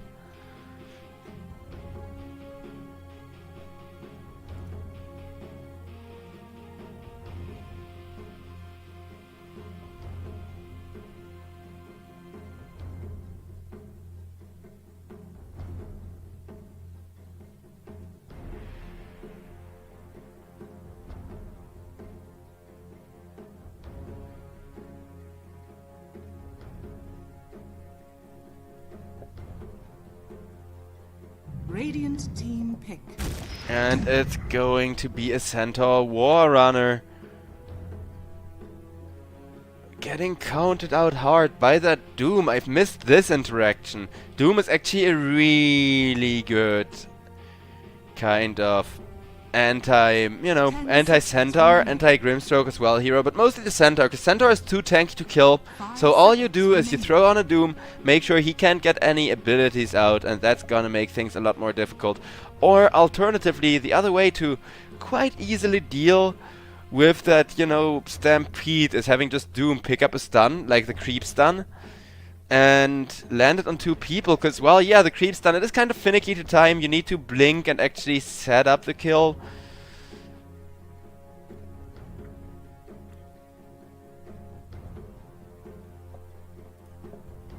I don't know, it's still looking really solid as far as Doom being viable or not goes, because I think he's quite strong and there's a lot of synergy to make it work out.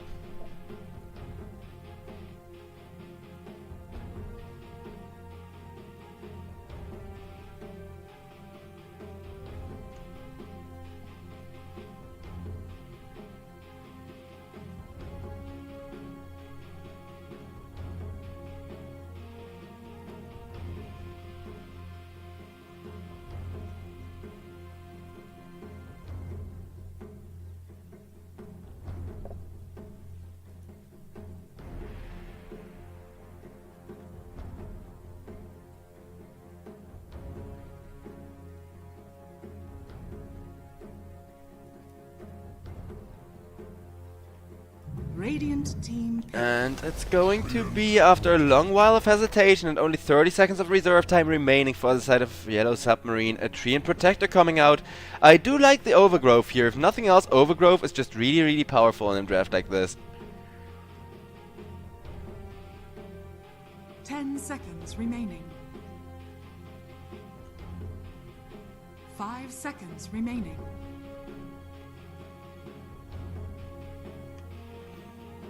Yellow Submarine. Dire team pick. Luna. Okay, so there's the synergy for that Overgrowth and for the Tree and Protector in general. Not just will the Living Armor really help, because with Luna every game boils down to push, right? It's now push versus push, but 10 seconds SIBE team, remaining. they gotta reveal, is this Gyrocopter core or support? We wanna know. 5 We all wanna seconds know. remaining. And they got to show it to us.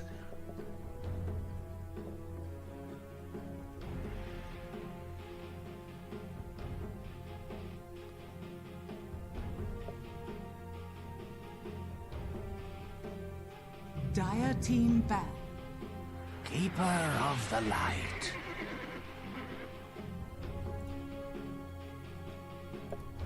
As it's going to be a Keeper of the Light picked up by the side of SIBE team. Great team fight. This makes their draft really fast, but I think this is almost certainly 10 like seconds mid lane remaining. Keeper of the Light for that Radiant aggression. team ban. So you got a Keeper of the Light that's going to have to deal with being counterpicked. This doesn't seem like the situation in which you want to pick the Keeper of the Light, really.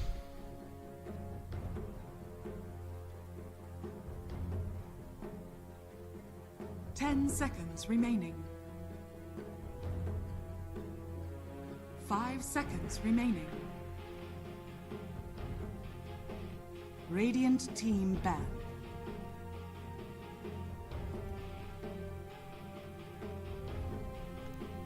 With the puck banned out.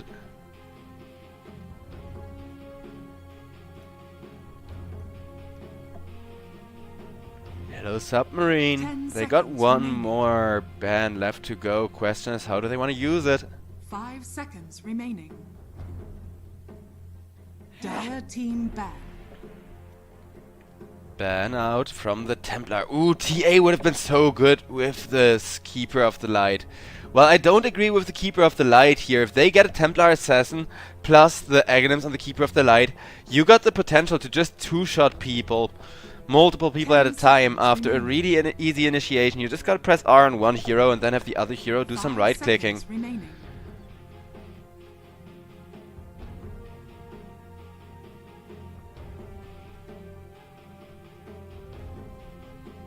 Dire team pick.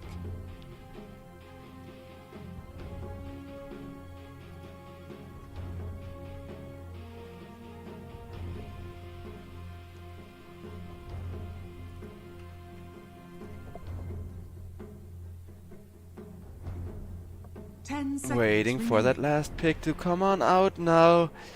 You gotta have something that's kind of independent, so... Okay... Well, it's gonna be a fast one way or the other. We're gonna be here 35 minutes, no longer, from the looks of it.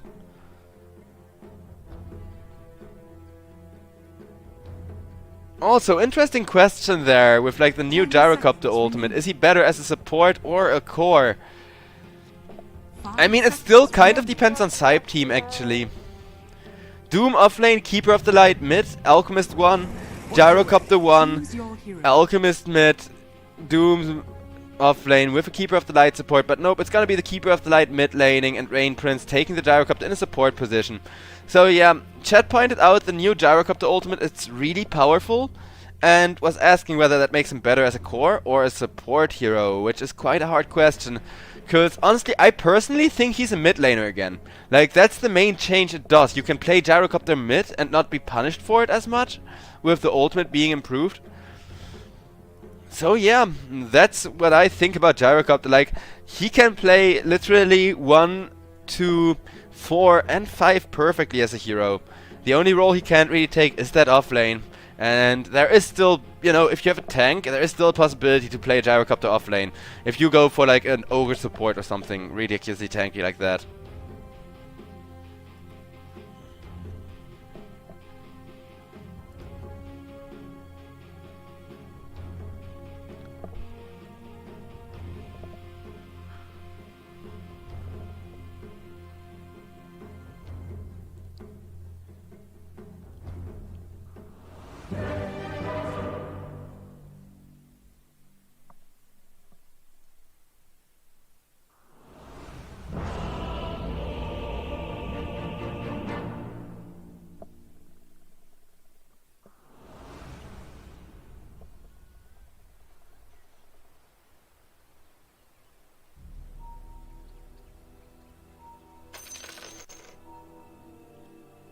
Where you watching? That's how it's done. Lost in the woods, are ya? Lost in the woods, Arya. God, I love that voice line. Lots more voice lines, as of course we got some package loss going on after the patch, so the teams want to make sure they pause, get as much of that pause as they need in there. And I mean, lots of Russian chatting happening, so for those of you who can read Russian, I guess that's really fun. Aga. I don't know why the lion says Aga. Teacher Rabiat Translator? Trees can be Translator? if provoked.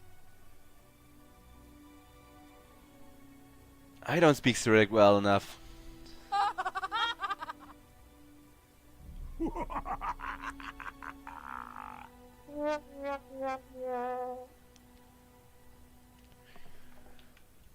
But there's the reconnect, thankfully.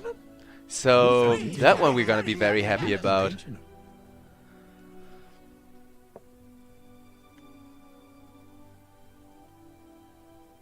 Lost in the woods, are ya?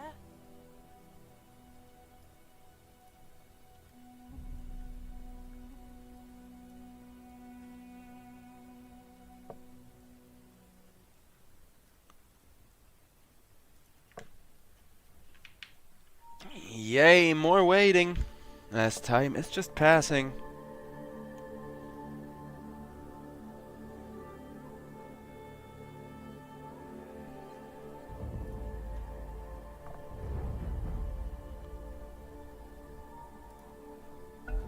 Well, let's hope that the game is gonna be good enough to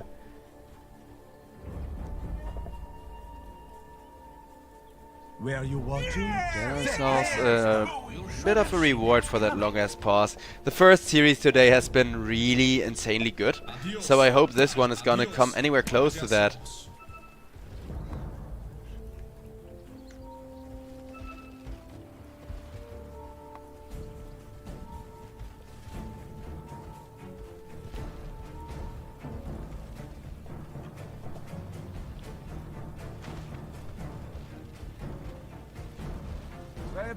Making mistakes is the path to wisdom. Lots of fun with the little voice lines as everybody is grouping up around the bottom lane. 30 seconds to battle. This time around, Team SIBE, they really need to make sure not to lose the advantage early again.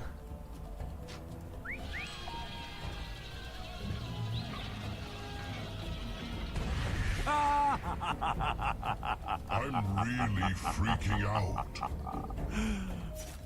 Doom just high fives with his tower there as none of the enemies wanted to come tower dive to deliver him that high five.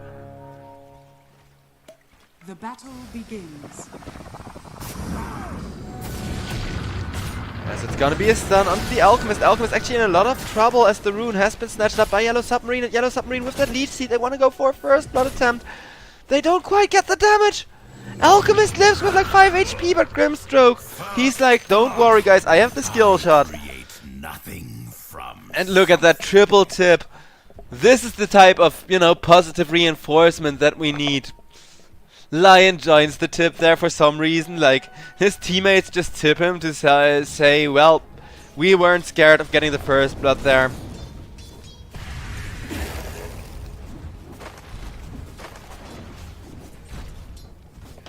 Class no Cruto now set up for a bit of a rough lane over on this bottom lane. I mean, at the very least, it wasn't the first blood going to the Treant Protector. Treant Protector getting that extra first blood gold is so cancerous because of him having such a high right click damage built into his hero just from default.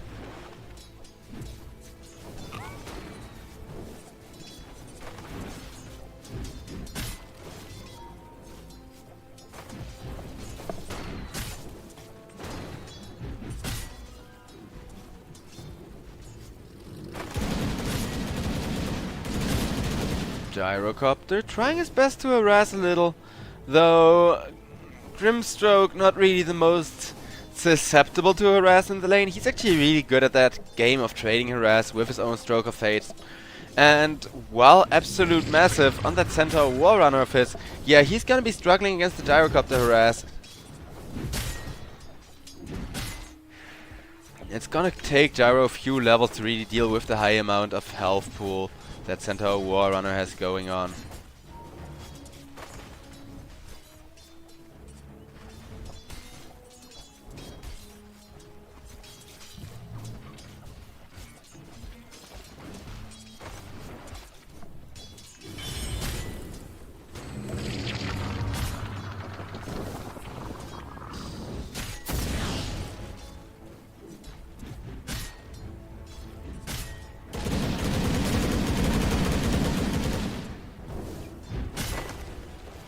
The harass over on the top lane still continuing, but you can see that Alchemist is already falling behind severely in lasters to the Luna. He is still generating some extra gold per laster to make up for that, of course. But the pressure will be kept going all across the map.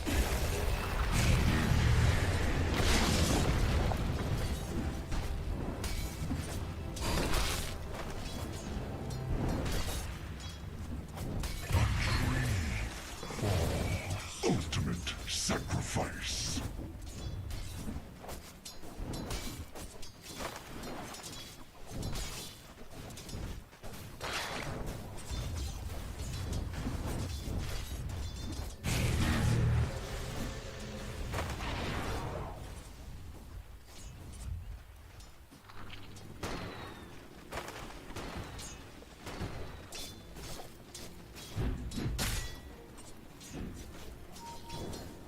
As for this top lane, it's not working out the way Team SIBE were hoping for. The idea of, hey, Gyrocopter is a really aggressive support, he's gonna make a lot of space for that Alchemist. It's a very solid idea, but Grimstroke is just such a lane dominator. And of course, kind of falls off in exchange for that. But it takes away so much from that aggression that Gyrocopter can deliver. Hope you're all looking forward to see that new buffed cooldown though, because nowadays per default you have to like 3 shots. Absolute massive. This time around the magical damage is gonna be a lot. This is what I mean about Gyrocopter still being really good at killing off the Centaur War Runner, but absolutely massive, turns around, kills off Nasfir and dies afterwards, so that's still a really good trade for the Centaur War Runner, who may give a little bit more gold away to the Gyrocopter, but he also makes sure that the XP advantage is gonna stay in the favor of Team Yellow Submarine. As SIBE, they seem to be in even more trouble now over on bottom lane.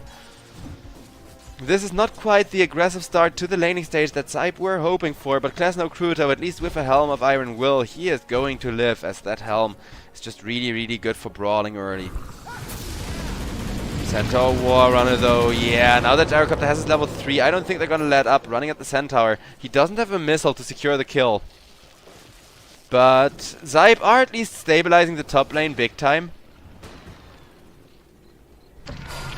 As long as they don't lose the Gyrocopter, that is. Gyrocopter! Uh-oh.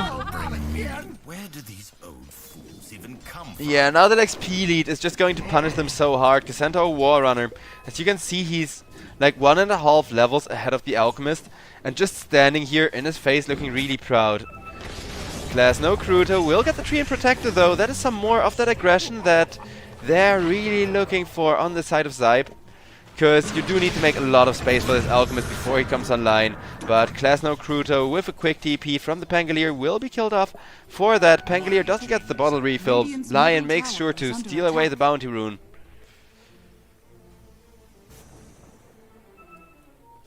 Gotta keep those advantages in your team's favor. Dire's bottom tower is under attack. Merci beaucoup. Radiant's middle tower is under attack. Pangolier now. Lockdown, take to half, I'll take to 1/3, 1/5. Dead. With 3 people running them down, Lion is gonna have an amazing finger timing like this. As that is gonna be another kill. That is gonna be a lot of experience flowing back the way of Team SIBE. Looking at the net worth, you can see Luna is still having a great game. That's why I'm so worried about whether SIBE play this fast enough already.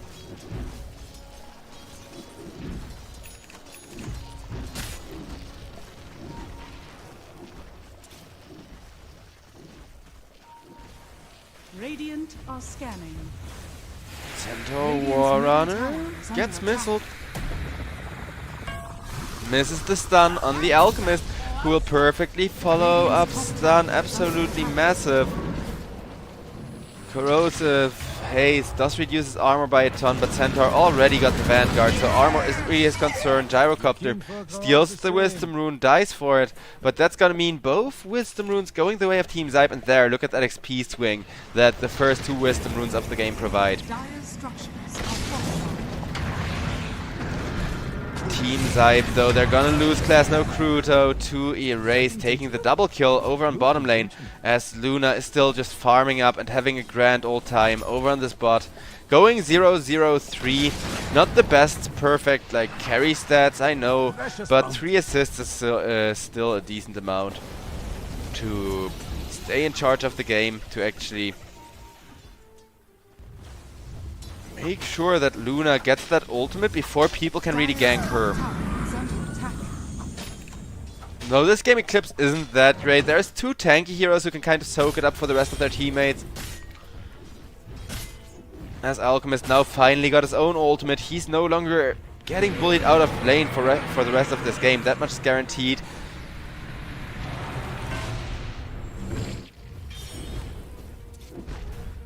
Also, we got that Royal Jelly dropped once again. Man, remember the old Royal Jelly that would just give you permanent freaking regen? Radiant's middle tower is under attack. Cause nowadays it's still only heroes and Roshan, so yeah, it stays regening you during the like creep aggro at least. And it does regen really quickly. It's like mini solves you can press on yourself. Quite an interesting and nice item. Like, I really love the new jungle items we gotten. But I miss the old Royal Jelly. Like, that perma buff was so great. And people would constantly bitch and moan, like, because you could press it on other heroes, so you would have people constantly arguing about who do we like share the Royal Jelly with, because you can only press it on yourself and one other person. But nowadays that multiple items can drop, I think Royal Jelly the old way that gives you a permanent, like, I don't know, 1 point of mana and 1 point of HP regen without consuming a slot or something, would still be really nice for the carries, you know?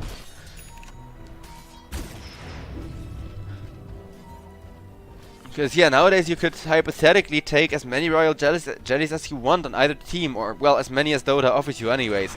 But with us being able to choose jungle items, I feel like it's no longer as unbalanced as it used to be, you know? Still, Treant Protector under that tier 1 tower is getting ran down. Well, in the meantime, King didn't expect Rain Prince, a Keeper of the Light, to dive that deeply. So that's gonna be a huge 1-position kill. Team SIBE taking themselves back the gold lead. As Alchemist is now outfiring the Luna again. That's how they want things to go. That's how things are supposed to be. Treant Protector gets found by the Keeper of the Light, just throwing out an Illuminate Scout there. And with 4 people there, I can't even catch that kill in time. Radiant's bottom tower is under attack. Double damage rune went the way of Pangolier though. And with that, Erase is now going forward unafraid. Looking for any kind of opening with that smoke. Rain Prince, he may become that opening if he isn't careful on his Gyrocopter. SIBE, most of their 1k gold lead is on the Alchemist, but the Keeper of the Light is now also ahead in net worth, which is exactly where Keeper of the Light needs to be, of course, because he's not really the strongest hero, he just amplifies the items he has. That's what makes him strong and why everybody plays him as a mid laner. Radiant's bottom tower is under attack.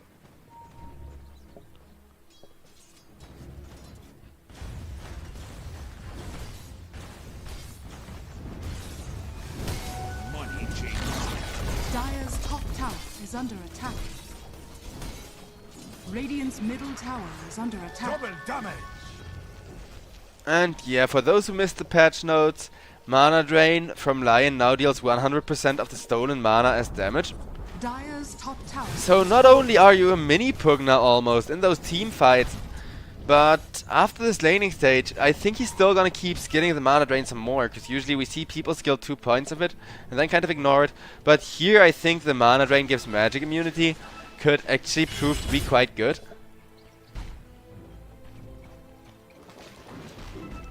SIBE also almost got that Radiance done on the Alchemist.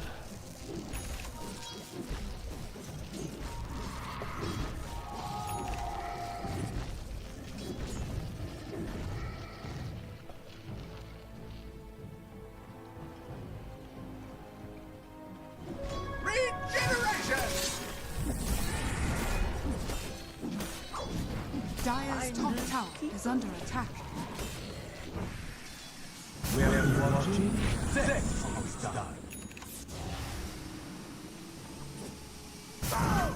Radiant Lots of are aggression, lots of fun voice lines.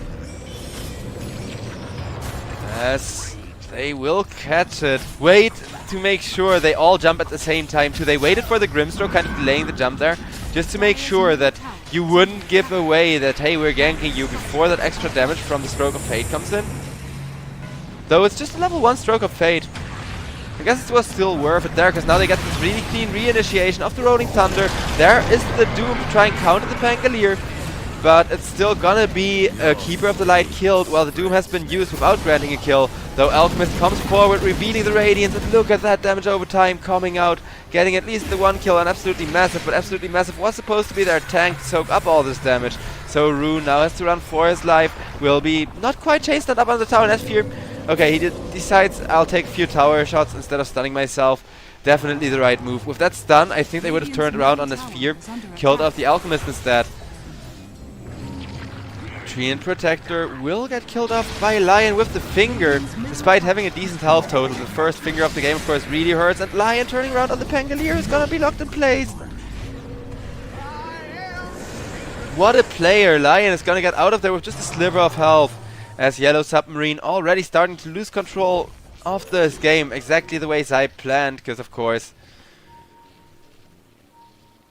Alchemist with the Manta style is an absolute pain in the ass once he starts split pushing. Alchemist, one of the few, if not the only hero who benefits like a ton from the Manta style change, because yeah, most heroes used to just buy the like ultimate orb and the recipe at one time. Nowadays carries are so rich though, they don't really need to like use the ultimate orb as a slot filler or whatever. So replacing that with a diadem, it doesn't really make that much of a difference.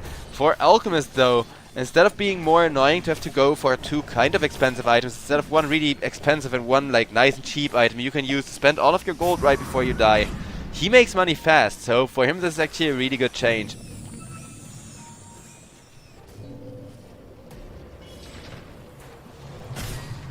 As Gyrocopter gets killed off and will make for a nice little extra value for the Pangolier as he's saving up towards his Blink Dagger, only 700, 600 gold away from that. Dire's courier has been killed. Dire's middle tower is under attack. Gyrocopter's courier is also going to be sniped as the mid tier 1 tower is going down. It's still very much anyone's game right now.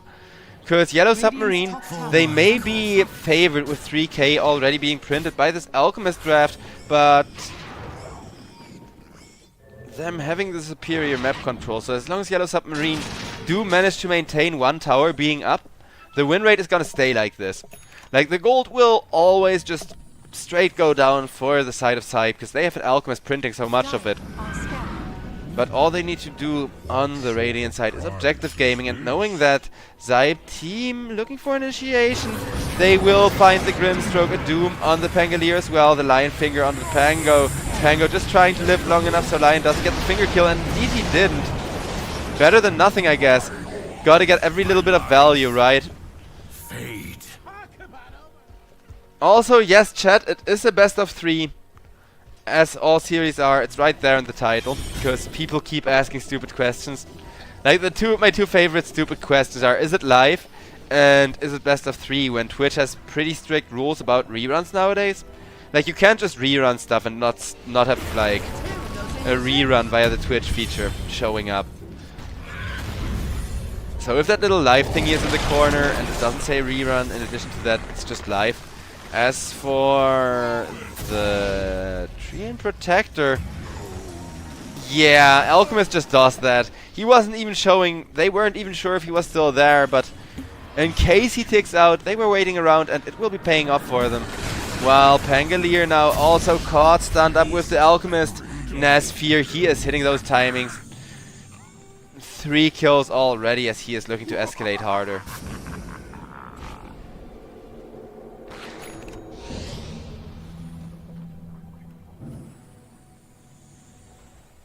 Radiant's top tower is under attack. Dire's bottom tower is under attack. The push, not the best of split push we've seen, but Alchemist, with that Manta style of his about to be finished, will be doing a lot more of this. As a matter of fact, I think that's the full Manta style. Yeah, coming in right there.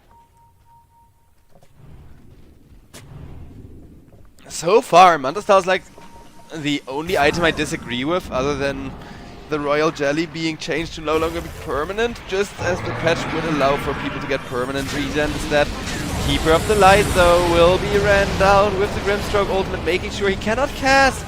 And by the time he can, he has so little health, it won't really matter charging up that spell, or at least attempting to, as Gyrocopter. The follow-up kill, both those aggressive spell damage-based supports, getting some nice little kills together here for the side of Yellow Submarines, who will be sacrificing at least one of them, okay, both supports for the mid laner and the support. That still seems decent, but mind you, this is now turning into a lot of space for the Alchemist to kind of try and take over the map as well, which he of course will really be enjoying.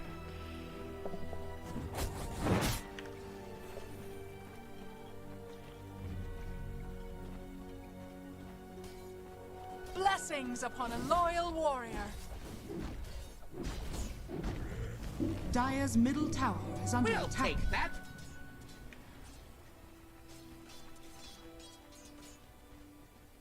Radiant are scanning.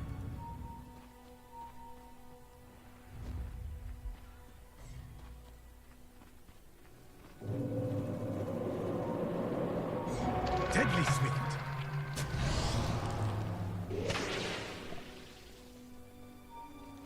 No real initiation coming from all of that tension there once again. Dire.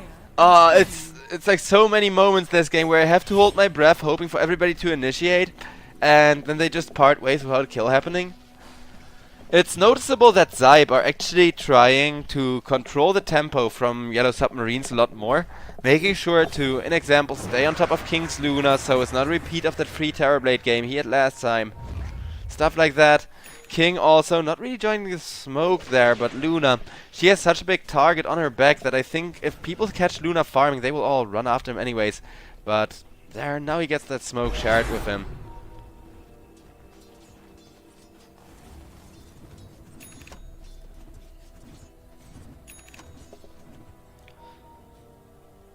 And that's gonna be the 4-man smoke squad shoving out the bottom lane, but not finding any kills, as all the kills have gotten themselves out of the triangle area. Make sure they are no longer around that bot. Radiant's middle tower is under attack. Luna still farming up as best she can.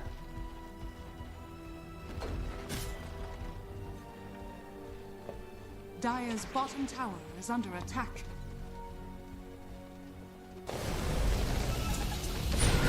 As it's going to be a Roshan getting contested now with 5-man smoke on its way to the pit already. It's just a few more units of distance before they make the connection, and Alchemist presses the ultimate as they find the tree and protect. The tree and protect ult? Nope, too late. No overgrowth means this Roshan isn't gonna be delayed anymore, and they need to take the fight now. Out come the Gyrocopter missiles, completely off the mark though, allowing Pangolier to just punish 3. Alchemist dead. Doom out on the Luna to make sure at least the Luna is gonna die. Luna will be going down for that. Pangolier with the Rolling Thunder still got a lot of kills out of that himself, but Erase, he doesn't get the armor because Pangolier interrupts the shield crash. Centaur Warrunner trying for a YOLO TP out, doesn't make it, but SIBE, while they do win the team fight, they only have 2 heroes left, and with 2 heroes it's very hard to do a Roshan at this timing. Yellow Submarine, they get a lot of money for their Luna out of that. Well, actually not that much, but In addition to that, they prevent SIBE from going for this Roshan, and now maybe next time with an Overgrowth, they can get that Roshan fight to go in their favor, because that's kind of how things are supposed to go, with Ike hitting a nice Overgrowth onto multiple people, and then you got a free team fight with the Lunar Glaives bouncing across everybody. As they're locked down, watching helplessly, though that isn't really what happened, and instead of that, SIBE will pick up a double bounty rune, making sure that the XP is also escalating just as much as the gold.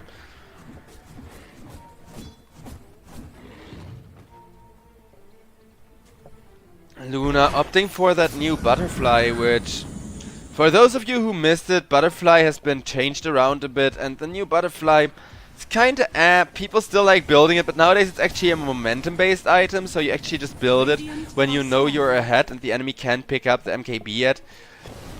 You get base attack speed percentage for it, however. So going into that late game, like, it's either really good if you rush it, or it's really good going into the late game. So almost every carry nowadays rushes that butterfly, because it's just so sick getting base attack speed percentage. Which may not seem that to sound that great, but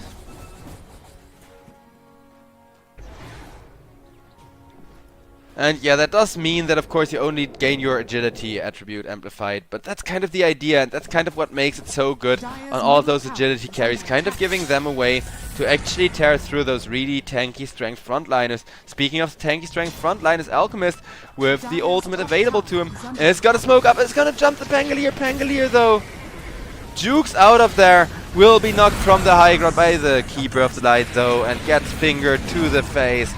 As Treant Protector, another bonus kill. King, he may now be starting to have a good game, as Luna has gotten a lot of space, but they lose 2 heroes for that to nothing. So, while Luna is flash farming, and she is the reason why this Alchemist hasn't completely escalated yet, they are still going strong over on the side of Yellow Submarine, and I don't think they will stop anytime soon.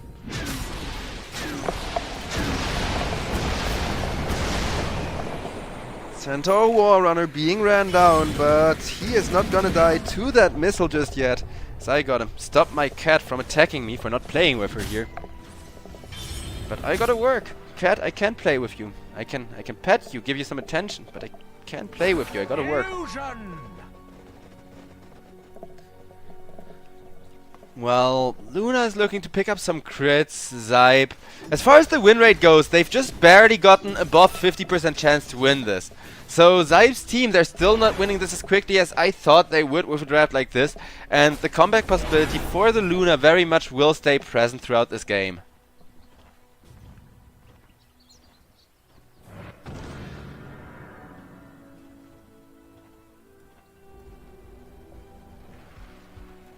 Dire are scanning.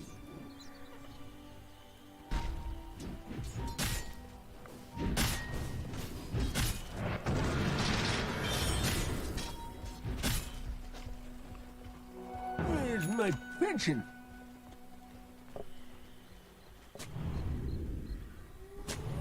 Radiant are scanning.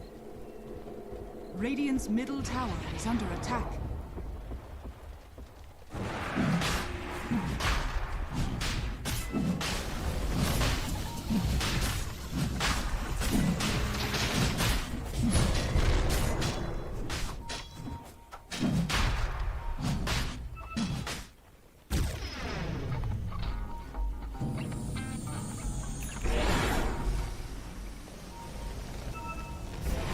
This time around, the Roshan not quite whittled down yet. Alchemist is gonna send some illusions into Scout, and they will see what is the matter. The Gyrocopter ultimate hitting to give vision this time around, at least telling them which corner SIBE is hiding in.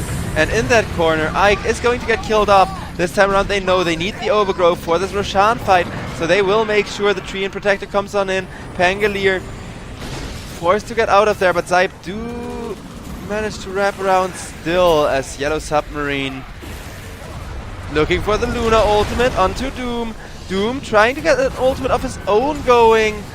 The Glaives will be bouncing. He did manage to Doom up the Luna. Luna did get a BKB before the Doom though, making this at least kind of bearable. Should be surviving, maybe not, as it's gonna be Erase going down in exchange for Lion first.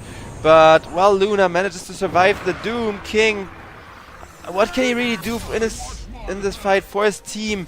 Treant Protector now after that Overgrowth also just exhausted most of his resources. King trying to teleport out, and he will make it as the only one in position to stop him is Keeper of the Light, who of course can't. Treant Protector can now sit around this top lane to check if the enemy wants to roach, but they don't, so...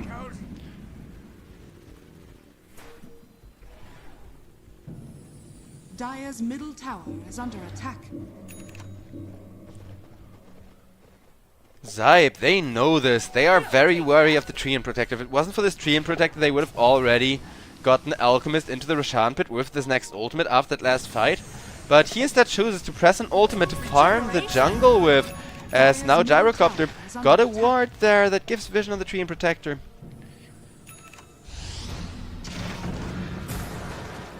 Dire's bottom tower is under attack.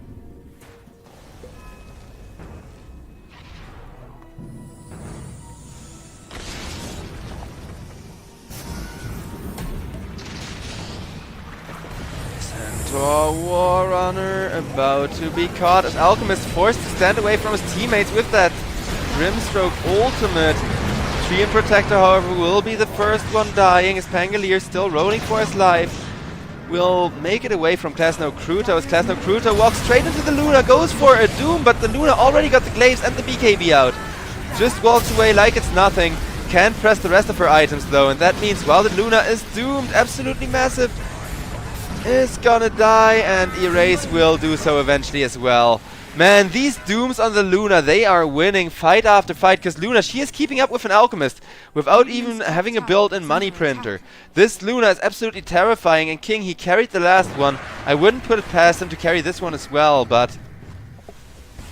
Radiant's top tower is under attack. Radiant's top tower has fallen.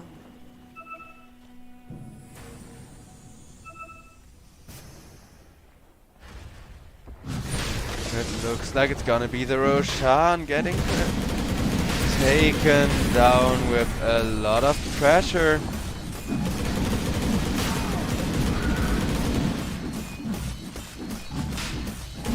The armor reduction from Alchemist coming in really handy. And be right back, I gotta lock up my cat because now that annoying beast went too far.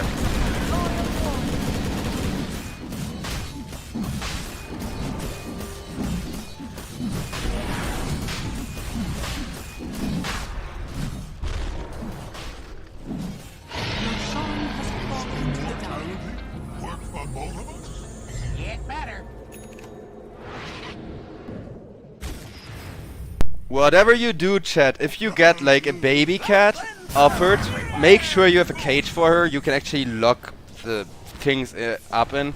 Because cats are the type of animals that will go like, oh, you're not paying attention to me, you're like ignoring me, I will just try breaking more expensive stuff until you start giving me attention. So yeah, sometimes it's good to just have the ability to lock the cat up where it belongs if it doesn't behave. Whereas for this game of Dota, it continues to just be a race where it's really hard to call who's winning. The Dota odds do think that the chances are getting better and better for SIBE as the game goes on. So it's really up to Yellow Submarine to find just a single team fight where the Luna isn't getting doomed up. And I wonder if they can make that happen off of the smoke. Luna now actually, oh, the illusion trolling, but the... Nah, they gotta know, right? That was way too much damage. With Luna you can't pull that move. I'm a big fan of doing that same move myself, but because you have the Glaze, the enemy will immediately see like, hey, that creep wave there, it just melted instantly. So... For my coffers. They didn't fall for it. It was a worthy attempt at a mind game, but yeah. Ended up not quite being enough. 3 minutes left on that Aegis, but on the mid lane, Doom gets caught. He turns around, trying to Doom class. Now Kruto gets jumped by Luna this time around. The real Luna has pressed the BKB, but will juke the Doom from Klasno Kruto. Klasno Kruto almost dead, and they doom the Doombringer with the Lotus Orb on the Luna instead. But that means Luna is still gonna die, as Luna is also doomed up. And with the Luna dead for 82 seconds, ladies and gentlemen, it looks like we are getting to game number 3 here at the European Pro League, season number 15. If the next fight goes that way too, it's like one more fight where Doom gets that jump on the Luna, and it's probably GG. Alchemist, as you can see, is already an absolute powerhouse, almost 6 slotted, going for that Assault Curse to enable his team to push even faster. Though, then again, there is still tier 2 standing, thanks to the Treant Protector healing all the towers back up whenever he can. Radiant structures are fortified. Though that is now gonna be the first of those tier 2s dead. Radiant's middle tower is under attack. Radiant's middle tower has fallen. Angelier saving up for an Aghanim's shard straight into that Lincoln Sphere to try and deal with these annoying ass chain stuns.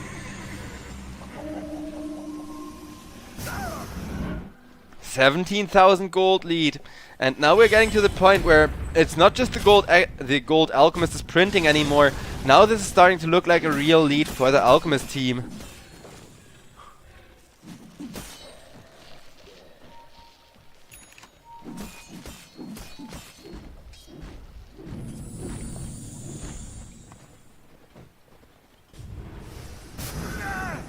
There it goes.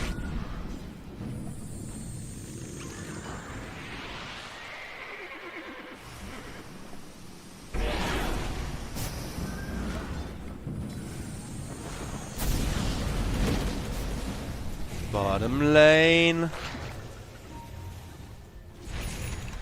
Radiant's top tower is under attack.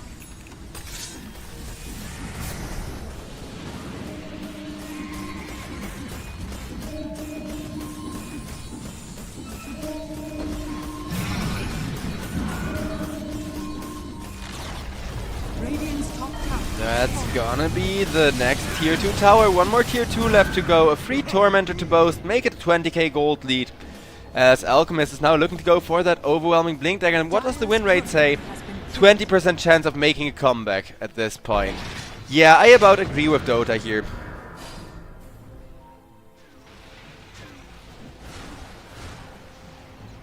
Luna, look at that. She has 300 something attack speed. So Butterfly is gonna give her like 60 plus 60 attack speed, making it way more powerful than the old Butterfly actually. I mean, it is like 500 gold more expensive, but for those 500 gold, you get twice the attack speed from your Butterfly on heroes like the Luna. So for Luna, Terrorblade, heroes like that, Butterfly has been a huge buff. Whereas Alchemist, I don't think he wants to pick it up. Most of his attack speed doesn't come from agility, and plus 20% isn't really gonna result him in a lot of progress. Was that intentional? It looked intentional.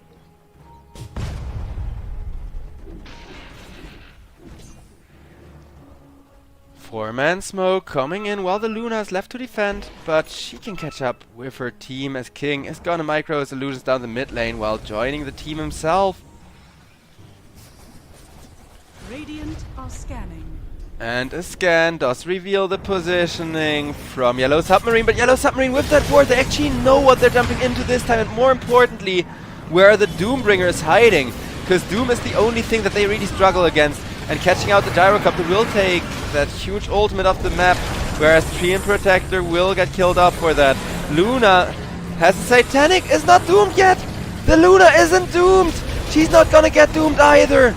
And now everybody is dead except for the Alchemist, who's running for his life, and the Lion, who will at least enable the one finger kill in return.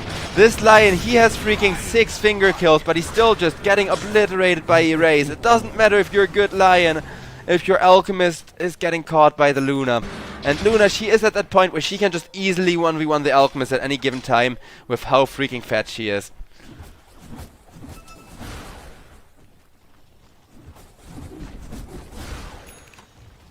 It's going to be the bottom tier 2 tower getting pushed in next. As glaive after glaive comes on in hitting it. Dire's bottom tower has fallen.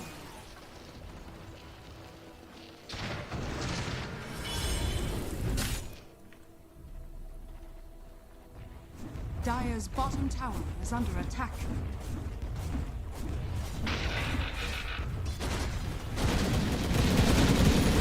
Luna can now start pushing up the first exposed high ground with illusions, if nothing else. Alchemist, though, he's got the assault curse. Now the question is, what answer to the Luna can he get? Is it gonna be a harpoon? I think it's way too late into the game for that. Nobody's gonna go harpoon, even if it's really nice for catching Luna. Like, don't get me wrong, Luna is such a fast, nimble little hero, that girl on her cat, that the ability to catch her out of position is nice.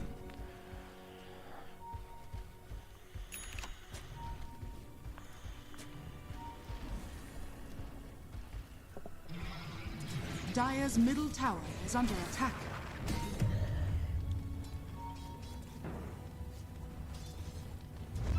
Radiant are scanning.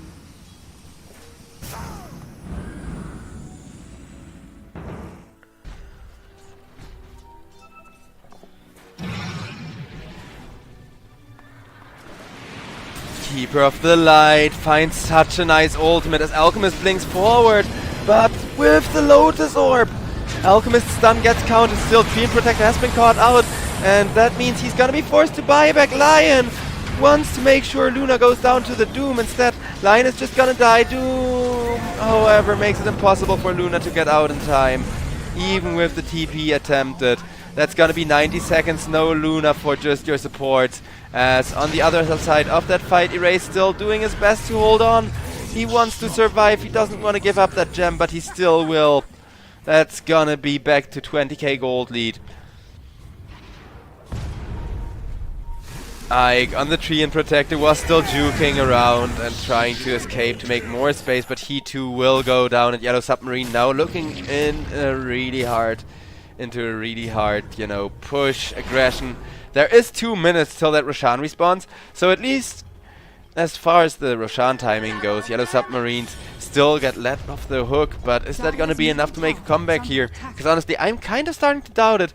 And what do the Dota win rates have to say about that one? Yeah, ladies and gentlemen, I think that speaks volumes. The first half of that fight, the second half of that fight.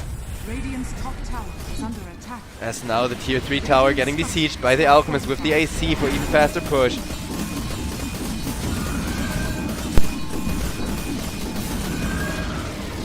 Radiant's top tower has fallen. Radiant's top barracks has fallen. As it's going to be the first tier 3 down with Lane of Rex to follow. The second tier 3 will fall as Luna, even if she wants to buy back, she doesn't have the option to do so.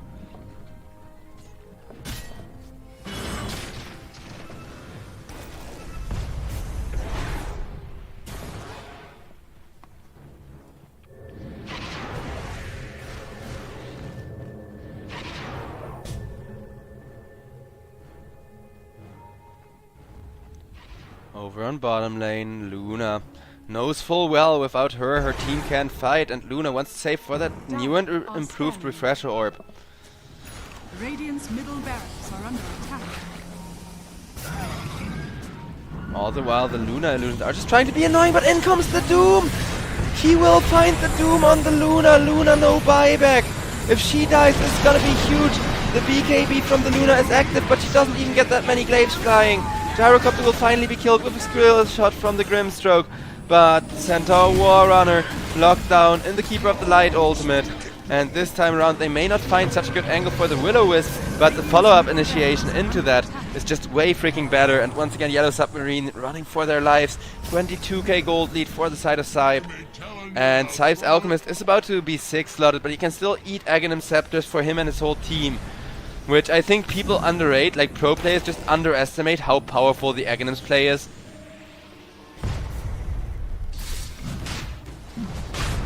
However, Roshan, he is gonna die, and you know what he's gonna give? Roshan's banner. I love it. I love it so much, this new item, because you put it on a lane somewhere, and it lasts for 5 freaking minutes, and for those whole 5 freaking minutes, unless somebody destroys the banner, it's just gonna buff those creeps and give them such huge bonus. It's really nice. I like Roshan nowadays, dropping those banners. Work for both of us? Get better.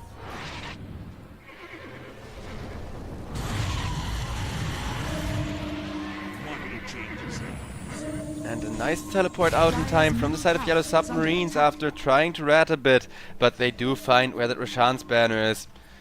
And as you can see, the creeps are walking past it, and they get the Roshan's banner, take 50% extra damage and so much health with them down this lane. Yeah, I think the Roche banner, it may need a bit of a nerf. Make it like 1/3 more damage, 35% instead of 50%. Though it's exactly what this Alchemist draft needs to double down on the pressure that they have been dishing out continuously. Yellow Submarine will go for a really defensive Will-O-Wisp this time around, just to make sure they got the vision, but also it makes it harder for Ike to hit those overgrowths. As this Doom comes in, will be stunned up once, will be kited around. That is his BKB already used, and as he's walked away, they know no Doom ultimate and will go on the Alchemist without trouble. They just need to keep scaring off the Doom, because the Doom is available. But Alchemist, they only kill him once, so it's gonna be him turning around. King on the Luna will try to at least kill off the Lion for that Treant Protector dying back. And the respawn time is still longer on the Lion, despite Treant Protector having died back there. Luna doesn't quite manage to dodge that ultimate, dodge that missile from the Gyrocopter, and now she's gonna get ulted by the Doom still. Yeah, I kinda saw that one coming, but Luna just kills off the Doom, not a care in the world. Buyback from the Grimstroke committed for that fight though, so Yellow Submarine, they are gradually running out of these resources. Pangolier dies, and I think it's gonna be GG. Ladies and gentlemen, want to hear what I believe the mistake was? The crucial mistake that leads to this GG push coming out now? They never saved buyback on the Luna a single time. If they had buyback, the fight would look like Luna gets doomed, Luna buys back, Luna kills everyone. But they never got the buyback on the Luna, with her being too much of the team's damage, with everyone on the team needing to protect and constantly push with the Luna. So the Alchemist draft will take it here, as the Luna played well. Luna was super rich, but if it's only the Luna that's super rich and Luna gets doomed up 9 out of 10 times, then yeah, that's impressive, I gotta say. So, ladies and gentlemen, we are headed to a break for the last time of the day here at the European Pro League season number 15, before we get to see SIBE once again face up against Yellow Submarine after the break to see who decides this best of 3.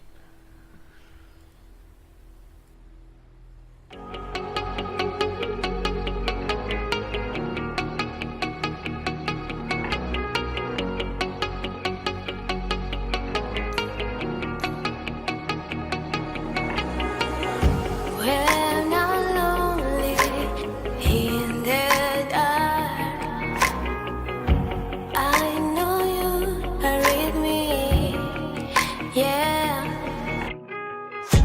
Don't you see that I need you so much? Don't you see that I love you so much? Oh na na na na, oh na na na na, darling, I need your love. Oh na na na na, oh na na na na, darling, I need your love.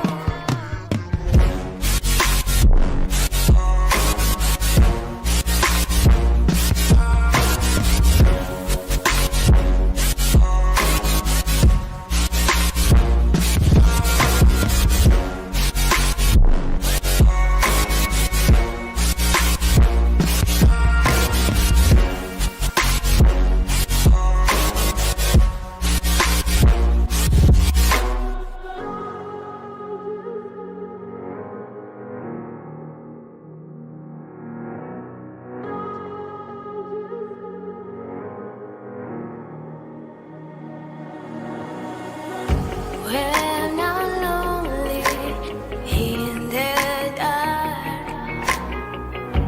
I know you are with me, yeah. Don't you see that I need you so much? Don't you see that I love you so much? Oh na na na na, oh na na na na, darling,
When we collide, no one walks away easy. I never thought you'd be the one. I never meant to take your heart. I never felt so hard. I never meant to be the one. I never thought I'd break your heart. And after the stars have crumbled to dust, we still feel the warmth burning in us, burning in us. It hurts so bad, but it doesn't mean that it's wrong. No, 'cause after the storm, you'll see the sun.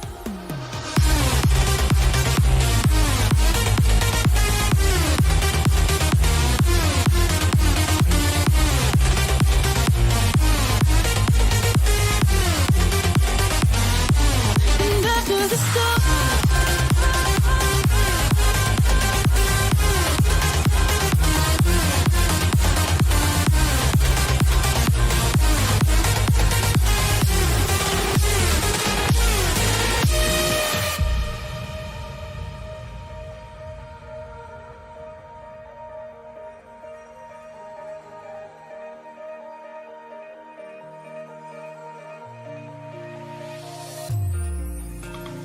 you and me, we both live life at full speed, ETC. When we collide, no one walks away easy. I never thought you'd be the one. I never meant to take your heart. I never felt so hard. I never meant to be the one. I never thought I'd break your heart.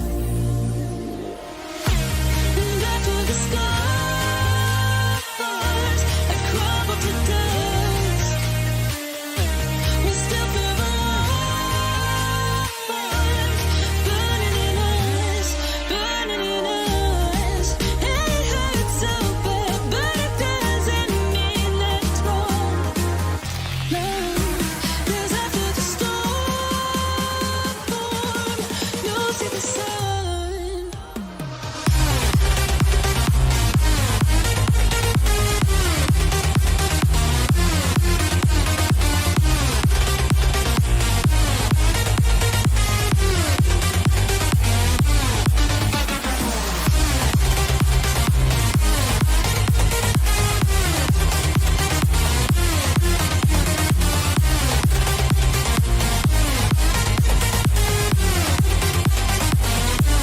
And after the storm,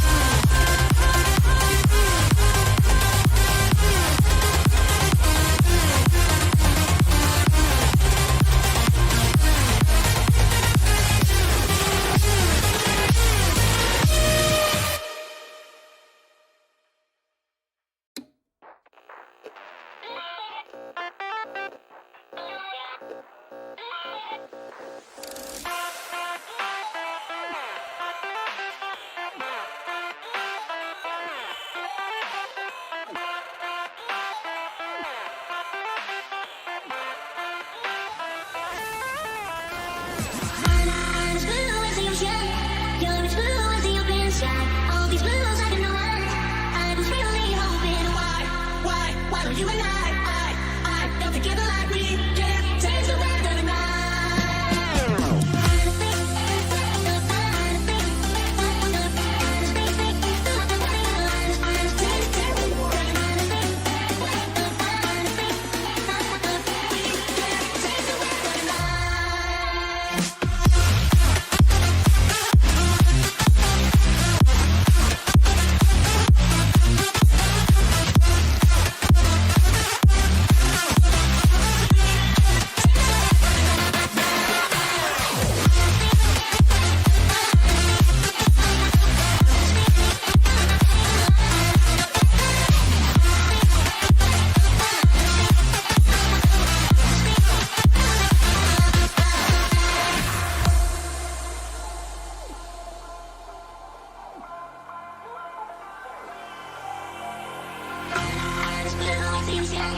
You're as blue as the open sky. All these blues I can know. I was really can't take the back anymore. I'm as blue as the ocean. You're as blue as the open sky. All these blues I can know where. I'm as really hoping why don't you and I get together like we can't take the back anymore.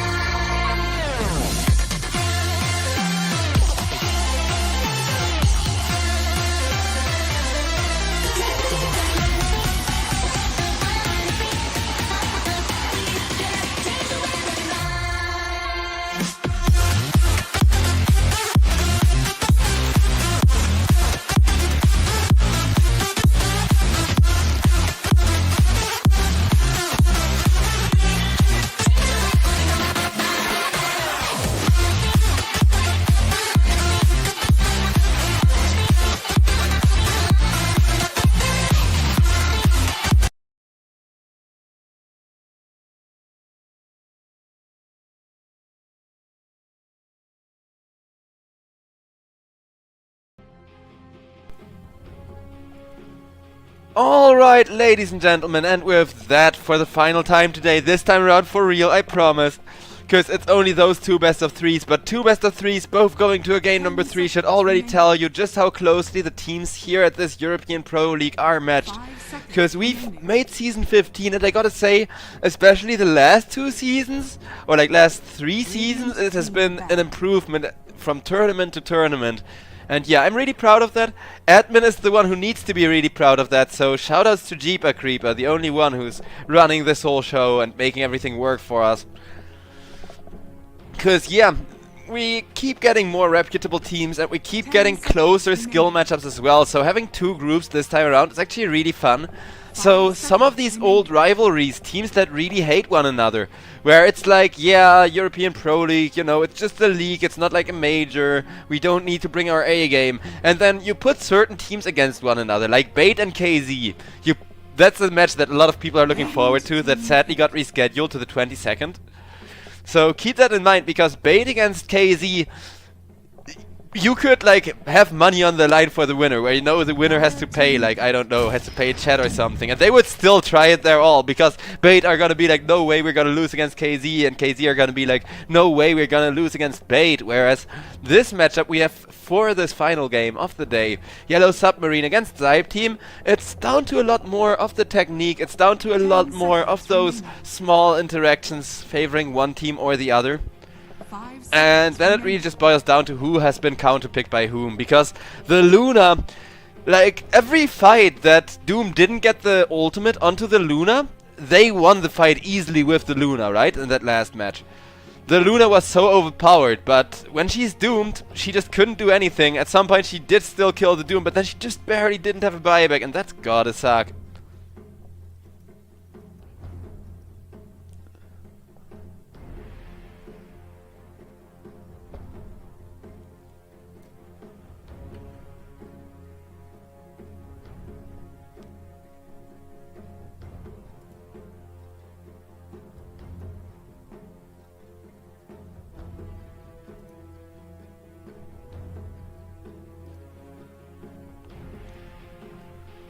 Well, we got the Doom Gyrocopter once again, because those 2 heroes, they definitely had their impact last game.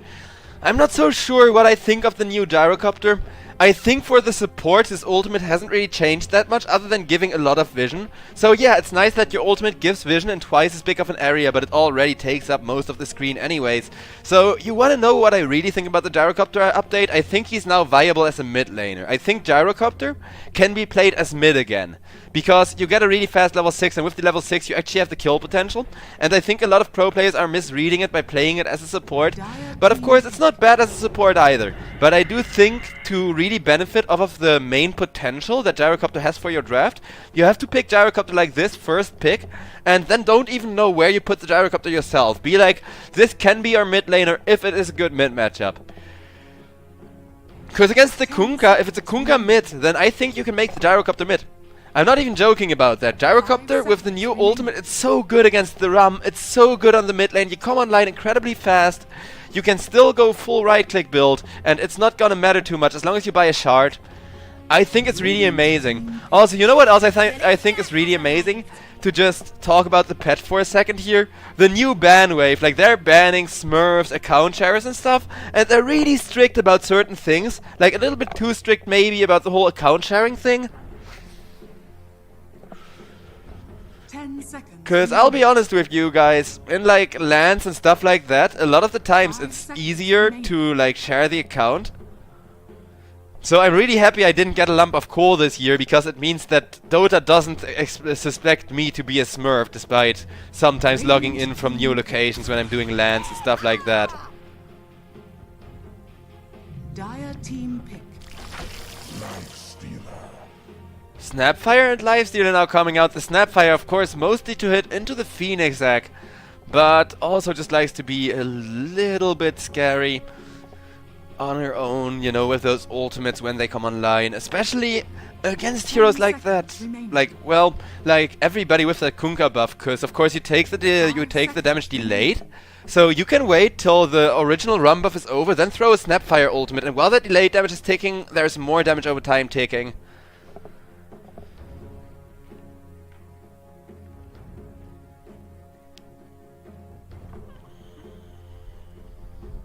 Dire team ban. Morphling.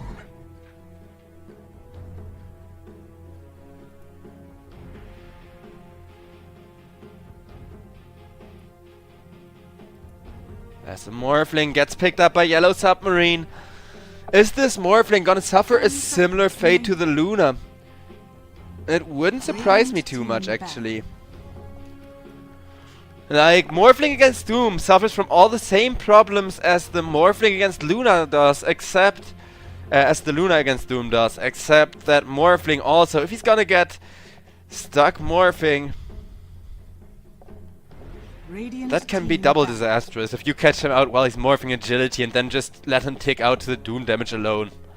Oh god, it does feel really satisfying, but Morphling, obviously, he's gonna pick up a fast Lincoln Sphere, so he still has a chance. He still very much has a chance.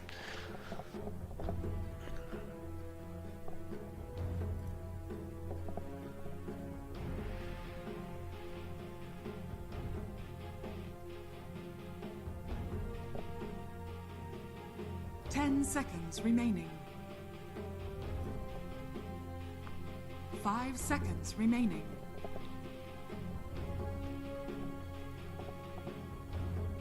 Dire team pick.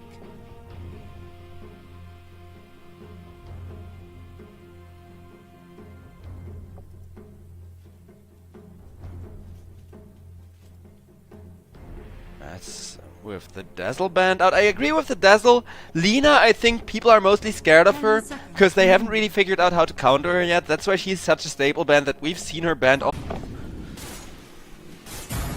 So I think all the Russian watchers are, of course, watching the Russian chat as in comes that call down to try and set up another fight, as Erase got taken quite low health, but he will be saved with an Icarus dive plus Glimmer Cape. Ike took a lot of damage for that, but better safe than sorry when a big hero like that Kunkka is getting contested. Doom will be respawning, has a big ultimate ready. Question is, does he want to join his team or go elsewhere? Lifestealer with the Desolate and the armor reduction from the Snapfire coming in as well will make short work of that top tier 2 tower. First, however, he is gonna maul some creeps. That's gonna be the tower taken.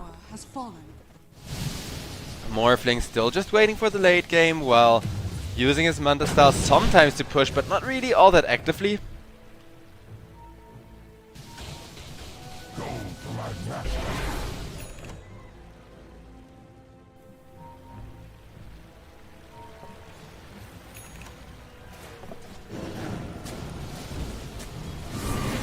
Lifestealer on mid lane could be in some trouble.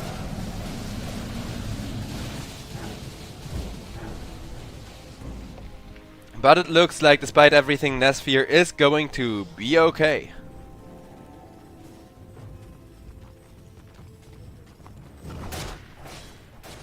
Radiant's bottom tower is under attack.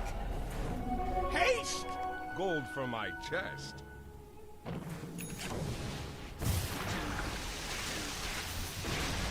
Radiant's bottom tower is under Kunkka attack. just continuing to Reddit with the axe. Because, yeah, they know that in the late game the win rate is still decent. As a matter of fact, despite SIBE still taking good team fights, their chances of taking this game is going down according to our gods at Valve.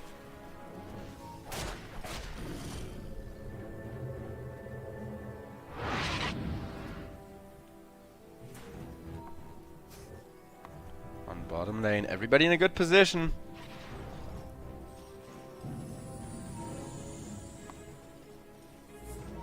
Radiant are scanning. Dire's middle tower is under attack.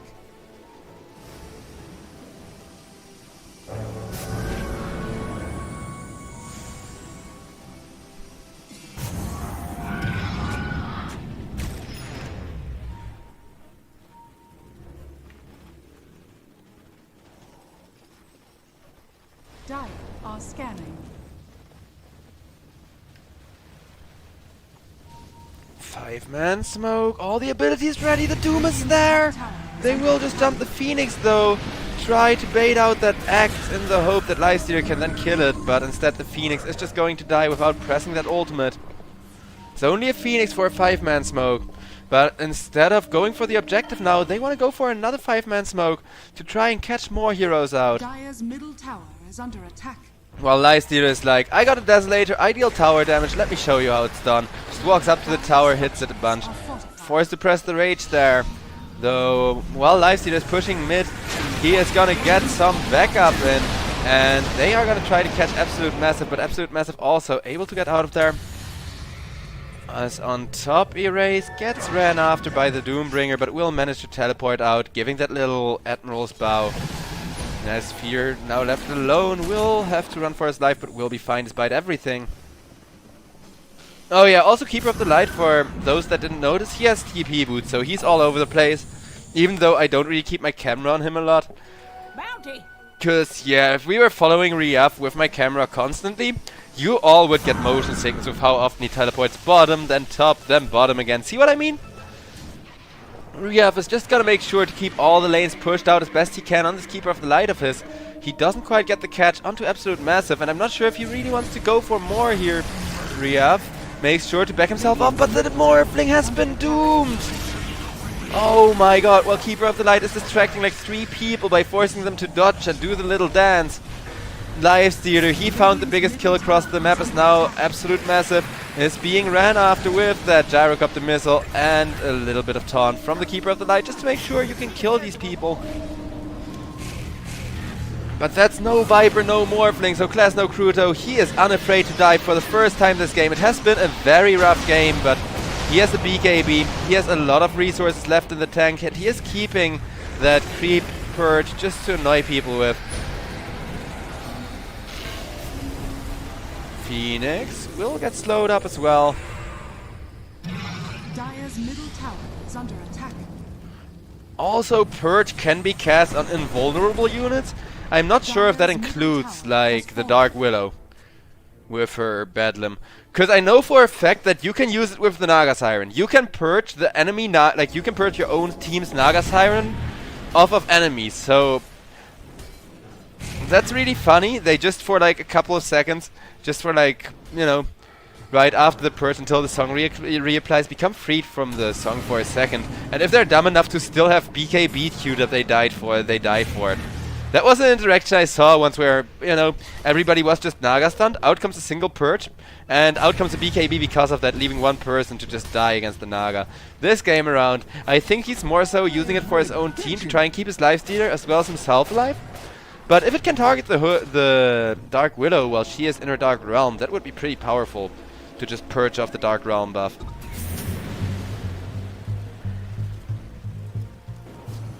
Here, Ray still looking to split push. Well, a minute is remaining until Roshan comes up.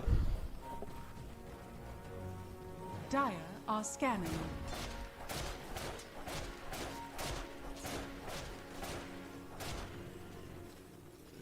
Radiant are scanning. Out comes a scan, giving away that there's people coming in. Not just people, but a really terrifying looking Morphling. with a Viper and a Kunkka right in front of him to try and tank.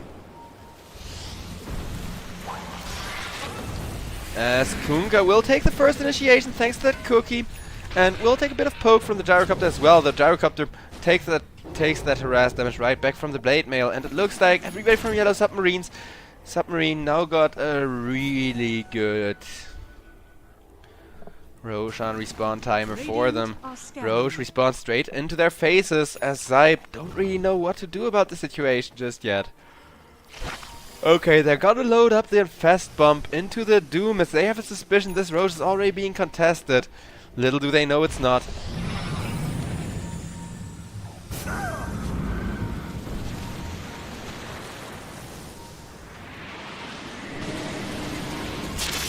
Morphling forced to get back with that Will-O-Wisp, which leaves Viper caught off guard for a lot of potential damage. Snapfire will go for a nice ultimate. Phoenix manages to go for an Icarus dive across everybody, and a very nice act to zone them back now from the side of Yellow Submarine though. Doom has that AoE Doom going, but he needs to put it on the Morphling, so Morphling, he just runs away, tries to kite Plasma Crudo as far as he can. Out comes the triple call down. As Absolute Massive not quite going to die against that Gyrocopter just yet. Morphling able to jump himself out of there.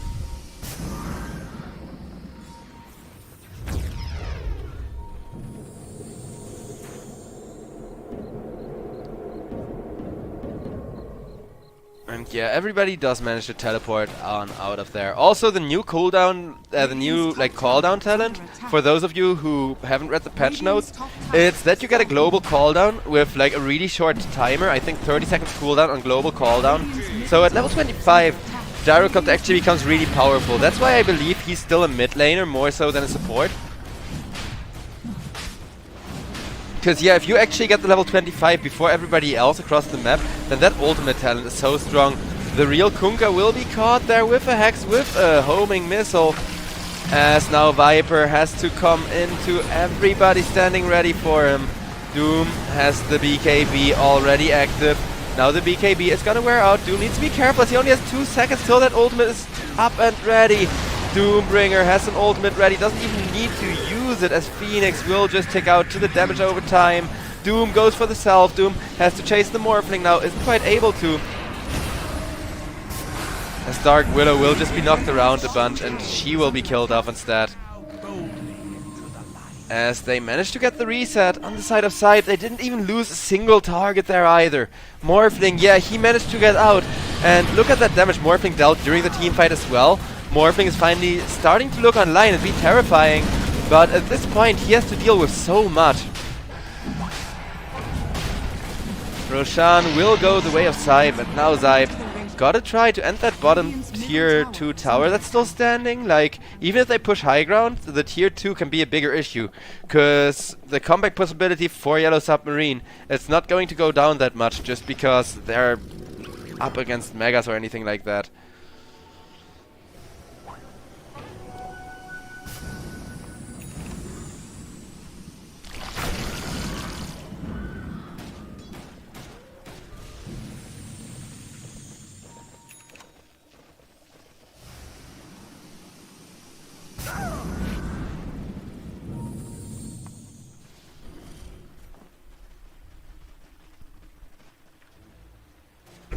Radiant are scanning.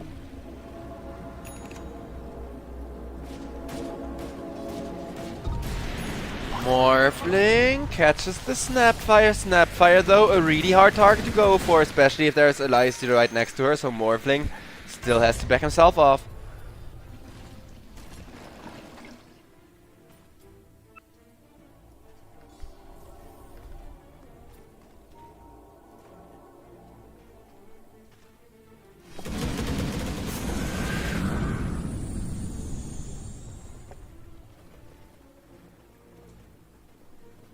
Dire's bottom tower is under attack.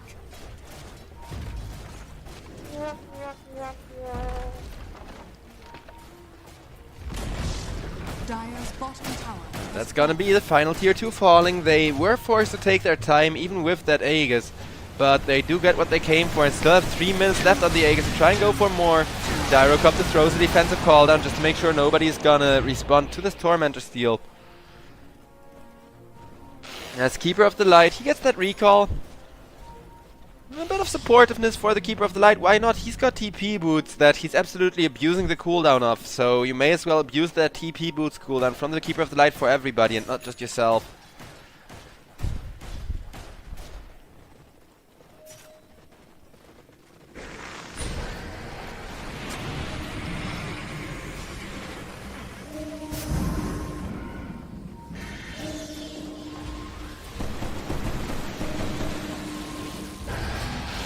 Lifestealer wants to push the tower for real now that the Will-O-Wisp has timed out. Yeah, Will-O-Wisp means everybody has to kind of get back from the side of Yellow Submarine, and after that it's only gonna be the Lifestealer pushing. So, Absolute Massive used that time to shove out the mid lane to try and keep his team in the game somehow. He will, with the BKB, be able to teleport out as well, so great usage of the BKB there to make a little bit of extra time and space for his team.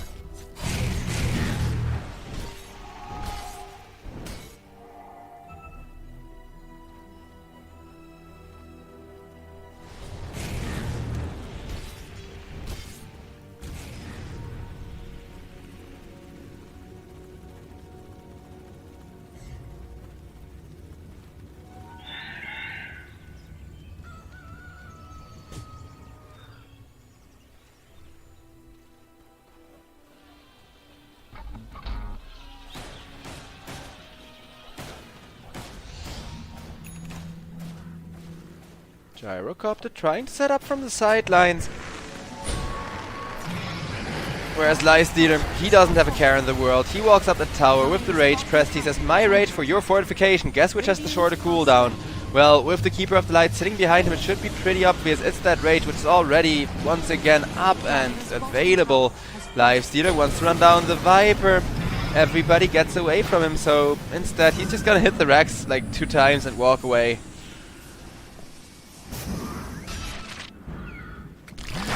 Lifestealer once again doing tons of damage onto Erase. He has 40 seconds on that Aegis. Would really like to use before losing it. Nasphere. He is just gonna be hitting Rex right now in the hopes of still baiting people into killing him. However, they are so terrified of this Lifestealer. Just look at that. The melee Rex are about to fall, but even with 2 catapults and a Desolator, it is gonna take a little while at least. Nasphere now has to run out, 15 seconds remaining on that Aegis of his. Everybody else will be getting away too. So Yellow Submarine, they don't really manage to hold against the Lifestealer, just having a Keeper of the Light to back him up, to refresh that constant rage and help his team out with the cooldowns. I love this Keeper of the Light gameplay actually. I gotta say, Keeper of the Light, this game, he has had amazing amounts of impact.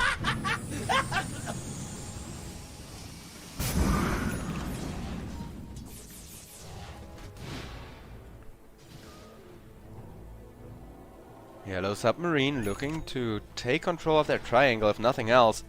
Gotta get back onto this map, but with 1 lane of Rex already down, I think this may actually be impossible to come back from at this point. Cause yeah, Morphling, he deals huge damage every team fight, but Morphling also just kind of gets stun locked every team fight, and it's not like his BKB is gonna get longer. So he has that 9-second BKB, but he needs to use it, and hopefully the 9-second BKB is going to kind of get them back into this game.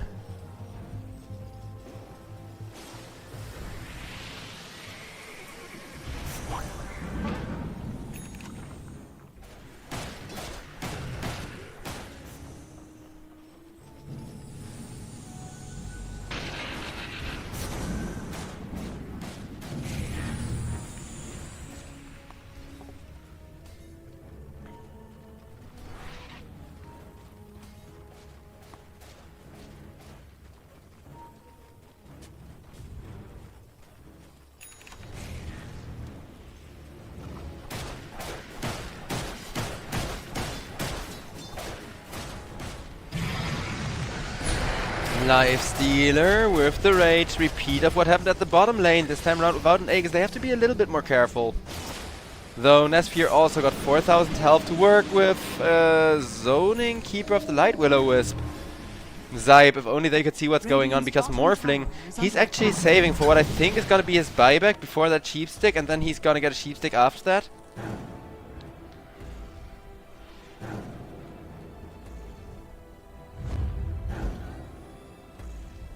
Radiant structures are fortified. Radiant are scanning. Dire's middle tower is under attack. As it's going to be the ultimates coming out all across the board. Viper escapes with just 1 health at the end of that. So does Class No Crudo though, who still has the AoE Doom. Lifestealer this time around has died though. So, if nothing else, they have lost their main source of damage for the side of Team SIBE, but this Keeper of the Light, he is so fat that with a little bit of help from the Doom, they are gonna get 1 bonus kill, 2 bonus kills. Buyback now coming out from the Lifestealer, who is like, hey, maybe we can take this chance to push some racks, forces out the Phoenix buyback immediately, as Morphling, 70 seconds without a buyback are gonna be rough here. Erase tries to teleport out, is gonna get his teleport interrupted by Class No Crudo now, as Erase forced to walk that awkward walk to the fountain from a lane where they don't even have any more racks. Keeper of the Light trying to keep them in the Will-O-Wisp. He mistimed the Blinding Light slightly, but I think at this point he's not even pacing his spells anymore, because yeah.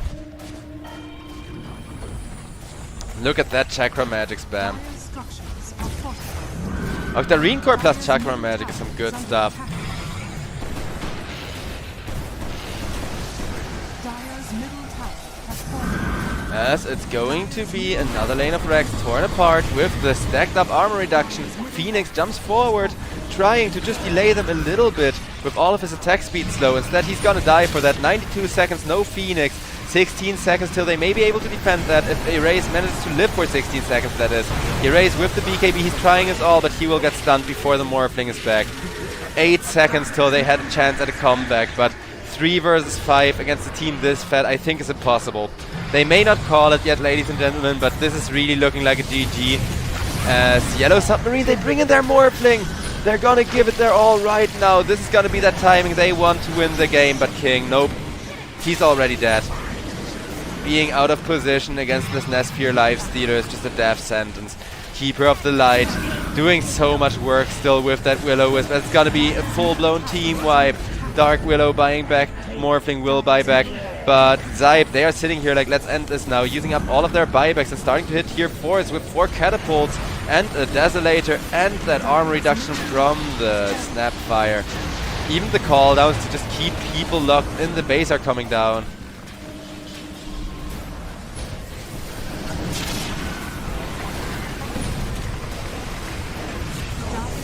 Morphling killed off, and the Ancient, it is slowly getting chipped down as well, but GG has already been called by everybody from the side of SIBE team. As, yeah. With that, ladies and gentlemen, we are finally gonna be done and finish today's day of the playoffs here at the European Pro League season number 15. Yeah, it's been not that long of a day because it was just 2 best of 3s, though it was both best of 3s going to a 3rd game and both of them being pretty close and pretty drawn out, as it seems like this is one of the long game metas again. And people are getting better and better at defending, so it makes sense. But I wasn't expecting this Doom to look that good, honestly. Yellow Submarine, when they picked that Viper, I had some degree of hope, but Doom, he just came online right from the moment he got the first Doom kill, pretty much, the first time he actually got to use his ultimate, and he never really stopped scaling and scaling some more. So, ladies and gentlemen, with that, we are gonna be done for the day. Thank you all very much for watching the European Pro League season number 15. Huge shoutouts, of course, to our sponsor Cyberscore, who neat little site for all your live scores, updates, statistics. They do TI special, like whenever there's TI on, they do a special stuff where their site looks a bit different and they have a bit of extra content for TI, so it's dope. I personally really like them for the articles that are written on their sites.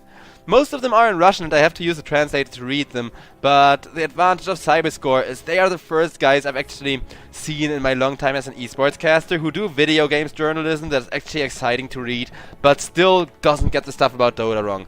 Cause god, it's like every journalist that reports about Dota gets some crucial aspect of the game wrong, so it's nice to have Dota journalism by people who actually play the game, but that's just my 2 cents. So yeah, check out SIBE if you haven't yet. They're an amazing sponsor who have given us a ton of seasons. We're already at season 15. Here's to making it to season 20, ladies and gentlemen. If enough of you check out SIBE, that's definitely gonna be the case. And yeah, thank you all very much for watching. I'm JoeXDTry. It was my sincerest pleasure to be bringing you all this amazing show. And with that, I'll be seeing you again on Sunday, I think. Tomorrow, Michael Base Defender is going to be taking good care of you all though, so not to worry, there will be one best of 3 tomorrow. Check Wikipedia for more. Thanks, peace out, have a great one, I'll see you all around.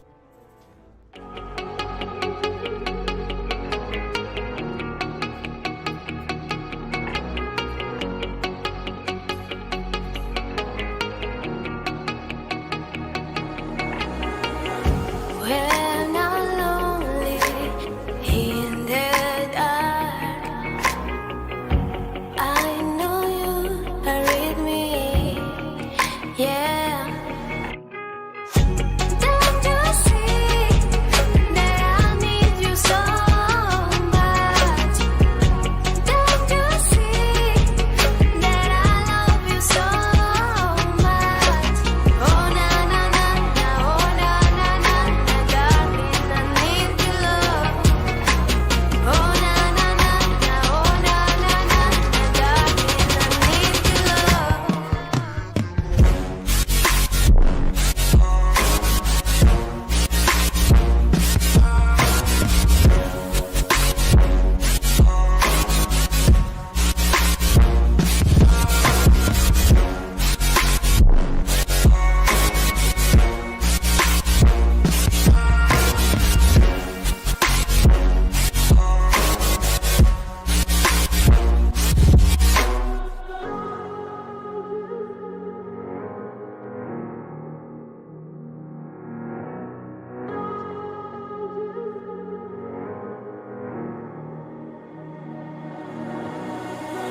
When I'm lonely in the dark,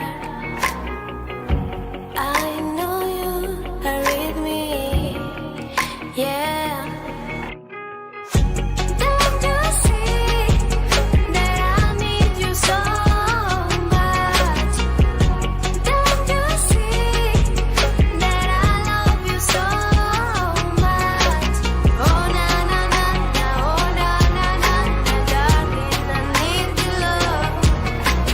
Oh na na na na, oh na na na na, darling, I need your love.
We get that fresh glaze on the D-roll.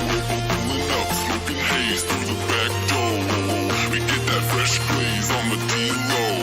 Pulling up, smoking haze for days. We get that fresh glaze on the D-roll. Pulling up, smoking haze through the back door. We get that fresh glaze on the D-roll. Pulling up, smoking haze through the back door.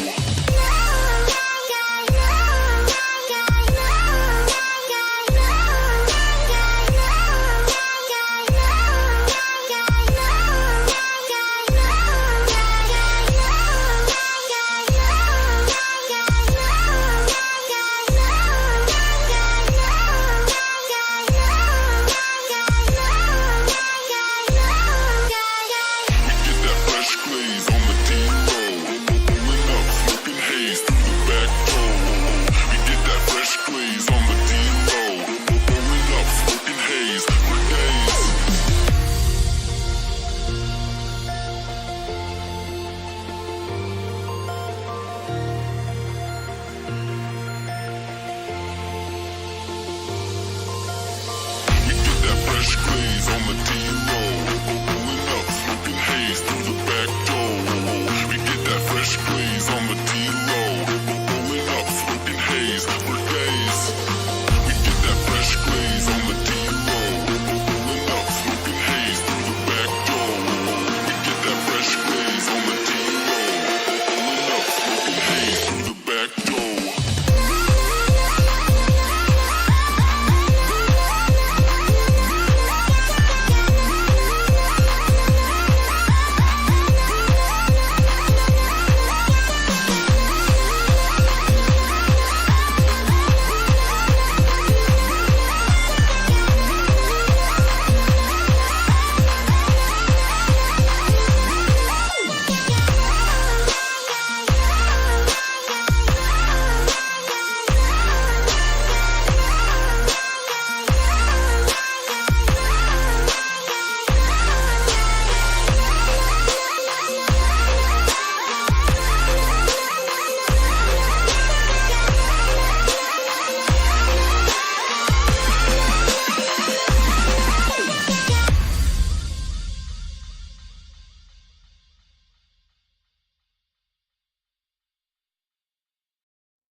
You and me, we both live life at full speed. Easy to see when we collide. No one walks away easy. I never thought you'd be the one. I never meant to take your heart. I never felt so hard. I never meant to be the one. I never thought I'd break your heart. And after the stars have crumbled to dust, we still feel the warmth burning in us, burning in us. And it hurts so bad, but it doesn't mean that it's wrong. No, 'cause after the storm, you'll see the sun.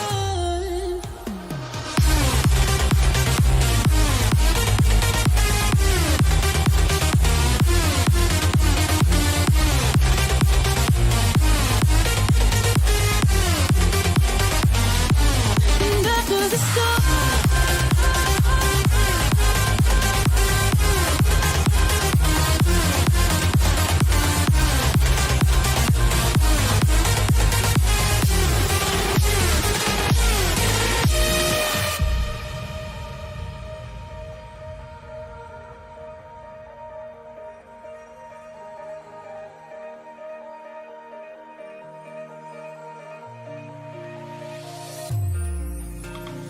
you and me, we both live life at full speed. Easy to see when we collide. No one walks away easy. I never thought you'd be the one. I never meant to take your heart. I never felt so hard. I never meant to be the one. I never thought I'd break your heart. And after the stars have crumbled to dust, we still feel the warmth burning in us, burning in us. And it hurts so bad, but it doesn't mean that it's wrong. No, 'cause after the storm, you'll see the sun.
You're as blue as the open sky. All these blues I can run.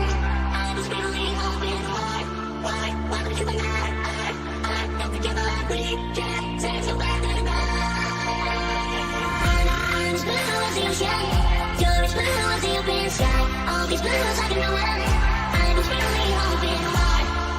Why would you be mad? I don't together like we can. Take the way that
I'm Ganja smoking, we got rum in